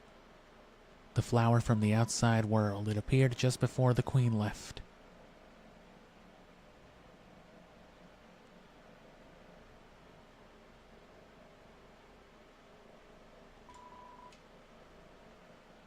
What happens when something without a soul gains the will to live? Entry number 18. The flower's gone.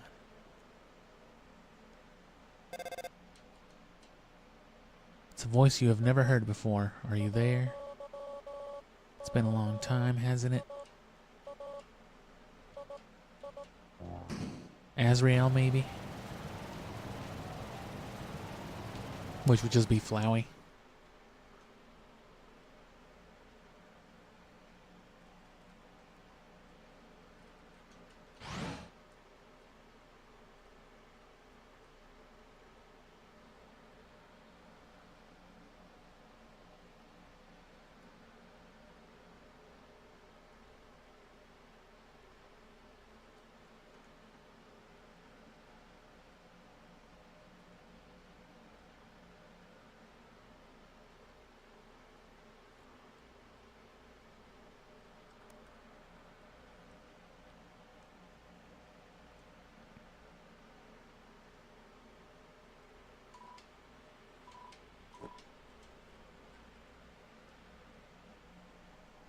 Fucking walk through walls cheat.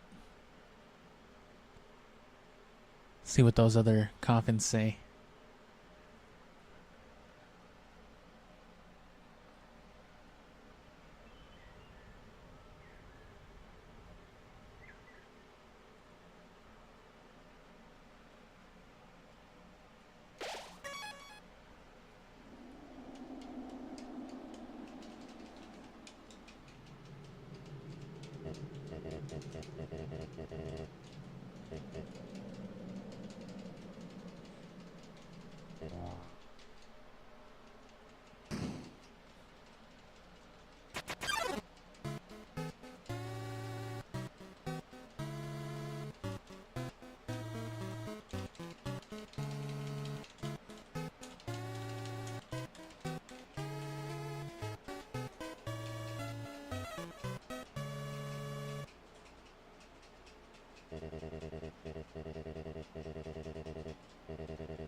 So just a whole bunch of dialogue, but we've already seen what happens.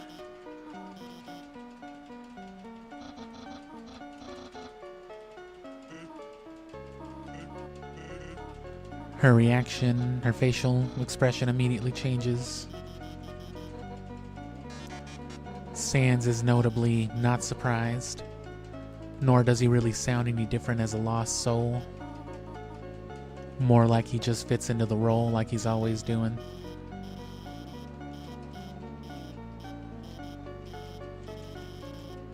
Everyone else sounds kind of out of character in a way.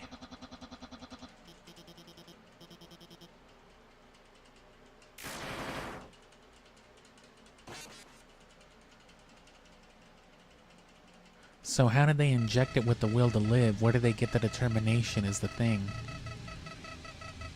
Azrael doesn't have a soul. Well, Flowey doesn't. They make that very clear. They're just a vessel for determination. They have, I guess, like the residual stink of the soul that used to be there.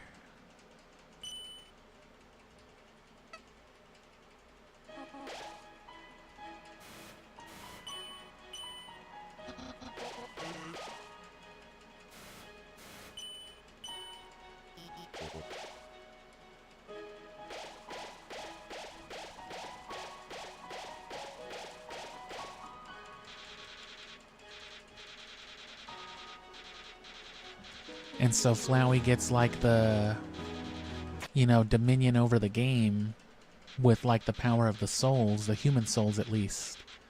And then with the monster souls, he just powers up his form to the point that he can return to being Azrael, but with the 6 human souls.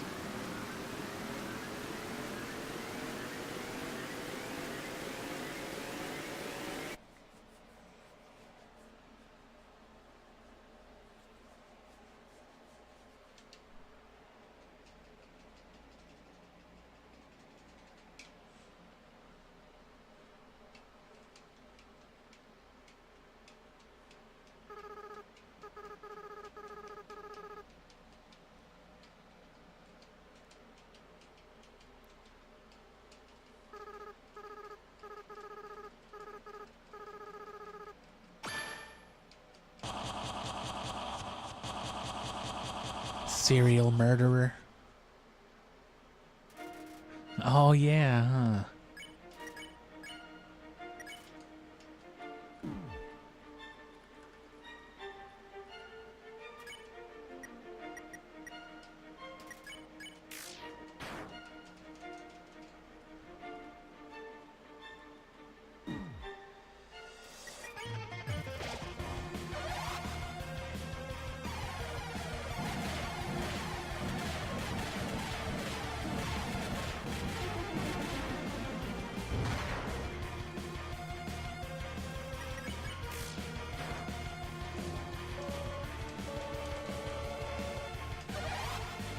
I don't care about destroying this world anymore.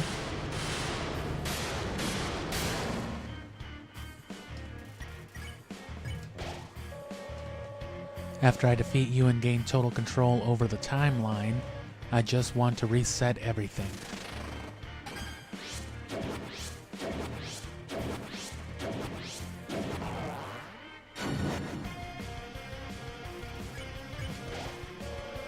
All your progress, everyone's memories, I'll bring them all back to 0.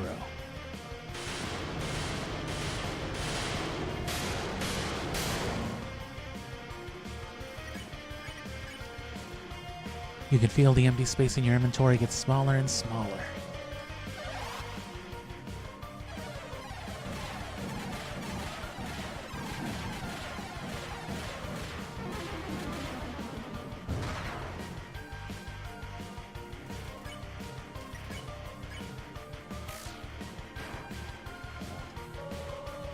And you know what the best part of all this is? You'll do it.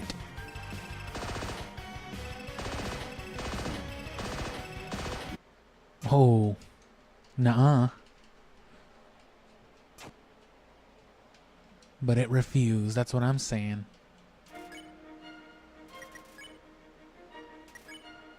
And see, this was a form of saving too. It saved my last streams, it saved, you know, the progress of the fight. There's a lot of soul magic happening right now.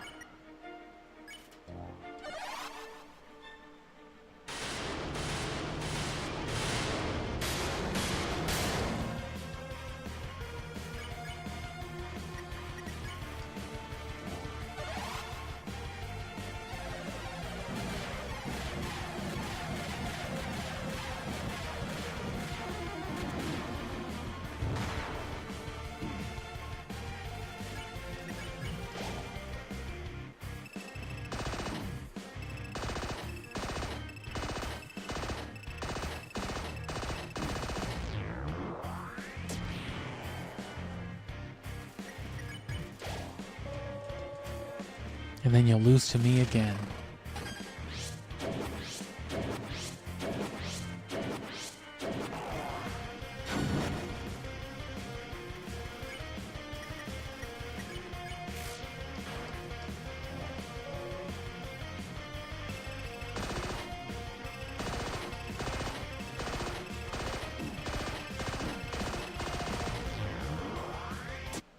Oh, fuck.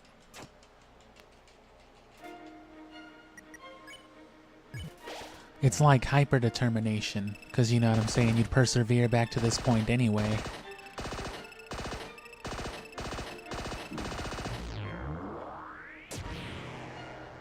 So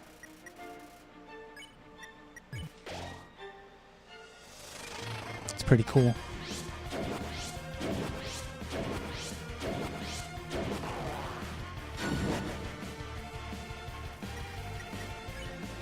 Still though, I'm not 100% sure on what exactly determination is.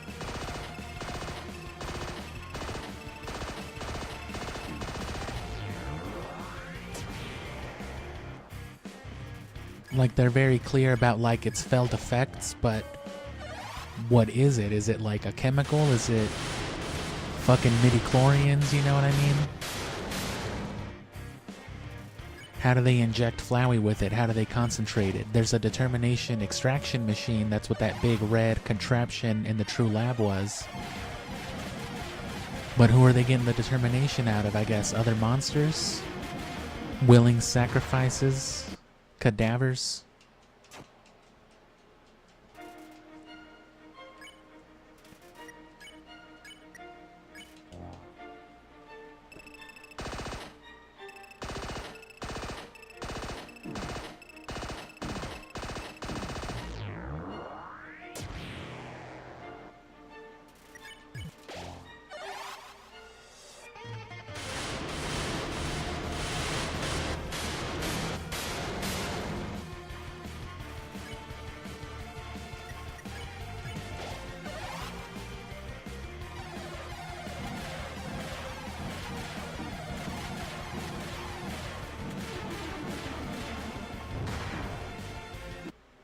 Fuck, man. It's so easy to die with, when you're just wearing the bandage.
That one does, so they all do like 8 damage.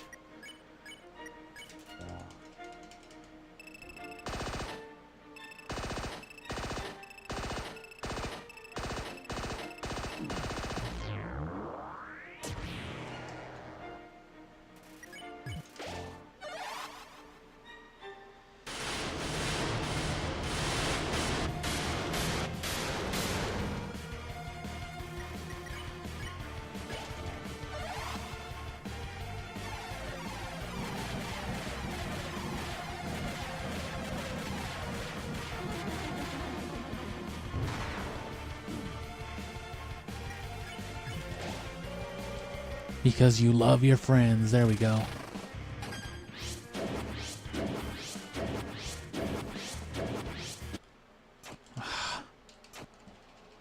I at least got a line of dialogue in there.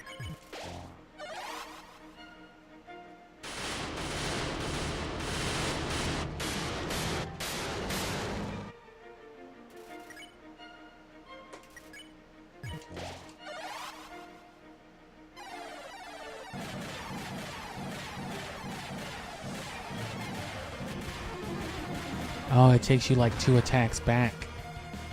And now it's going to be the swords. Yeah.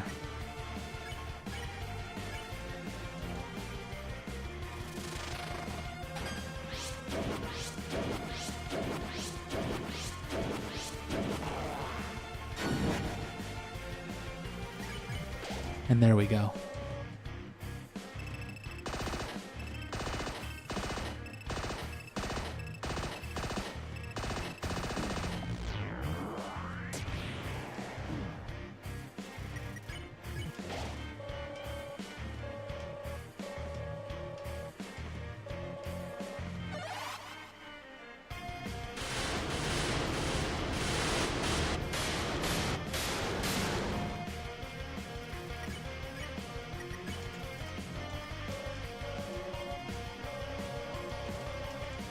Okay.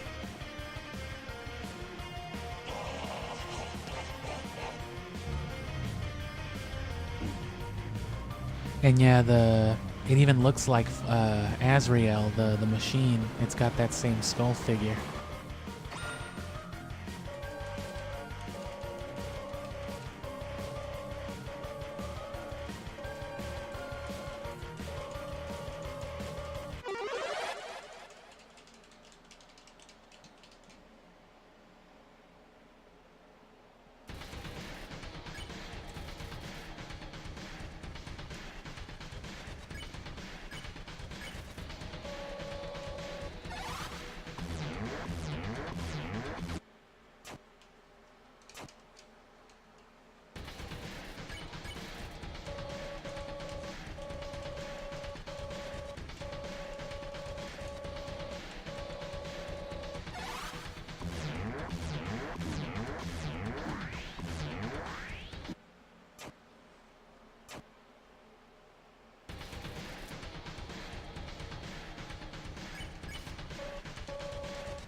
The whole world is ending.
Oof.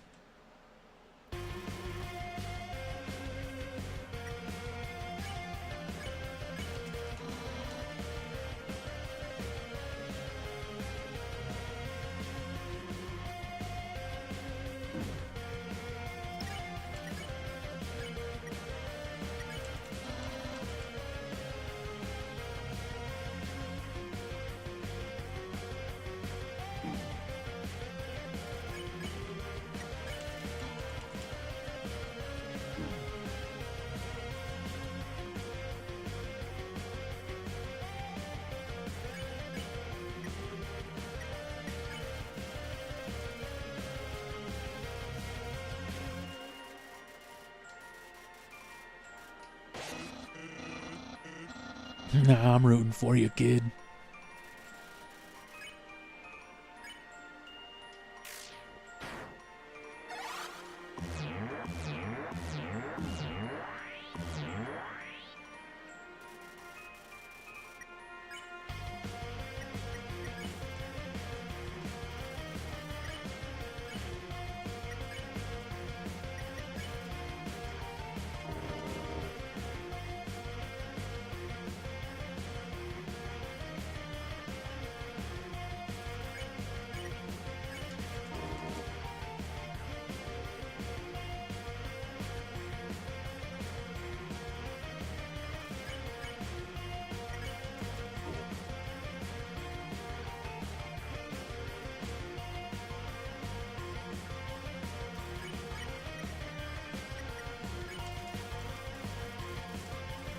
Tell the lost soul you're gonna save everybody. Seeing how nice you are, the female lost soul's memories returned as well.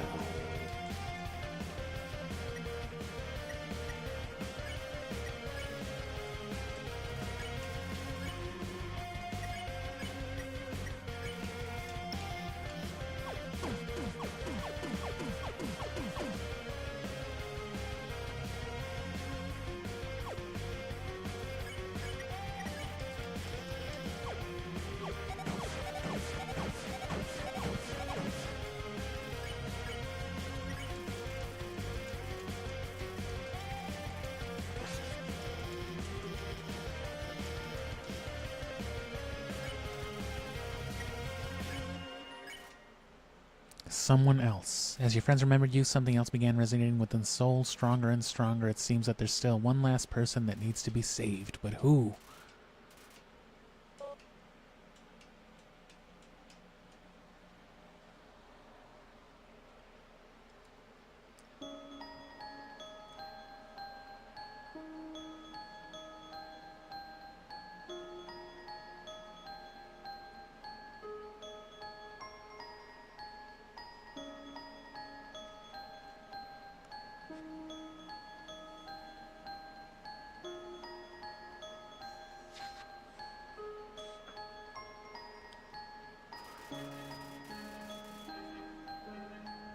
You feel your friends' souls resonating within Azrael.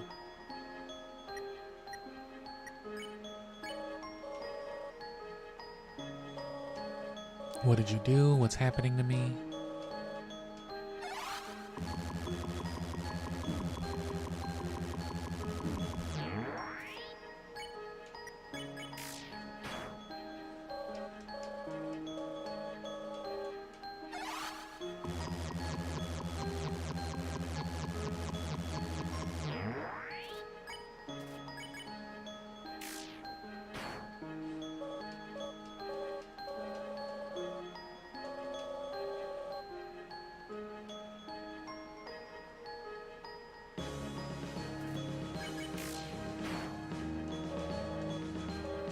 I'm doing this because you're special.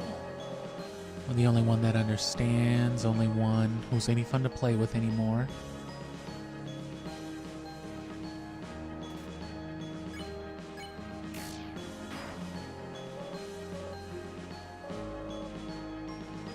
That's not just it.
So that just reverts them back to plain old Azrael.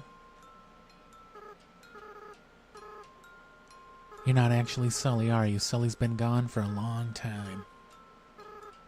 What is your name? Frisk? That's a nice name.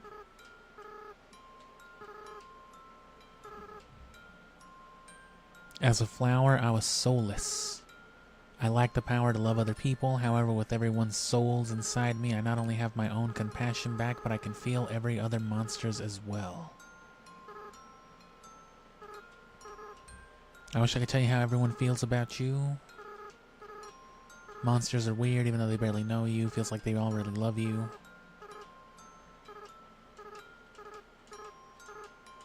I didn't forgive last time, so...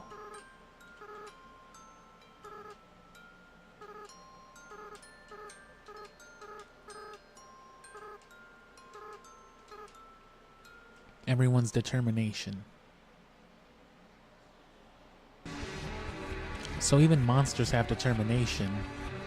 So did Alphys just extract determination from other monsters? You know, for the amalgams? Or maybe extracted... I don't know if you can extract the determination from a monster after they're dead, right? Because they can't persist. That's why they turn to dust. They don't even stick around long enough to rot or metabolize or anything because they're magic. Inherently, you know.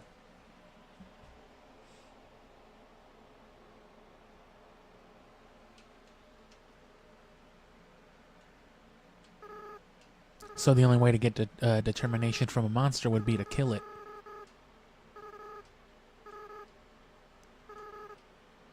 And then in trying to inject it to another monster, basically just fuse the two.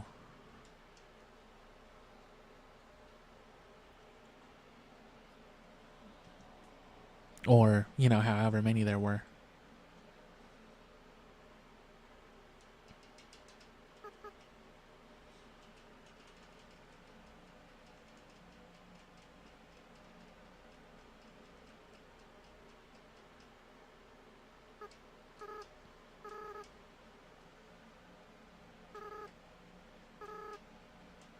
But then whatever determination...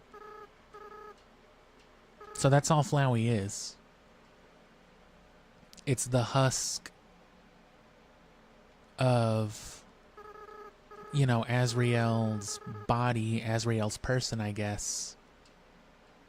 With whatever, you know, small remnants of the first human soul. You pair that with like some determination, right? Basically just a raw vessel for determination and nothing else without an actual soul.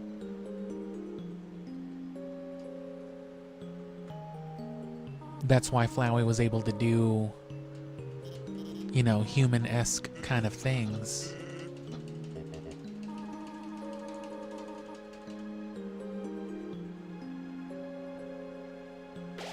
But is immediately overridden by an actual human soul.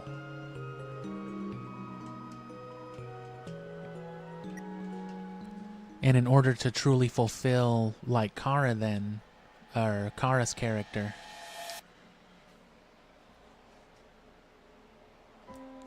you have to give up your soul, really. Because then they have the soul, finally. It's not just like their aspect that's brought to life, you give them effectively your soul.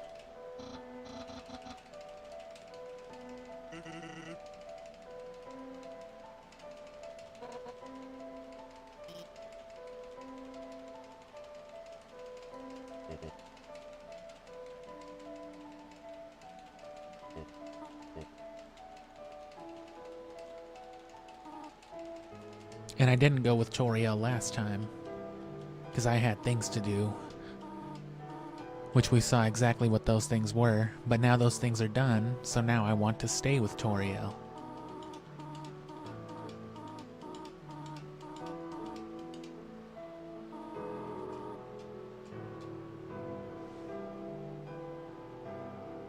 You know.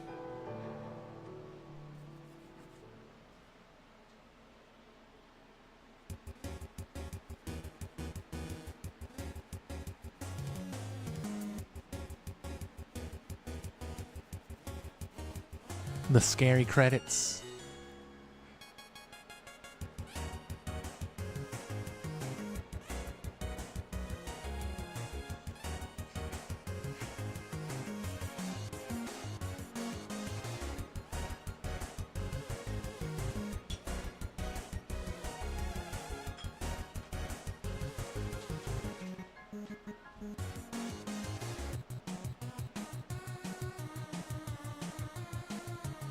So there's a lot of lore still scattered about, but you'd have to keep playing Undertale over and over and over and over again. And certain things are just inherently different after certain actions have been done. So you'd have to like completely delete all the save data, or like reinstall the software, or play it on a different profile or something like that. And then maybe go like a different series of routes.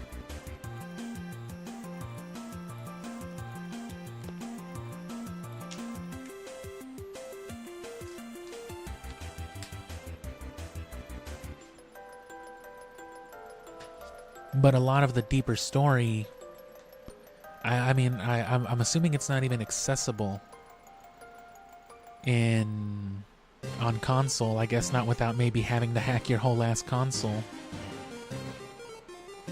Because again, being designed originally for the PC, one of the things you can do on a PC with games is, you know, open up their folders and check out all their directories, everything that they're calling on, every minute asset.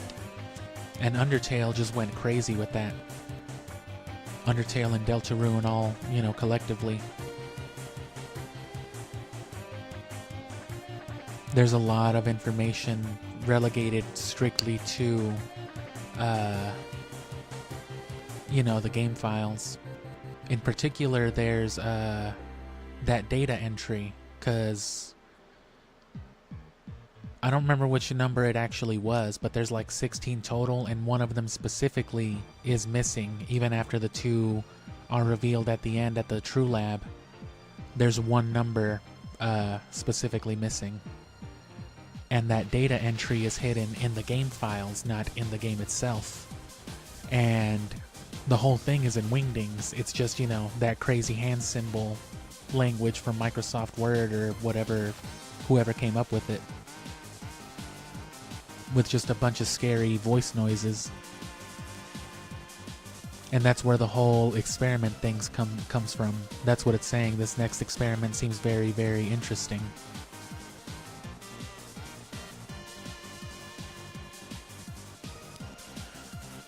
Which on the surface, by default, I always kind of took the experiment being like, you know what I mean, this, people playing Undertale, talking about it, streaming, theorizing, waiting for the releases of, you know, the next Deltarune part. But it could also be a more flat and direct reference to the actual experiments in the game. Like,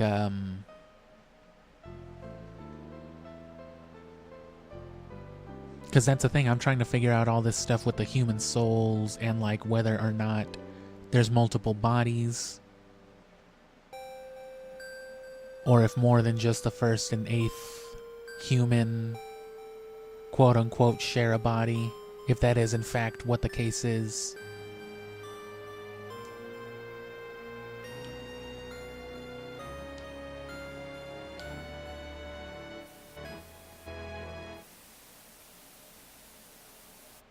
Right, that could be something that could be like a deep-seated plan as well, you know?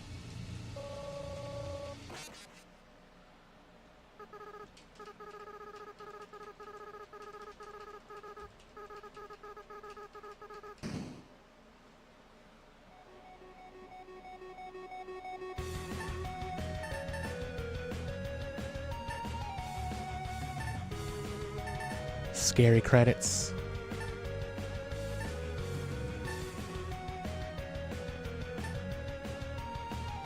Yeah, because it could be something to the ends of like maybe attracting another human, or setting this plan of like, you know, the 6 souls into motion anyway. Like it all could have been intentional. But the biggest issue with a lot of this information is that we have no real time frame for anything. groups of things, you know, are clearly kind of associated, right? Like a handful of certain events clearly take place before another handful of events, but the specifics of like each particular thing, if and when it happened before one thing or another, a lot of that's real ambiguous, and it makes it hard to pinpoint anything with this game. Like, I need more information on like Flowey and when exactly all the things with Flowey and with Asgore happened, because I need to know how much of a role Flowey played in influencing the current state of the world. And I want to know specifically at what point in time the start of Undertale is, as far as like us playing it. Right, the moment, because like Flowey can basically feel us spawn. Flowey is aware that we, you know, took away their power to save and do everything. So it's just a matter of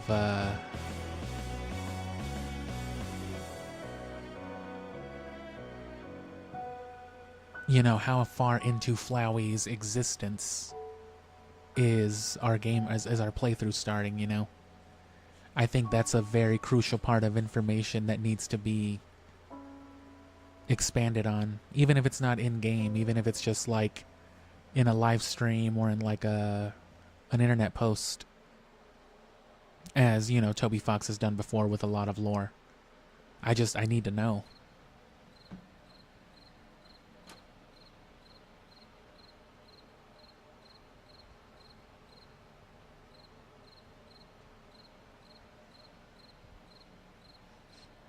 And yeah, when I talk about a time frame too, I'm not talking about like a chronology per se. I just mean like order of events. Like, I need to know if Flowey was running around doing some shit. And yeah, there you go. There's your consequence.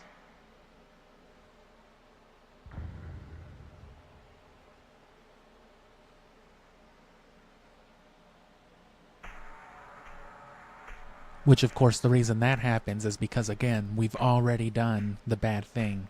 And we already traded our soul. We sealed Undertale's fate, you know, to keep playing it.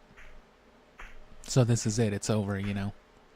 No matter what you do, no matter what ending you get, Kara always has their way. And, you know, that's it. This world is forfeit.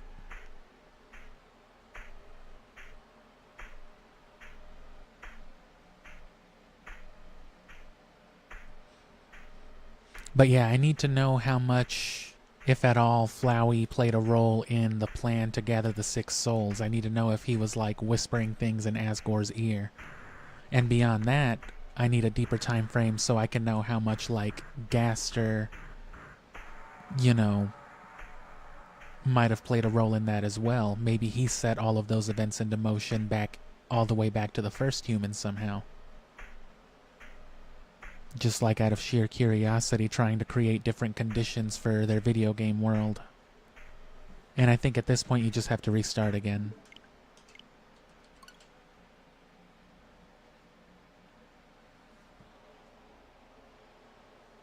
Which, you know, again, my Switch takes a while, but it should be the same result as before.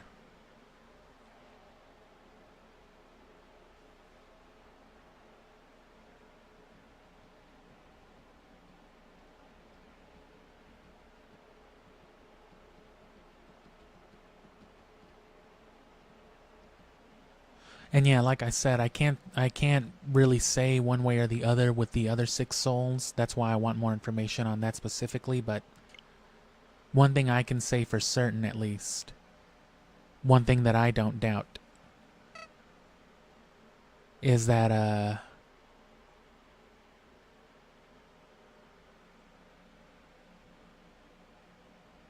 the first and 8th human at the very least share a body. Right, and Kara is either born again or they're reborn, you know, as like Frisk. One personality or the other takes over, as per the Deltarune prophecy. As for the other 6 humans, though, I guess it only makes sense that they were separate humans. But I just can't be sure about it. And see, no matter how it ends, Kara lets you know that it's still under their control, but it still starts back again.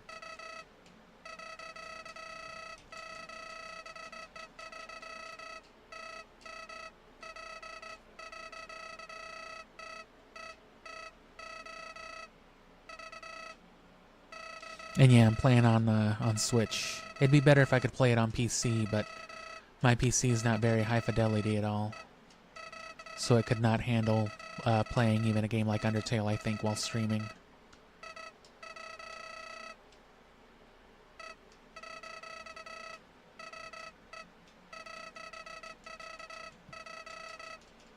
Oh, Frisk is dead.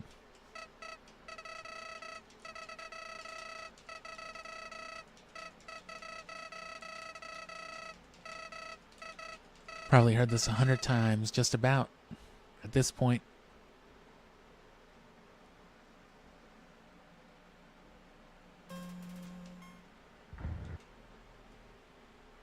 It's not really a true reset anymore. It's always going to be Kara. And no matter what,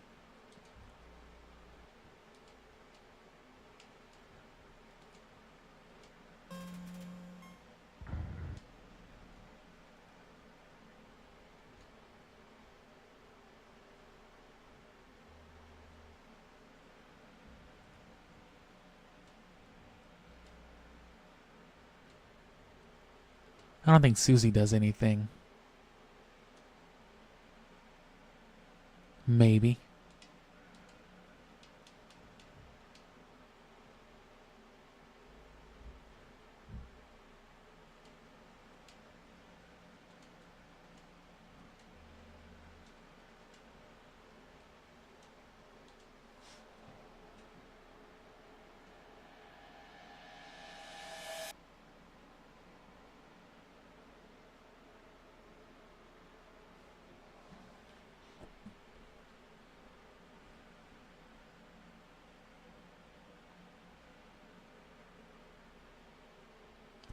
And so that's the thing. The idea, too, is that wherever this body falls, wherever it dies, wherever it's laid to rest, flowers will grow there. Because this would have been where Toriel buried the body.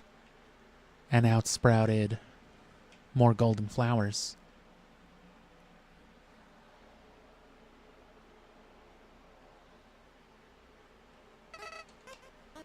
And yeah, we already fought the Mew Mew doll whenever we did the first playthrough. Which at this point, that's usually all I ever do in Undertale anymore. You can go through neutral routes, which I might touch back on it again. Because there's a lot of dialogue you can get from Flowey too, but at this point it's nothing that we don't already know or isn't already well known. One of the most notable things, assuming you don't already know that you fight Sans at some point, is that Flowey alludes to fighting Sans. He basically tells you just not to fuck with him, because he's costed him a bunch of resets. Which begs the question, when Flowey, quote-unquote, plays Undertale, is he playing as Flowey, as a flower? He does say he already chose that name, so I'd imagine.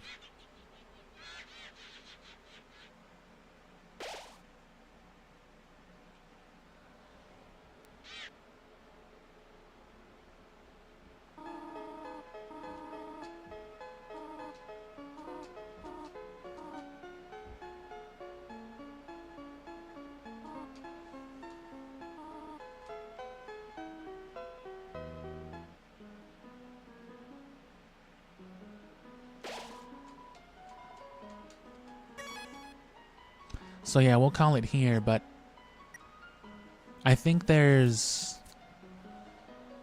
I'll probably touch on Deltarune in December, because, you know, I gotta do the Halloween stuff, and then it'll be Zelda again. I'm gonna play Skyward Sword through November. But then in December, I didn't really have much but a casual holiday-themed streaming planned anyway, so Deltarune will make as good a thing of anything as any. And there is some Christmassy references in Deltarune anyway. So, it's fitting. But, you know, the whole logic of like the not being able to name yourself certain characters, and Flowey specifically stating that he already chose that name, goes to show that maybe like the other humans are like just other playthroughs, other save files. Right, maybe like Toriel or something or other at some point played this game.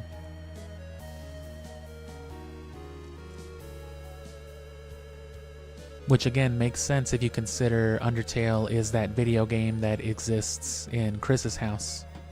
At some point or another, and while Azrael was developing it, he probably would have wanted, you know, his parents to play it.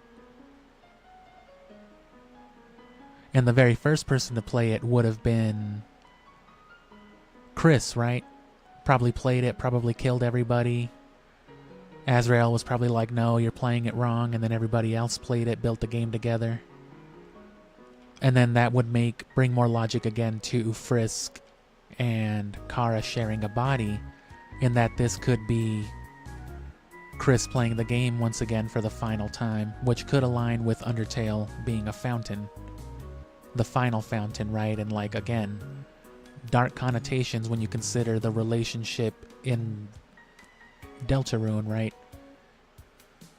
Killing everybody means killing your mother, your father, your brother, the librarian, your school teacher, the police crossing guard, the fucking baker, the kid you played basketball with, you know? And as far as, you know, I understand with Deltarune, you know, that stuff is permanent. You know, spoilers for Deltarune 2, right? But like, that bird kid can die, fucking Falco. And it's just like, that permeates into real life. So it's like, again, very dark connotations if you consider that theory. Right, Chris turning that game into a fountain, associating everybody with their likeness that Azrael probably intentionally programmed based off the people in his life, and then just coming in here to repeatedly kill them over and over and over again. But again, that's my personal theory, that when you're playing Undertale, you're not controlling the thing you're seeing off screen somewhere outside of the game. You are controlling and influencing Chris, who is actually playing this game right now. And then that influence, right, that's the game within the game, and then when you're playing Deltarune, you're just controlling Chris, which that is literally Deltarune. And in the same way that Chris openly defies your control at the end of part 1 or at the end of all the parts, right, removing your soul, your influence from them, there are plenty of instances, as we mentioned earlier, with Undertale where your influence over the game is taken from you. Mostly in the genocide route, right, where Kara just takes steps forward by themselves and, you know, kills Flowey and Asgore by themselves. Or, well, I guess Flowey always kills Asgore. But